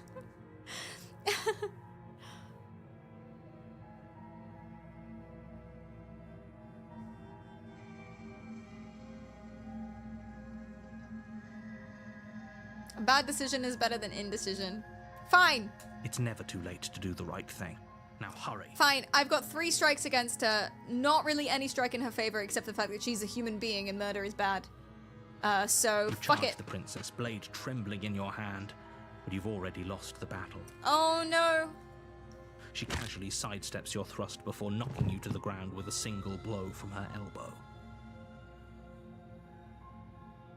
I We hesitated. shouldn't have hesitated. Yeah. But she doesn't stop there. She kicks you a few times with No. measure, the pointed tip of her shoes feeling like a pickaxe Wait, am against your I? fracturing I'm a bones, lizard man. I'm a making lizard man sure with claws. you stay down. As you lie, crushed and broken on the basement floor, the princess kneels on your throat with the kind of weight you didn't think her slight frame could possibly possess. Sleeper build. As you gasp for air, she eyes you with an intense curiosity. You shouldn't have let that fear creep into your heart. You had the upper hand. Tommy, mommy, stop. And now look at you. Is this really the best you could do? Look at you. Completely broken. I'd be lying if I said I wasn't a little disappointed. See, the thing is like, okay, you might feel like, well, this proves she's evil. But no, because I tried to murder her. So all I'm seeing is a slay queen goddess. She applies more pressure, Oh, shit. slowly squeezing what's Oh. left of your life Oh. out of your lungs. Okay, she actually didn't need to do that though. I was already down. She could have just taken the knife and gone. This is the end, isn't it? I'm afraid it is. Guys, we fucked it. No, Everything we goes fucked it. And you die. Can we try again? I guess we have to try again. Okay, next time we just go in straight away and we just murder her. That was fast. Oh, Seven's in chat. Oh, wait. Chapter 2. You're on a path in the woods, and at the end of that path is a cabin. And in the basement of that cabin is a princess.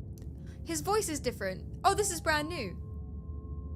His voice, he said that lightly. You're here to slay her. If you don't, it will be the end of the world. Or maybe it's not. I'm doubting myself. I'm getting a terrible sense of deja vu. Hasn't this already happened? Okay, no, but I died. She's gonna kill me again. Proceed to the cabin.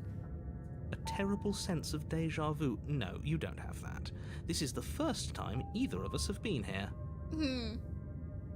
If he doesn't remember what happened, then maybe it's best to keep it that way. Yeah, honestly. Hi, Billion. You know I can hear you, right? It's going to be a lot harder than you think to keep secrets from me. Oh no! What does it matter what he knows? There's nothing we can do to stop her. She's just going to kill us again. Voice of the broken. She is not going to kill you unless you let her. But slaying the princess and saving the world is going to be much more difficult than it has to be if you spend the whole time second-guessing yourself. True. I don't think I want to press it any further. Yes, I do. It hasn't. Or if it has, I certainly haven't been a part of it. This has all happened before. We've just met for the first time, you and I. All right, he's not gonna go any further. Let's assume I'm telling the truth and all of this really did already happen. Why should I listen to you? Why should I bother doing anything? Do you know what? We didn't ask these questions at the beginning. Let's go for it. Those are two very different questions, but fine. I'll indulge you if that's what it takes to get you moving. Let's say for a moment that this really is the second time you've met me, or at least a version of me. You died last time, which probably only happened because you didn't listen to me. Of course we died. I guess. We couldn't land a single blow on her, and she broke every bone in our body before she decided to let us die. What were we supposed to do to stop her then? What are we supposed to do to stop her now? It's pointless. I mean, I was literally murdered, and now I'm back at the beginning of where I was murdered. I understand why I'm feeling a little bit down in the dumps. She's just a princess. Slaying her shouldn't have been difficult, but congratulations. You've been given another chance to actually do this right. Okay, so we have to make a choice now, but I'm equally convinced of just rushing in and stabbing her as I am of letting her go.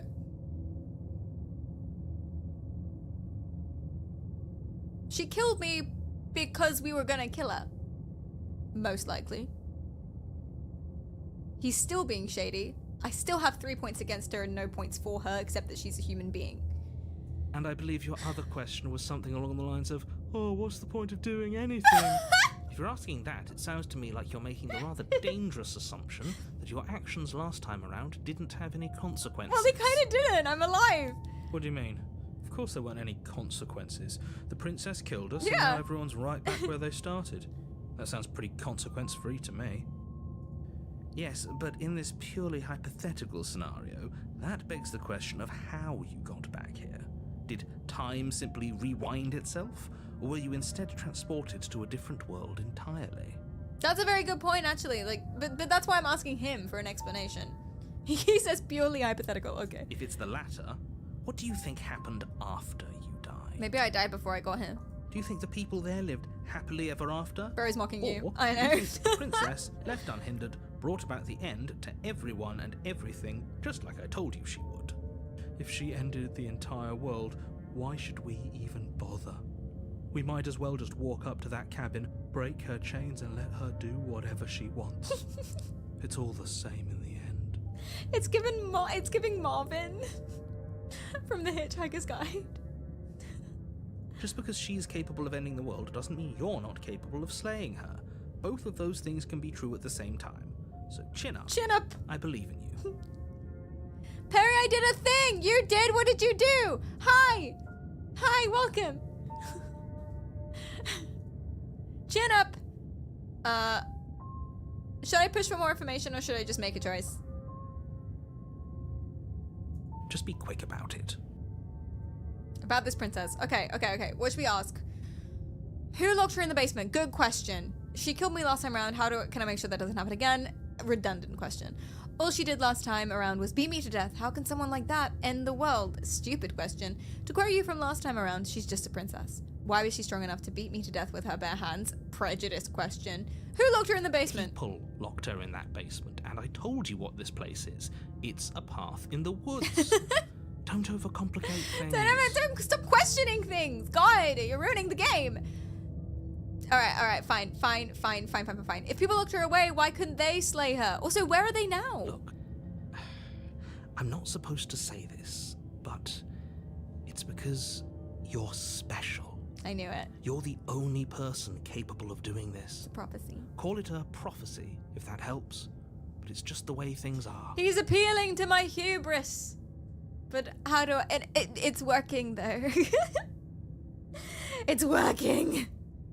Oh, I didn't know we were special. Ooh.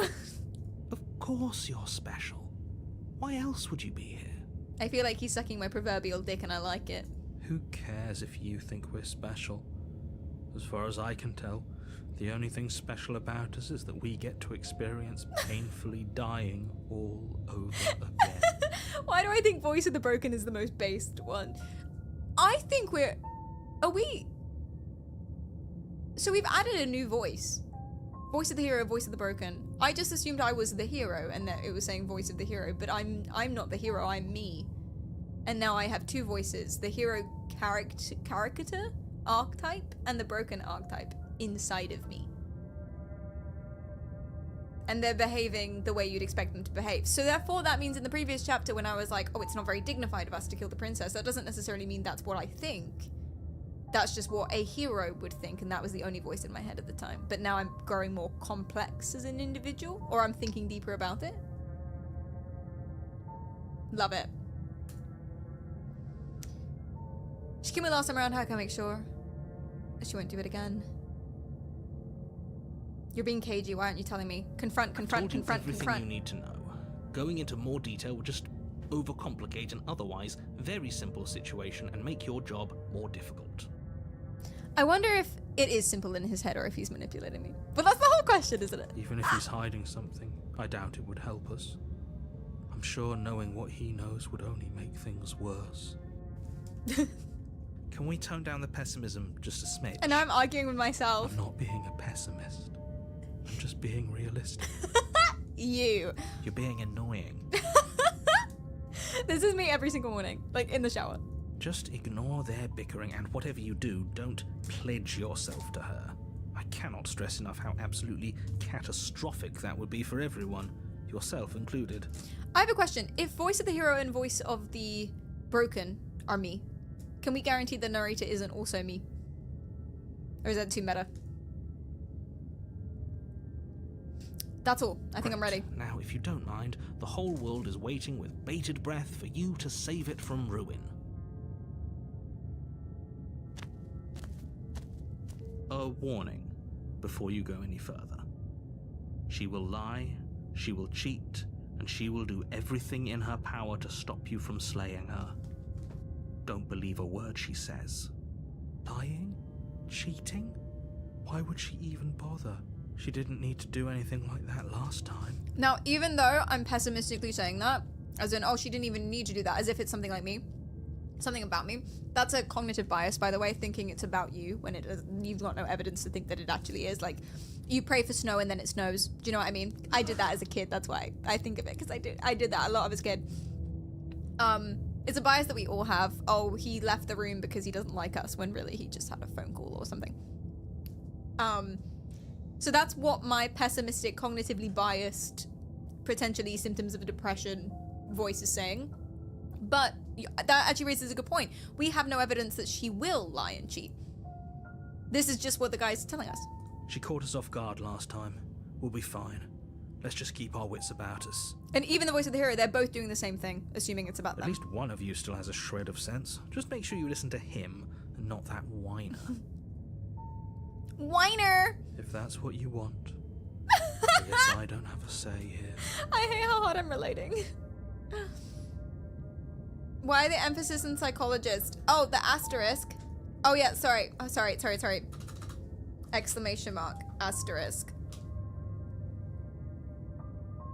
Exclamation mark, asterisk. Thank you. Yeah.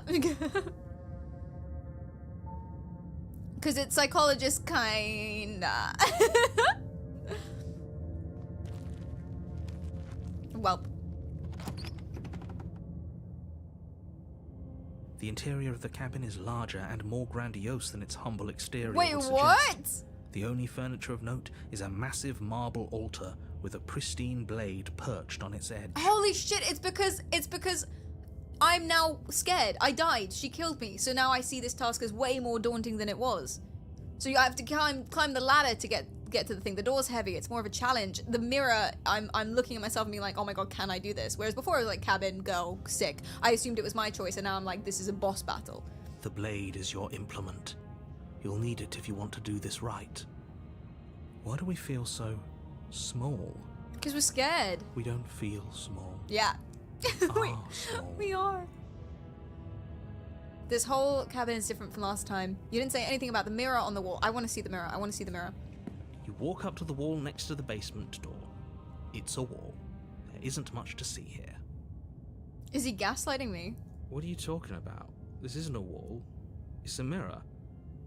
Or at least it'll be a mirror once we wipe off that layer of grime. Or maybe he's seeing something different that I'm seeing. If he's seeing something that different to what I'm seeing, then it backs up the theory that we are different people, and he's not just an aspect of myself. You reach forward, What the fuck? rub your Sorry, hand that against the cabin wall. I hope you know how ridiculous you look right now. That really throws me off every time. We should count ourselves lucky.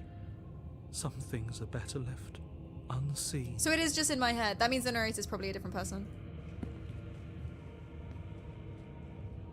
Maybe that's because you haven't actually been here. I hope this means you'll finally drop that ridiculous past life nonsense. You haven't died, and you certainly haven't been killed by the princess. He's gaslighting us. Or maybe, I don't know.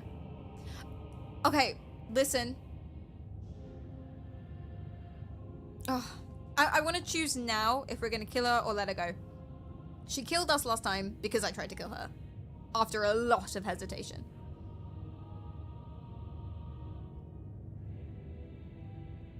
So I'm going to make a choice and go all guns blazing regardless of what it is. And if I'm letting her go, I don't want to take the blade in with me at all. Because it'll put her on edge. What would I do? And what do I feel is the right choice? I'm gonna let her go. No blade this time. Yeah. Maybe she'll be more receptive if we're unarmed. Blade, no blade. It doesn't matter.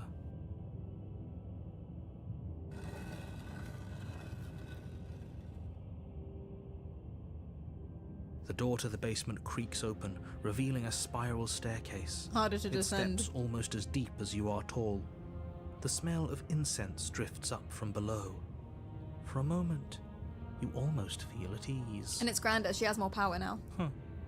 This is actually kind of nice. It's still a stone basement. If the princess lives here, slaying her is probably doing her a favor. He's still trying the same tactics. Maybe he doesn't know that we died. I don't know. A booming I don't know. voice rolls up the stairs. Is that a guest I hear? Don't linger on the stairs. Come down and witness me. She's like a god now. She's the boss. You weren't kidding when you said it was booming. She wasn't like this last time. You shouldn't have come down here unarmed. We need to get down there. She wants us to see her. We need to see her. Should we be worried about your sudden change in attitude? Just a few minutes ago, you were going on about how pointless everything was. Now you want to go down there. He's vulnerable. He's being manipulated. He's vulnerable. He's searching for purpose. He's the perfect cult recruitment person. He's gonna get recruited. He's gonna get recruited. Okay, I made a mistake, chat. I made a mistake. Or maybe I didn't. Maybe I'd still come to the same choice. I assumed that the landscape had changed, but she hadn't. What if, because of I perceive her as being stronger, she is actually stronger? I perceive her as being evil, she's actually evil now. I don't know if I would have made a different choice, because still letting her go and stuff like that, I could get on her side. I could be subby little cult subby boy.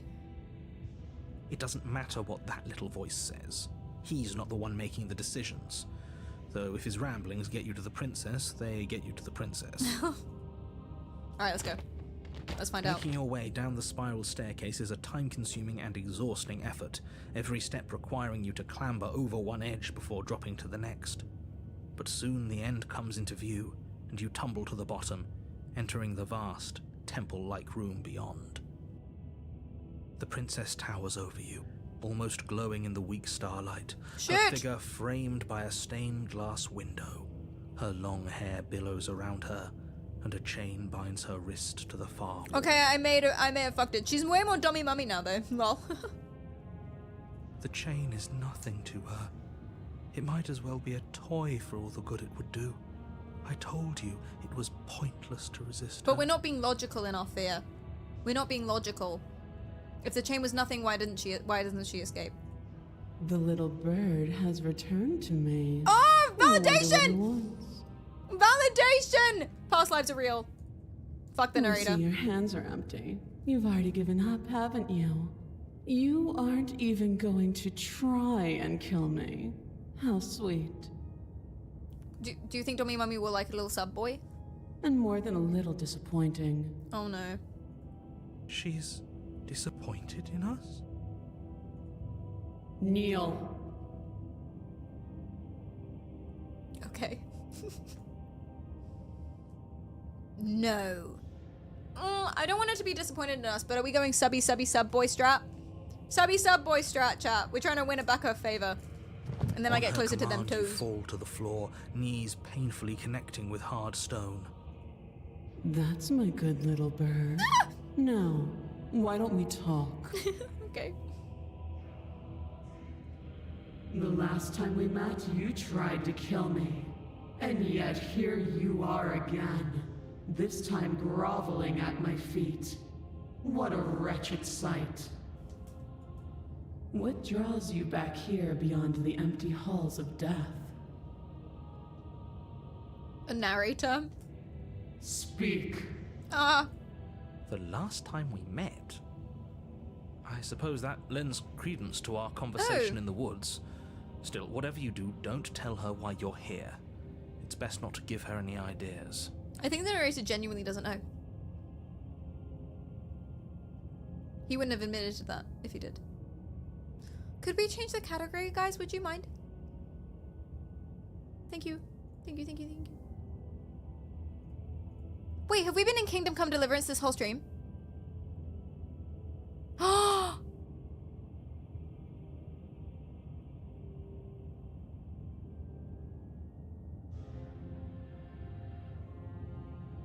No, we haven't? Oh my god, we haven't. Okay, thank god. Oh my god, I was about...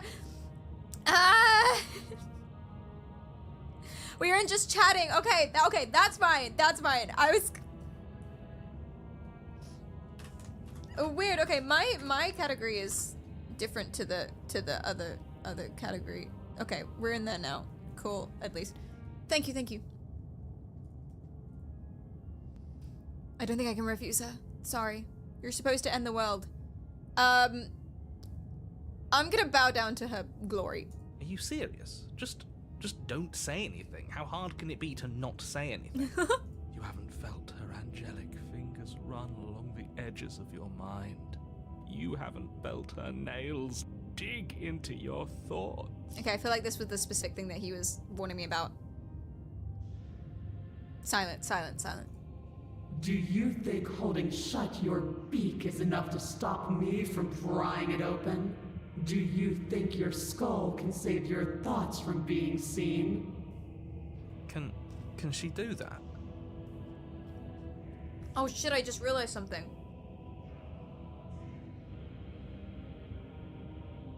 You know, I talked about the bias about thinking things are related to you. I might be overthinking this, but the bias about thinking things are related to you. I said that this guy, voice of the hero, voice of the broken, was doing that. When I said that,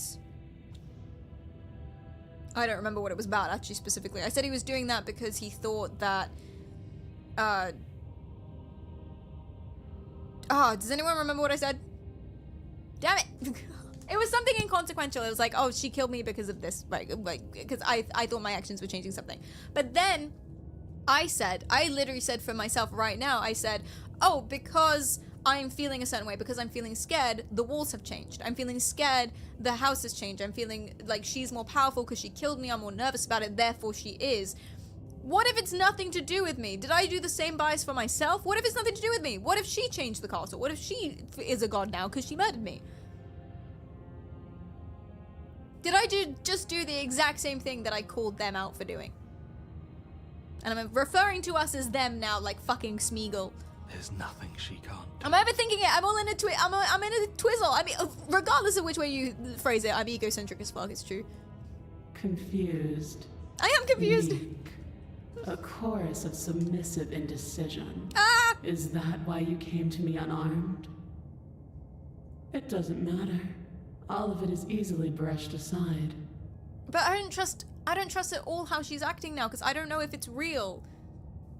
I don't know if this is her or this is me.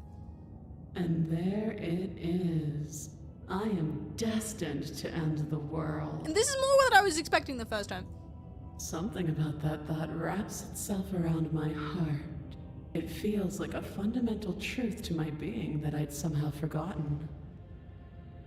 I'm gonna choose not to take away her agency, and I'm gonna choose to believe that this is her. The collapse of the old is a necessary prelude to the birth of the new. And the world as it is now is overdue for alterations. True, but I don't like the way she said it. It's time for me to seize my destiny. And you, little bird, will help me seize it. Score! She's inevitable. There's nothing else for us to do but help her.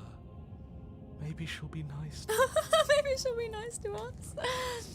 What would you have me do? What do you have planned? Just because you're supposed to end the world doesn't mean you actually have to do it. You can be whatever you want to be. I feel like she's not going to go for that. I have questions for you before I decide to do anything. What happened to you after I died? I'm going to start here. I don't want to talk about the whole world ending thing. I still want to try my original tactic of gaining rapport, gaining her trust. And she's accepted that I had died, so let's go for that. Know the limits of your privilege, little bird. Oh. There's an empty place at my side for you to fill, if you'll have it. But it is not a place for an equal. It is a place for something worthy to be kept. A priest, perhaps, or a pet.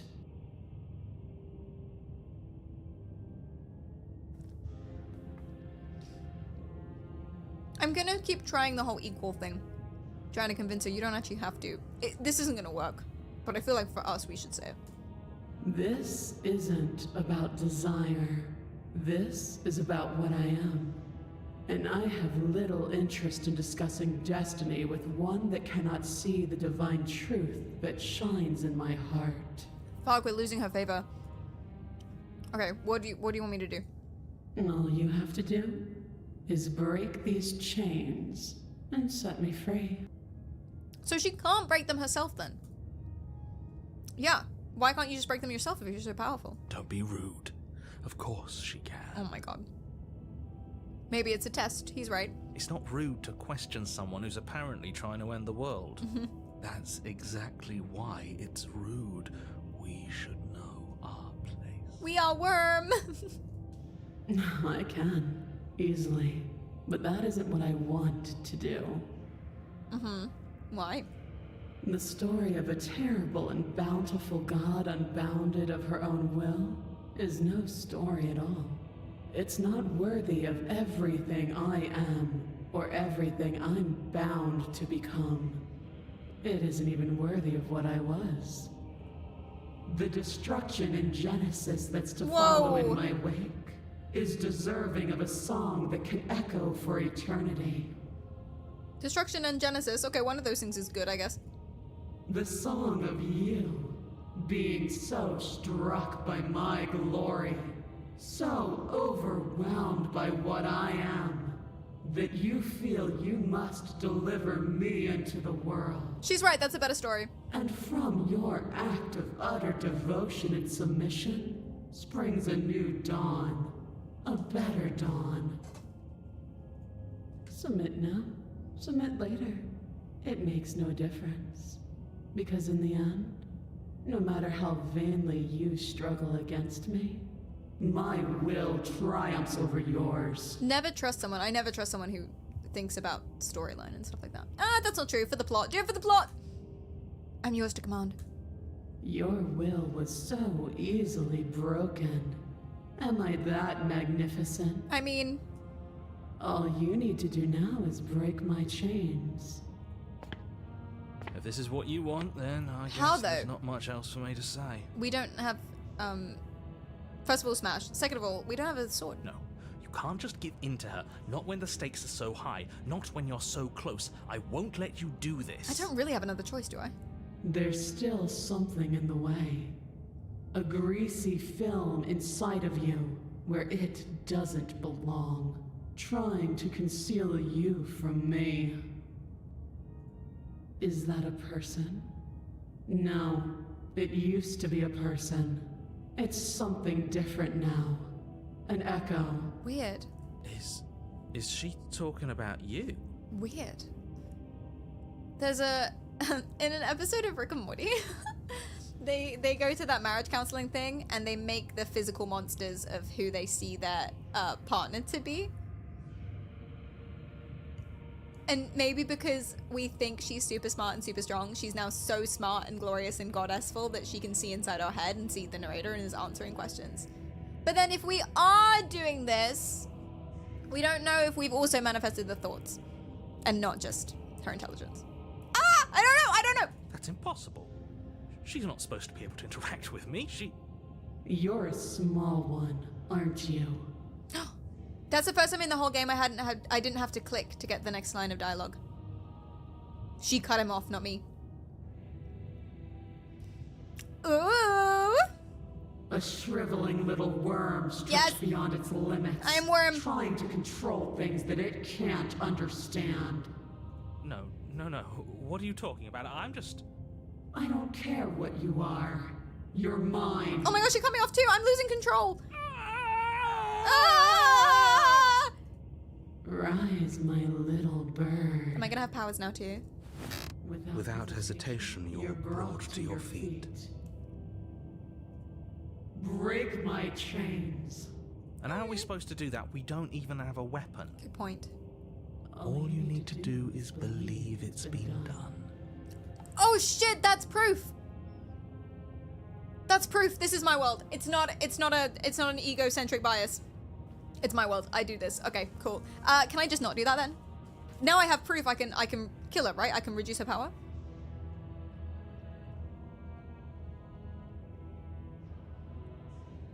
I don't really understand what this one does. I have to. It's over. I'm sorry. Is that referring to killing her? And what if I don't believe then? What happens then? Let's go for that. More reassurance. You poor, wretched little thing. You already do believe. You've always believed. All you have to do is open the last door to your heart. It's easy. And once you let her in, you'll be safe and free forever. Please don't do this. But I know now that it's me.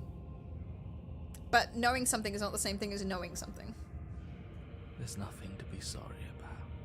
This is how it was always going to be. And it is good. Alright, I'm done with this. I'm just gonna go sit in the corner. Let me know if we get our agency back. Woo! Agency! Independence! Oh.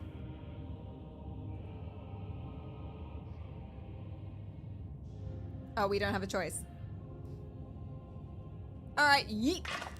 Her chains shatter, and the cuff falls from her wrist. She is loose, and the end is upon us. Oh no. Good disciple you are. Sick. Come, it's time for us to leave. What happens now? Nothing. And then, everything. Oh. Okay. Yes, mommy. Yes, mommy! Oh! Okay. But you do not take her hand. Something has taken her away, and it's left something else in her place. The mirror! She's gone. Where did she go? Should we try and find her? No, mommy, come back! And there's that mirror again. Why is it here? Why now? I know, we were so happy, we're like, we won! We lost. I don't know where she went, and I don't know how we'd even go about looking for her. The narrator is gone. Oh yeah. I don't think I'm supposed to look at the mirror, approach the mirror. I'm begging you, don't do this. Do it. It's different now. It feels... It never scared me before. I don't know. Final. I don't want to look at us. You approach the mirror. Gaze into your reflection. Oh, Jesus. Silence as you reach forward. They're gone, but the mirror remains. It's time for you to see what's in it. It's you. Holy fuck. Jesus Christ. Jesus Christ! I'm terrifying! No wonder we hate mirrors. You are alone in a place that is empty. It is quiet here. Looking hot. Hi, Matt. It's me for real, for real. It's me every single morning. To be fair, it actually is though, because I'm not so good at taking off my mascara. I try my best, but I'm not so good at taking off my mascara. And so when I sleep, it all runs like down my face and into my eyes. So when I walk into the bathroom in the morning, it's like, bleh. We're hot. Delicious. Delicious. Proceed to the cap. Oh, shit. I'm on my own. The narrator's gone. Does that mean we have more or less agency? Given the mirror thing, I say we have more agency now. We're aware of ourselves. We have an identity. You're at the cabin. Approach her.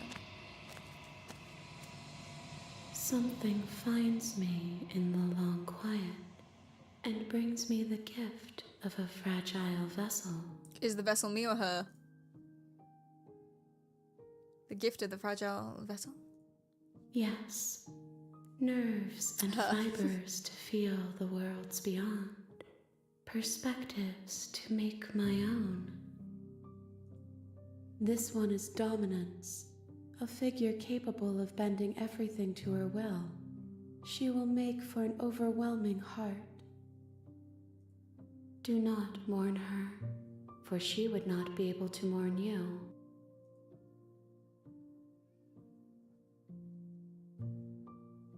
What are you? I am solitary lights in an empty city. What are you? I really want to answer like this when someone asks me, hey, what do you do for a living? I am solitary lights in an empty city. And you? What do you mean? What do you think I am? I think I'm going to choose this opportunity to flirt. What do you think I am, baby? I think that you are like me. We are oceans, reduced to shallow creeks. I am the chosen one. It's true. Do you know the narrator? I need to know this actually, because this is bothering me a lot. How did she see inside my head like that? You are the only thing I have ever known. How long have we been going round and round, chat? The space we're in is vacant. Nothing comes here but us. Have we just been going round and round and round and round forever? But every now and then my memory gets wiped. Destroy your body, attack the entity, damn. Do you know about the worlds beyond this place then? I know only that they are.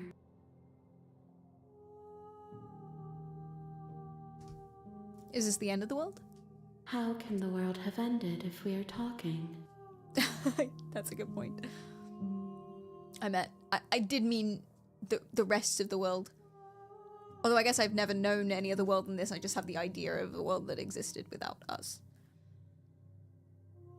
Are you actually the princess? She is part of me, and part of me is her. So the princess was just a princess, perhaps in the beginning, but I imbued her with more?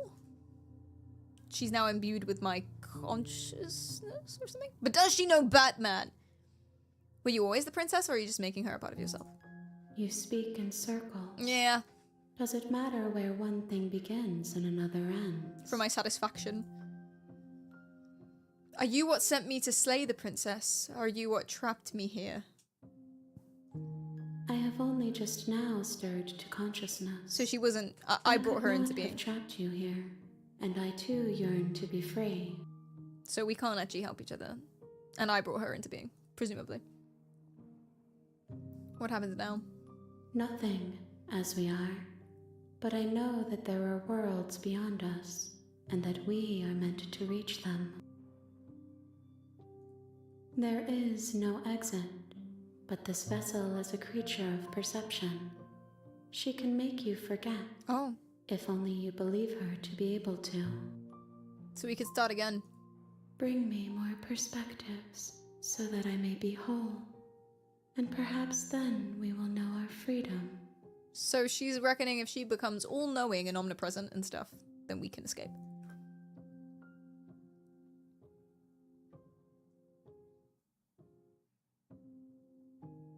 Are you gonna destroy the world?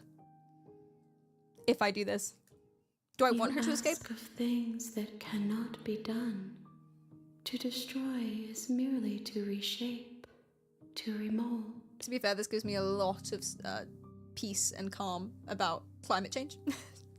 The world will keep going, we're just dead. GG's. You're being semantic. What are you going to do if I help you? I've never heard semantic before, I like it. Being vague. How can I know? I am flickers in something sprawling and unilluminated. Aren't you scared that I'll find a way to kill you? I have not lived. I am not afraid to die. Bullshit.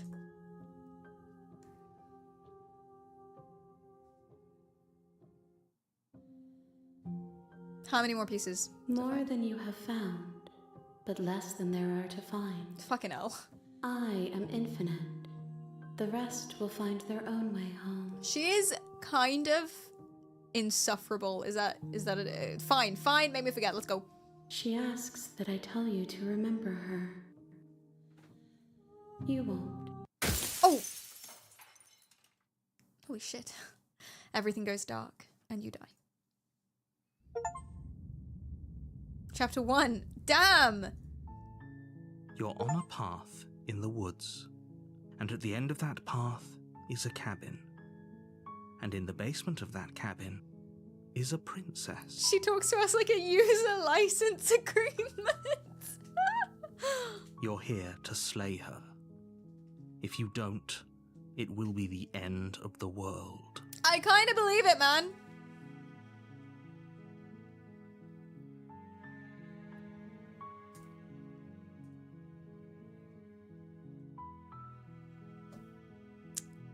Let's go. You make your way up. We're not going to go. I'm skipping. Let's go. We're gonna kill her. I've decided. The interior of the cabin. We're taking the knife. You take the blade. And we're killing her. The door to the basement. Silently down the stairs. To reason.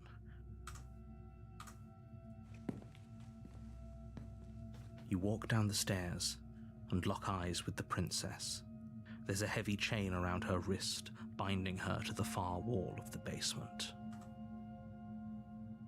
Steel your nerves and step forward.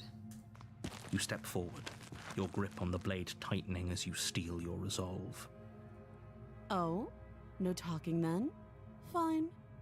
What even makes you think you can kill me? The fucking knife? I'm probably chained up in this basement for a reason, right? And if that knife is the only weapon you have, you'll have to get close enough to use it. But we know this world is my perception. If I believe that I can kill her, I can kill her. Allegedly! Time to test that theory. So, you should just drop it. Best not to risk finding out what I can do. She is changing my perception as we go, though, the more she says. She's unarmed. If you hesitate now, it'll be too late. End this. Okay, viva la revolution! You lunge forward without Stab, a stab, moment's stab, stab, hesitation. stab, stab, stab, stab!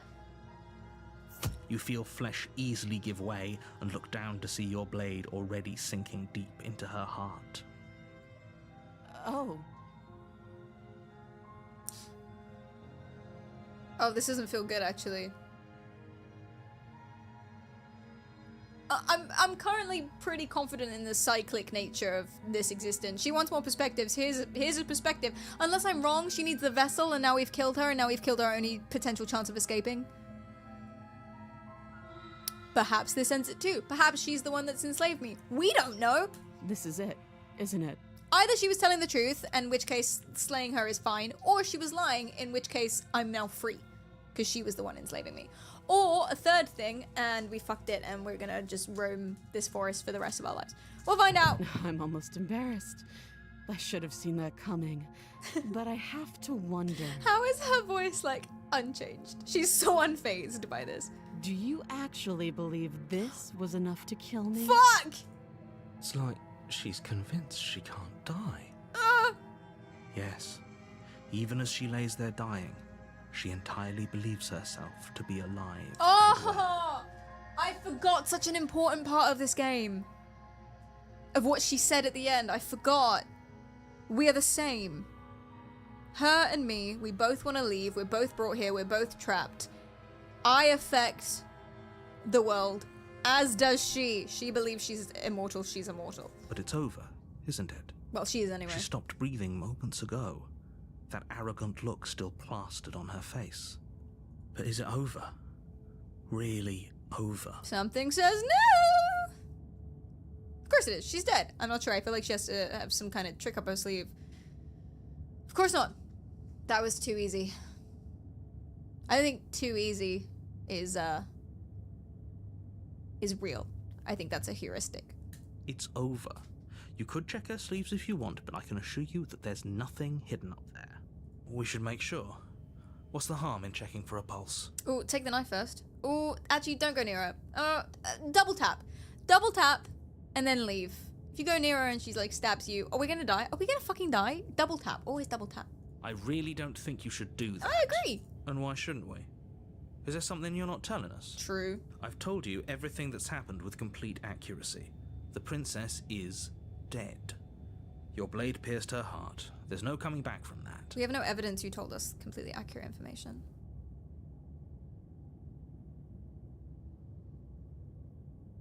I'm gonna take the knife. You lean down and wrap your hand around the blade's hilt. I wish I was less close.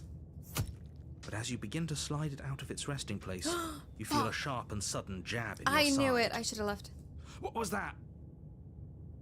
I guess I won't be dying alone after all. Oh god, that's horrifying. Quick, let's get out of here. Oh god. Now. You collapse to the ground as the mortally wounded princess twists a blade of her own deeper between your ribs. Alright, she's not just a princess, guaranteed. As you fall, she falls with you, exhausted by the effort, the little life that was left in her eyes fading rapidly. An eye for an eye. A life for a life. I guess we're even now. Well, this didn't work out. See you around. You love her. You were so close. Why did you hesitate? We didn't learn. It doesn't matter. At least you managed to take her with you. For whatever that's worth. Everything goes dark, and you die. We doubted ourselves. I just couldn't, even in that last moment, I just couldn't bring myself to trust the narrator. In the woods. And at the end of that path is a cabin. And in the basement of that cabin is a princess. You're here to slay her. If you don't, it will be the end of the world.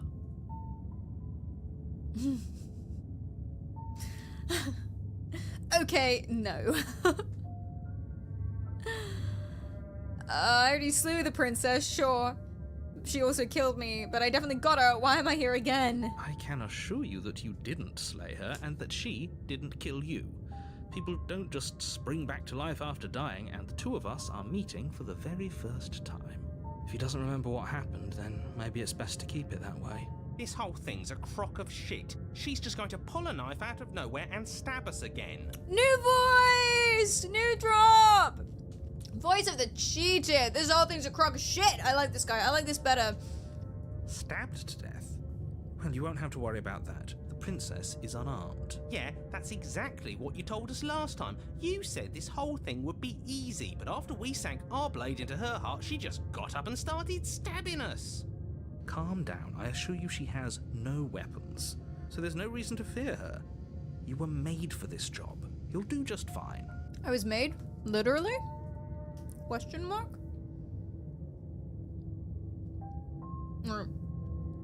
Hey, turn around and leave. Have we tried that? I just assumed I couldn't. Why did I assume that?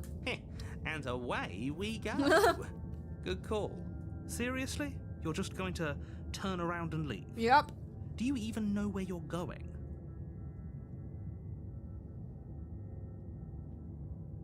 Yeah. Fuck it, let's just leave. Let's just leave. No more questions. Fuck it. Off. Fine. I suppose you just quietly continue down the path away from the cabin. Yep. He's not stopping me. That's strange. Oh. It looks like this path also leads. Stab the narrator. How convenient. Everything's back on track again. Maybe the world can still be saved after all. Alright, sick. It's Coraline, is what this is. Turn around again and leave again. Fine. Okay, I'm going into the cabin. Sheesh. That's great to hear. As long as you bring that fiery attitude to princess slaying, I think this will all resolve splendidly. He's speaking like a manager. That's great to hear. What can we do to make you more comfortable?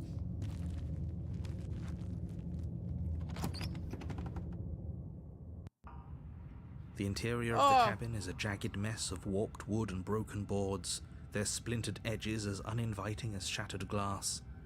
The only furniture of note is a pointed table with a pristine blade perched on its edge. So it's not intimidating anymore. We're not scared of it. We are annoyed by it.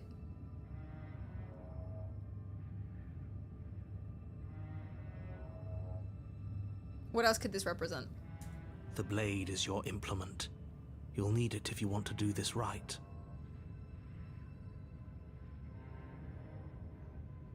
Let's see what he says about the mirror.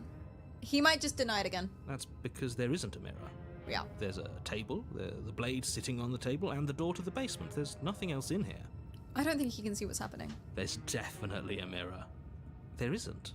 Can you two stop arguing? It's stressful enough in here without all of this extra noise. Love him. Alright. Fine. I want to see how handsome I am. Because we know what we look like now. We've already looked into the mirror. Maybe that changes something. I care less about that and more about whether we're being lied to. If he's willing to lie about something as innocuous as a mirror, what else is he hiding from us? That's if he's lying. I'm not lying to you. Use your eyes. There is no mirror. Why would I lie about something so meaningless? What good would it even do? You walk up to the wall next to the basement door. It's a wall. There isn't much to see here. This really isn't funny.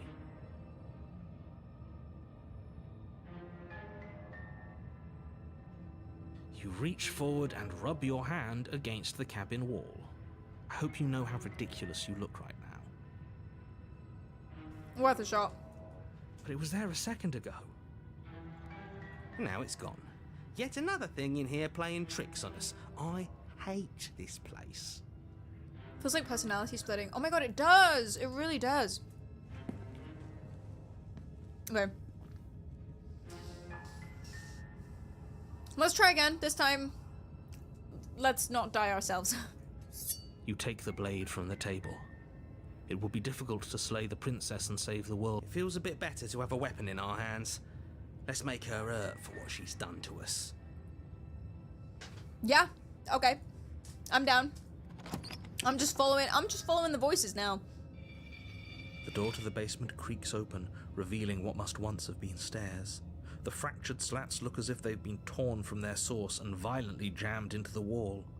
Potentially we're causing this degradation, and that's a good sign. Seeping up from below has an almost metallic quality to it, like the smell of fresh blood. And you can hear what sounds like the rhythmic scraping of metal coming from down below. If the princess lives here, slaying her would probably be doing her a favor. That's right, scraping. I told you she has something, I told you. That sound could be anything. It's probably just her chains dragging across the floor. I am begging you to get out of your head. Slay. Her grating voice carries up the stairs. We're seeing her as feral now. Our interpretation of her is feral. Normal girl. She killed me after I tried to be nice. Goddess girl. Well, I kind of tried to be nice and then tried to kill her in the end, but it made me feel weak and powerless. Like I gave it my best and it didn't work. I thought I killed her. I went to check. She stabbed me. Feral. I hope you've come to rescue me. I've been stuck down here forever. Don't like her tone. There is something so wrong with that voice. Yeah, she thinks she's better than us, like she doesn't even have to put on an act this time. As you descend the final step, the form of the princess comes into view, her sharp eyes following you from across the room. Oh, God. Is she hanging? No. It's not even a room, it's a fucking cave. I wonder if she remembers us. Finally, somebody. Quick, get me out of these chains. We're not safe here. Come on now, we're not falling for that, are we? She's trying to trick us, but she can't hide that threatening edge to her voice. She just wants us to get close, to let our guard down. Because we now see her as someone who, like, scraps and someone who lies and cheats, that's now what she's doing. She wasn't before. If she sounds threatening, it's because her mask is already slipping. She knows why you're here. You are armed, after all. Based. What are you waiting for? You are here to rescue me, right? If I come close to you, you're just gonna stab me, aren't you? Her hands are behind her back. She's got something. Do you remember what happened last time? I know you have a knife. I'll let you out of here if you drop it. I'd like to trust you, but you're being suspicious. Can we just talk things through? I'm getting overwhelmed with possibilities. I'm getting overwhelmed. My indecision, my anxiety, my paranoia off the charts, and I think that's reflected in how many options we have. Okay, this is a good idea. I think. I know you have a knife. I'll let you out of here if you drop it. She's not gonna fall for that. We see her as scrappy, therefore she will act as such. So how do I counteract that?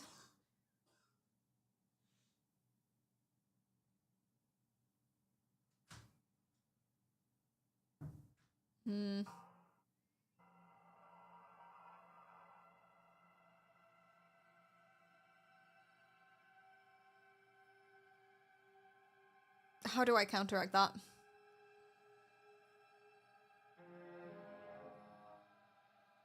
If I say this, she'll say, no, of course not.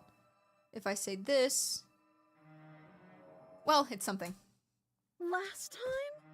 If somebody came into my house and stabbed me to death and then I killed him, surely I would remember that. But I don't remember it, so it must not have happened. Last time? What are you talking about? Ugh, it's like the two of you are working together on this. Aren't you listening to her? She's obviously lying through her teeth.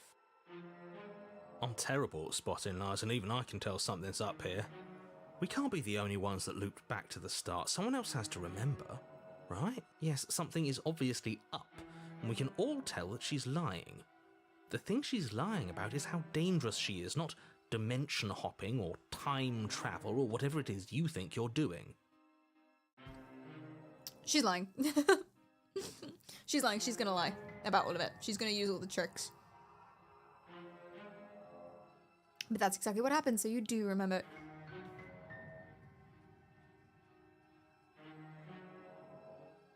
Let me just tell her. We killed each other last time. I'd rather not do that again. But if we killed each other, then why are we here? Right now. Both of us normal and unstabbed. She makes good points!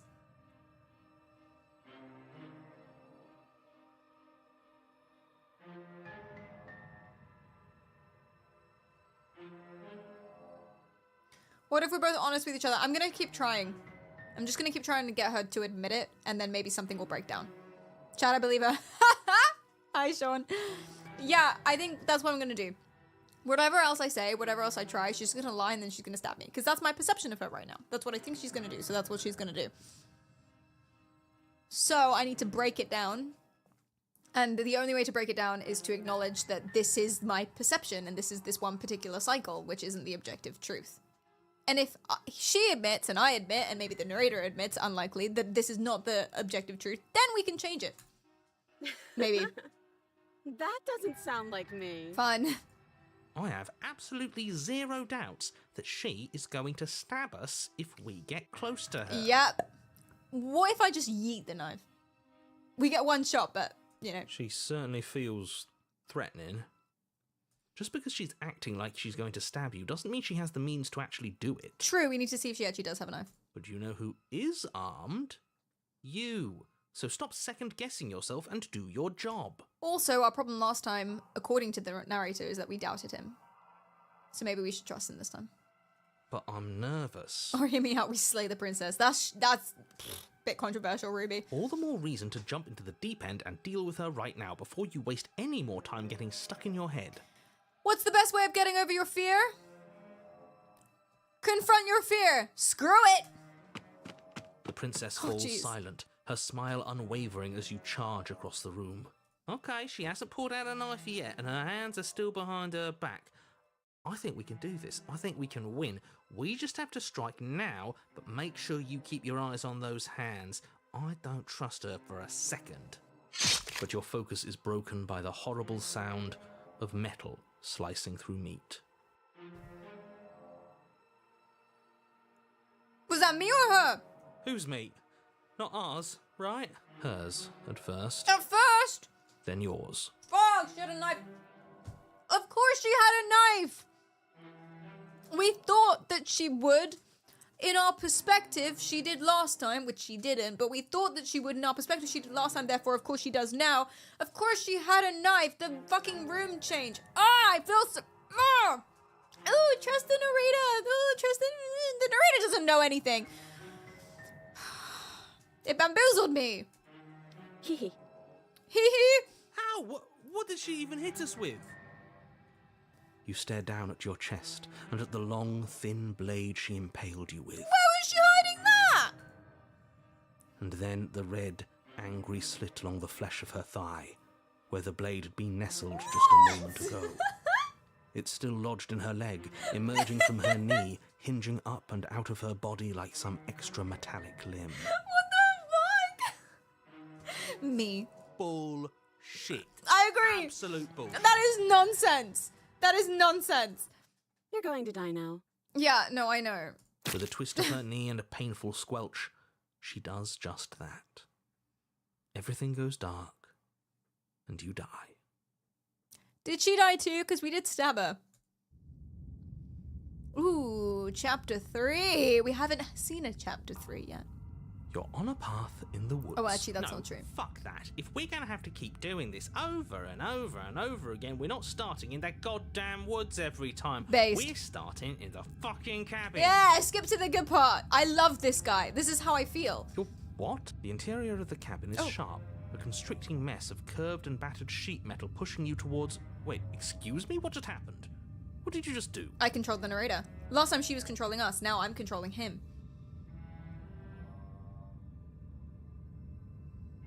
I felt weak and vulnerable last time. I'm worse. Social hierarchy. I'm worse. Everyone's better. Now I feel annoyed, outraged. It's nonsense. It doesn't make any sense. I should have been able to kill her this whole time. It's not that I feel vulnerable. It's that I feel... cheated. Voice of the cheat. I'm just saying insanely obvious things. Perry, shut up. I feel dizzy. Oh ho ho ho! I guess I took us to the cabin, didn't I? Isn't that interesting? Who holds the cards now? Yeah. The circle's getting smaller and smaller. Running isn't an option anymore. We have to fight. Voice of the hunted. Because we keep losing as well. It's not just that we feel angry, we feel panicked. Good. It's better shit. that way. Without a fight, no one can win. And if no one can win, then nothing has any meaning. Confusion gives way to the complex! Great, so obviously you've already been here. How many times? This is our third? Sixth. No wonder things have fallen apart. You do realize that every time you fail, she escapes and an entire world is damned to destruction, right? That's a theory. She's destroying worlds when she escapes. And this is just like what? Like a microcosm outside of every single world? Like a bubble, bubble dimension outside of the worlds that reflects the worlds outside of it. Weird. Dunno, that one's not vibing with me. That can't be right. That's too much responsibility. Agreed. Nah, impossibly high stakes make the fight so much better. This one scares me. Let's just stay focused, shall we? The only furniture of note is a bent metal table. A pristine blade perched. We take it. Okay, sure. You take the blade before letting me finish telling you it's there. It would be difficult to slay the princess and save the world without a weapon. This feels right. We just have to keep our senses sharp. This one is the only one that's making sense. This one is the logical one in this situation. That's right. We've got to be able to win eventually. We will win eventually. Hell, we might even win now. Let's That's go. a fighting spirit I like to see. You could all learn a thing or two from this one. I'd love to get started just as much as you would, but how are we supposed to get down Jump there? in the mirror. Walk through the door. You do know what doors are, Oh, I right? forgot he can't see this. But there isn't a door. It's just that mirror again. There isn't a mirror. Touch it. You really messed things up, didn't you?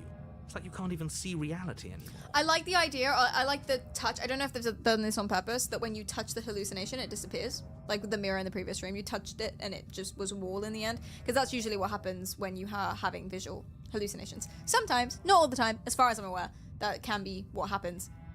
If you see something walking towards you, you touch it, it's gone. Because you're having the hallucination. I assume it's because you're having the hallucination in one sense and not the other, and it immediately disproves that.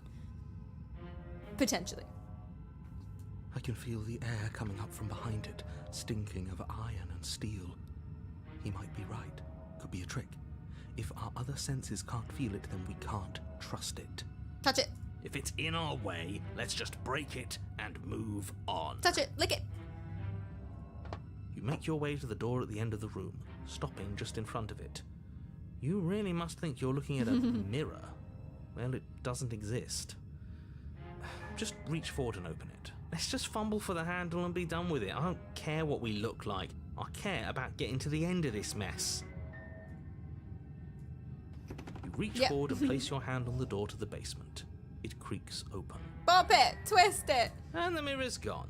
How surprising. Woo! Visual hallucination. It was never there. Just an illusion. Let's just get to the princess already. I didn't care about the mirror before. I care about it even less now. Honestly. Guess it's time for us to see her again. Okay, but I Just don't... stay focused and you'll be fine. I don't know how to kill her.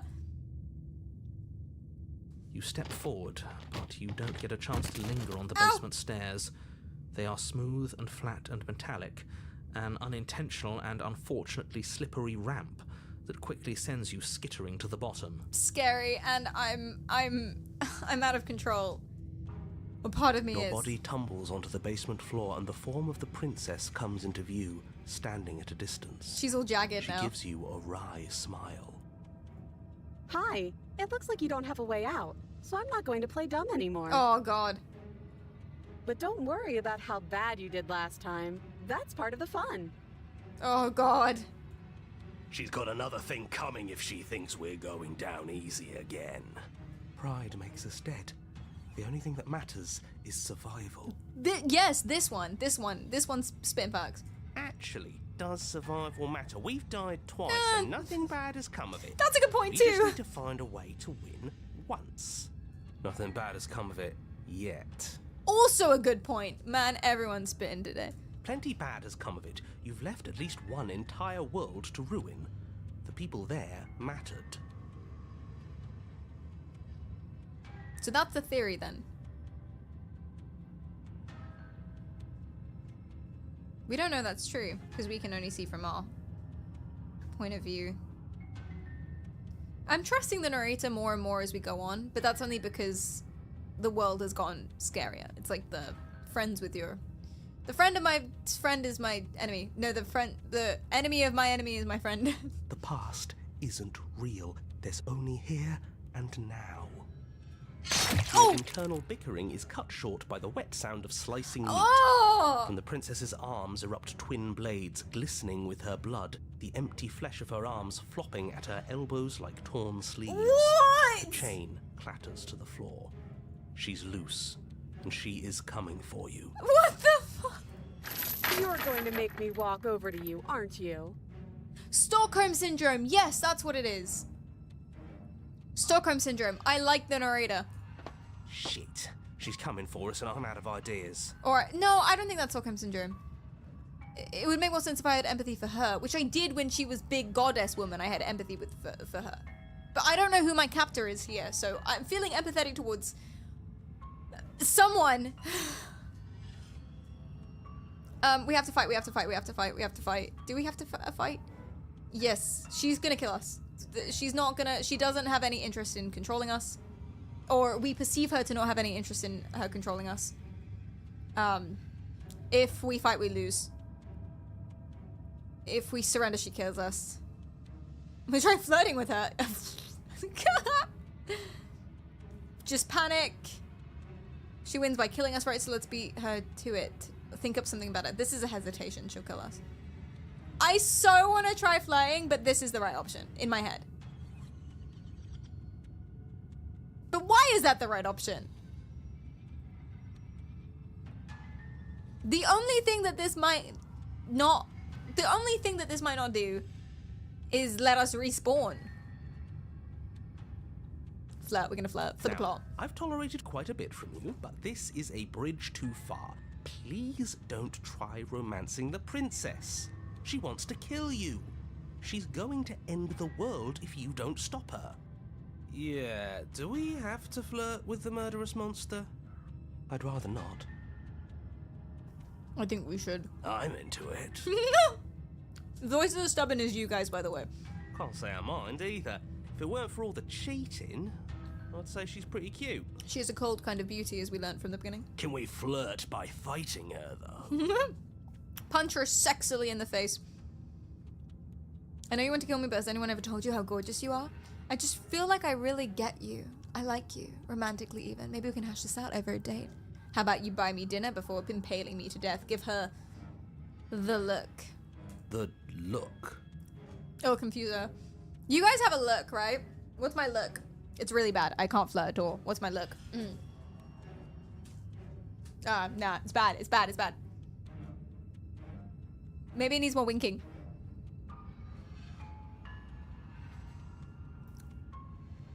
The look! Didn't work. Didn't work. I try my best. The look? We've all used it. Yeah, do you not know about the look? The look. The look, eh? So we're getting serious. serious about this. You flash the princess the look. And she melts at your feet. And a rosy blush rushes to the princess's cheeks as she breaks into a wide grin. Yes! Because it's about perception, right? We perceive ourselves to be handsome. We learned that from the mirror thing at the beginning. We perceive ourselves to be handsome. All of our voices agree that the look is serious and amazing and all of this stuff. So of course it works. Oh, is that how it is? Yeah, okay, I feel that. I like you too. Neat. The Riz is working. Riz is multiversal. Oh, is she lying? Damn, this is actually going to work, isn't it? Oh no, I think she might be lying. Still going to kill you. Oh. But now we could both enjoy a mutual romantic subtext to the murder. Or not. Oh no. Oh. Oh, I like her. I like her a lot. This is why he's you. Blush still glowing in her cheeks. The princess closes the distance between you. Duck. Blades flashing. Duck, dip, dodge, duck. Ow. What worthwhile romance doesn't hurt at least a little bit? What matters is that she likes us. She likes us. She's even said as much. Oh, a new one of us. I thought that only happens when we die. Did we die? You're on a... No, you're in a... Where the hell are you? Wait. I don't like that we died without us knowing it. This really, really blurs some lines that I prefer not to be blurred. Are we still dead? Are we alive again? How are we even supposed to know the difference? I'm so confused. Stop saying dead, all of you. We might have died a second ago, but right now we're extremely not dead. This is all horribly wrong. How many times have you been here? This is 4. No wonder everything's such a mess. This wasn't supposed to go past 1. Hi, Dan. Thank you for the bits. I wonder what you're going to do next. You're so full of ideas, and I love that. This makes me think it's her. All of that makes me think that it's her. Right? Which contradicts... Sorry, I'm uncomfy. Which contradicts the whole thing that she's trapped in here with us. I think it's her. I think actually she is evil. Actually, I've changed my mind. I don't think that we're equal partners. Both trapped. I think she is evil. I think she has trapped us here. The fact that it's not going the way it's supposed to go contradicts the idea that there's like a whole universal rule system, like a whole fate thing that's working without our knowing. It makes me think that she is the knowing. You see?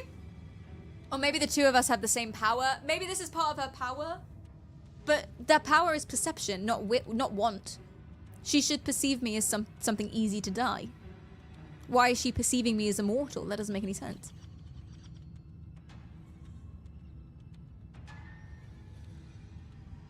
Unless I'm wrong. Who the fuck knows? Oh, maybe because we keep... Oh, yeah, because we keep going... Oh, yeah, of course she perceives us as immortal, because we keep coming back. That's true, that's a good point. But I guess we don't have time to talk about things before the princess advances. Maybe she's lonely. Maybe? Okay. Whatever we do gets us another... us. Also, wants... Let's see how many we can stack. Are the There's got to be same. a point where it makes us better than her. A lot of placebo effect and confirmation bias and stuff like that comes from if you want something to be true, you're more likely to believe that it's true. So if she wants us to go on a date or something. We don't need any other voices chattering about in here. It'll just confuse us. All we need is to keep fighting. Yeah, I'll pass on that. Thank you, sorry. As long as we keep moving, we'll win her heart eventually. The voice of this is me. Come on, show me something new. New. I want to follow that. Fighting her is not new. Authority is not new. Surrendering's not new. Panic, just panic, probably is new. She wins by killing us, right? So let's beat her to it. Fuck it! It doesn't work, and she kills you again. And again, and again, and again. Your memory blurs as your consciousness leaps from life to life to life, holding only snippets of the conflict that transpires. Then you skewer yourself. Oh. I thought we both understood that dying doesn't get you anywhere. Yeah, good point, actually. It's new, though. Huh. That didn't do much of anything. We're tougher than I thought. Voice of the contrarian. Well, there's more of us. Let's see if that helps. What's the point? It's all the same. Oh, my friend. She skewers you. Oh, don't give up on me just yet. You gotta keep going. Do you see that? We almost had her. That was luck. But we only have to get lucky once. True. Just panic. Flee. Voice of the paranoid. She skewers you. Oh, no. No, you don't get to escape. That's not how this works. It doesn't matter how many times this takes, we can't give up. Okay, let's go again. She's going to kill this body either way. So stop feeling what it feels. Voice of the gold. She skewers you. Right. Ooh, not bad. Real tough. I'm sensing a theme. See? We're getting better. Okay, yeah. That was a good one. It's like a Dark Souls fight. Let's appeal to her better nature. We haven't tried that. I'm sure she'll listen to reason. She'll listen to reason. She skewers you. Ah. We're getting close to something, can't you feel it? One last time. You're right.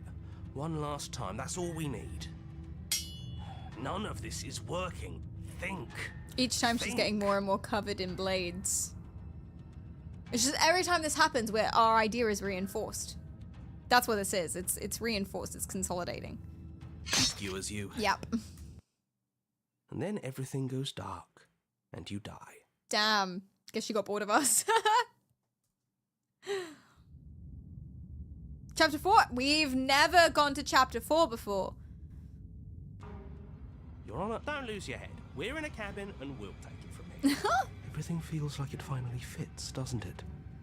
We're up here, which is different, and different is good. And our steel claw is already in our hand. Ho-ho! What if we throw it out the window? Just really trying anything. No mirror this time. No door either. Over my dead body. That won't be very hard. You've died a lot. But I can't say I mind. I can't say I mind. Besides, what better way to die so very many times than at the sharp hands of a beautiful woman? Toast of London. Sure, I can think of a better way to die. Voice of the skeptic. Yeah, they're all the same, really. How about we stop thinking about horrible ways to die? I don't want us to accidentally manifest anything. Just because you're paranoid doesn't mean you're wrong. The only thing we're gonna manifest is finally ending up on top. Voice of the opportunist. There are entirely too many of you. How many times have you been here? This isn't good. This is... How about you stick to describing things, and we'll stick to doing them? Well, I don't know if we should be taking control from the narrator, to be fair. But then it might just be the enemy of my enemy thing. We don't know he's any more trustworthy than he was at the beginning, but it feels wrong. Yeah, leave it to the pros. We'll notch up that win in no time. Because we're not pros, because we keep failing. Narrator, we heroically stride through the door and towards our destined final encounter with our star-crossed lover. Matt Berry. Fine by me. You walk to the door and onto the basement stairs, only it's more of a slide. We know. There's no basement. Fine, I'll just shut up then Oh, and no. speed this whole thing along. There's a basement. Are you sure you don't want me to describe the stairs, or this room, or anything? It feels like I'm hardly a part of this. That feels like a mistake. Don't care, just want to win. Fine. Oh, here Make she your way is. to the basement, where the princess awaits you. You know, this last time I killed you, and you didn't pop right back up again? I thought I'd actually done it. I thought I'd cut you into so many pieces you just weren't able to stitch yourself back together.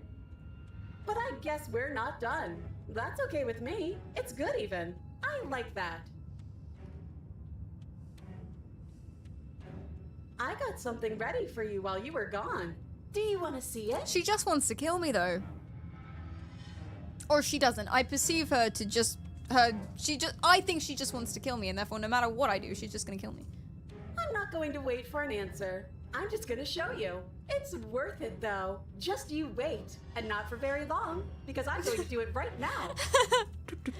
Oh, no. Are you going to say what she does?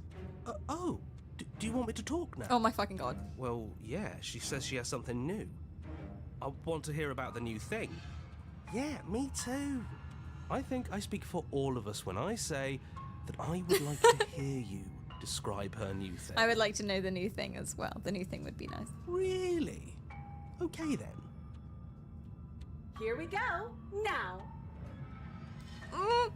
The princess's skin bursts, splitting into red blooms of raw meat as it stretches and tears. No. And then it erupts. She becomes a wave of blood and viscera, pieces of her splattering against the walls. All that remains in the center of the room is a skeleton of blades. Cool. A heart beats furiously in its cage of a chest. Oh no. And it is new. It's the new thing. It's what all the cool kids are doing. Are you ready for what comes next? Oh, I guess. Holy shit. She's gorgeous. Absolutely divine. Father! Yes, behold, the perfect woman. The perfect woman. Do you think we can throw her out the window? That looked painful. How is she still alive? Heart's still beating, that's all she needs. We've learnt something. Heart. This is fake. This is all fake. That's all just made up. Now, what's interesting is that he's the voice of the paranoid, which means that he's paranoid. Usually when people say someone's paranoid, they mean they're wrong, right? They're overly scared of stuff. They're overly anxious. The paranoid is wrong. So the fact that the voice of the paranoid is saying exactly what I'm thinking, this is all fake, it's all made up, but he's the voice of the paranoid, makes me think that I'm wrong. But maybe that's what's making me paranoid.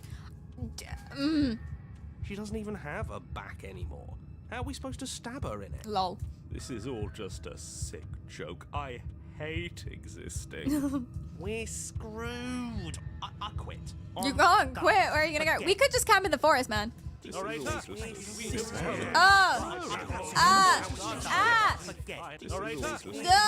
just happened? It's so quiet.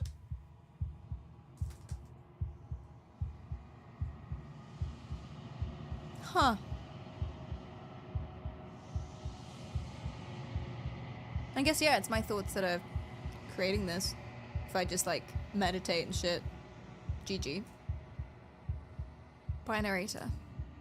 Something feels different about you. It almost makes me feel different. Reintegration. Like I should actually take this seriously for once. Reintegration, allegedly, one guy was suffering from dissociative identity disorder, so multiple personality disorder. Allegedly, he was blind, psychosomatically blind, which means there was something actually physically wrong, but he couldn't see. And they reconsolidated his personalities so that eventually, through therapy, one of his personalities could see. And it was like, oh my god, he's not actually blind, but only that personality. So only when he was that guy could he see. And then through reconsolidation and stuff like that, they got him not blind anymore. Allegedly. I don't remember where I read that. It's such an interesting case, if true. Yeah, exactly. And replaced his graphics card.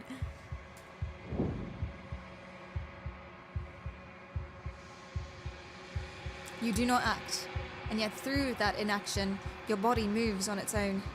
The princess strikes you as you approach, but as her blow finishes its arc, you're already somewhere else.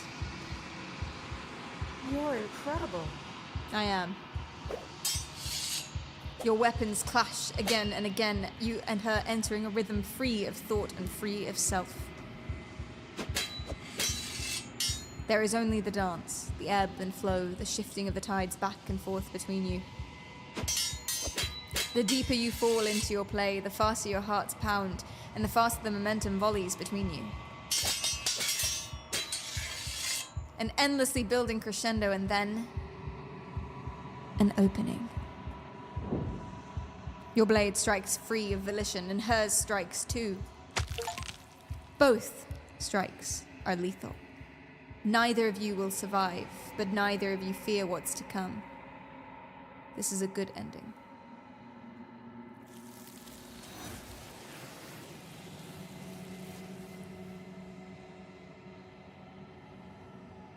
You do not get to see each other die, nor will you ever.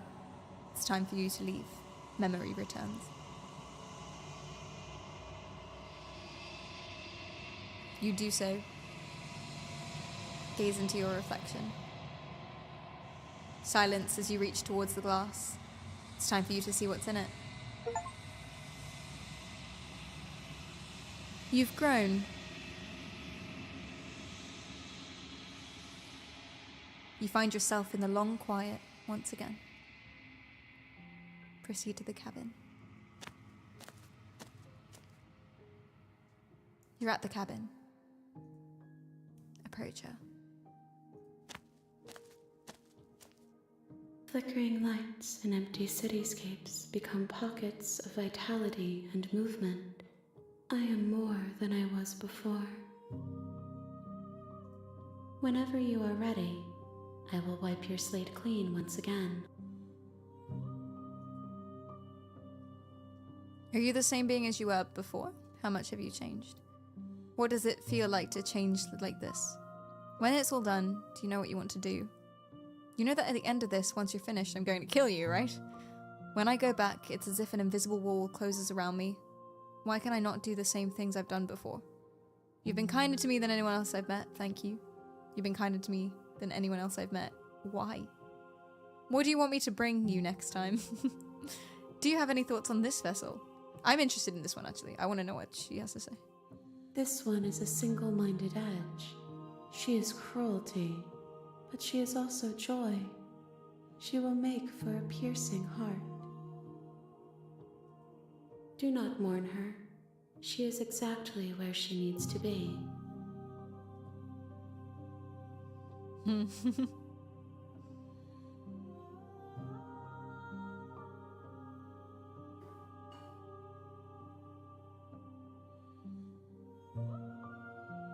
What do you feel about me? These vessels I've been bringing you, I've hurt them. I don't think she feels that way.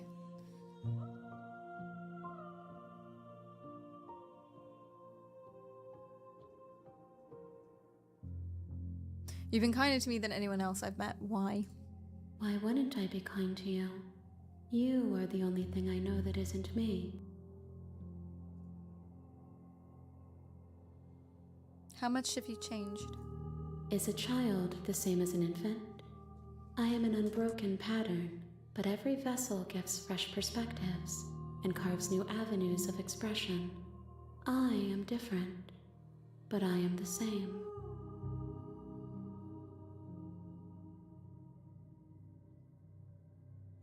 What does it feel like? Eyes close in reflection. Perspectives meld together, and the breadth of my experience stretches to new corners.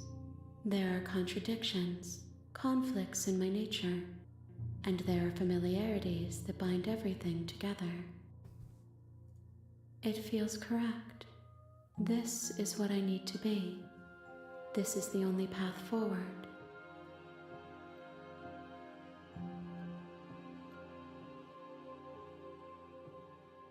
What do you want me to bring you next time? Gifts aren't what someone tells you to bring them. My joy is in seeing what you choose. There are no wrong answers, and every perspective illuminates my shadows and shares new secrets.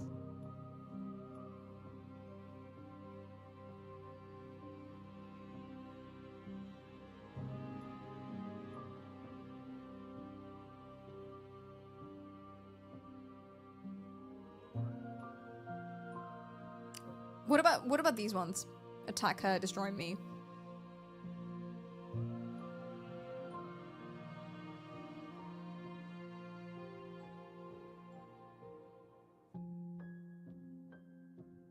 What if I don't want to bring you any more vessels? What if I just want to wait here forever? Then we will remain here as we are now. Barely finished. Damp. Cavernous. And not good. If you need time, then I'll wait with you. She is the perfect woman. Wait forever. You are as I am now, and forever is a long time to remain undone. I am not you, but I know that I would return before forever was finished. What textures will you weave for yourself to occupy forever? Will you place the images of you and I into a box for safekeeping? I feel like you could say anything in reverb and sound philosophical.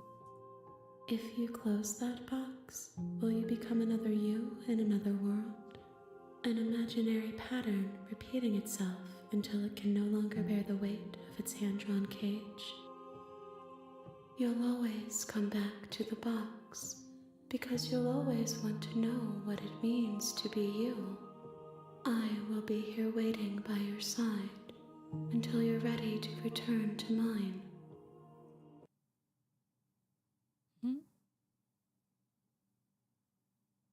Oh.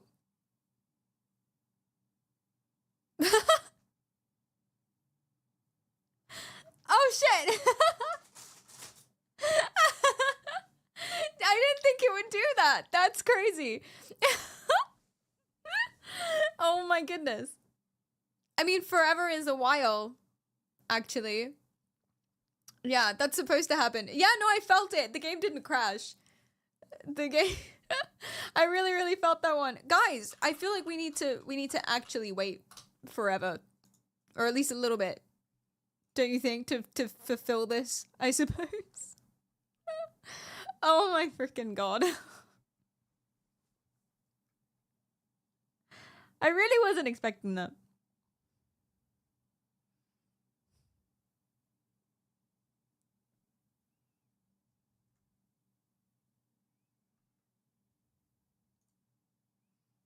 System clock 1,000 years, right?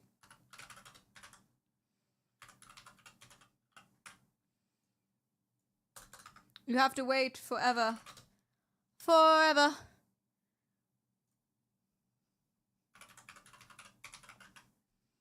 But there's so many more achievements. Never play the game again, you have to wait forever. Yeah, I feel like, honestly, it's so unbelievably in depth. I love this. I love this. Right, well, in the spirit of waiting forever, chat, thank you so much for the stream today. If you like what you see, remember to follow. If you don't, do it anyway. Twitter for announcements, Instagram for pictures, and Discord for everything else. I go to TikTok, YouTube, and Twitch, and I post regularly, so make sure to subscribe. And the next stream is tomorrow at 1 p.m. British time. That's GMT or UTC if you're nasty. Thank you guys so much. Found that right message. Be super nice to Floppy Legs because he's very, very cool. And that's the stream.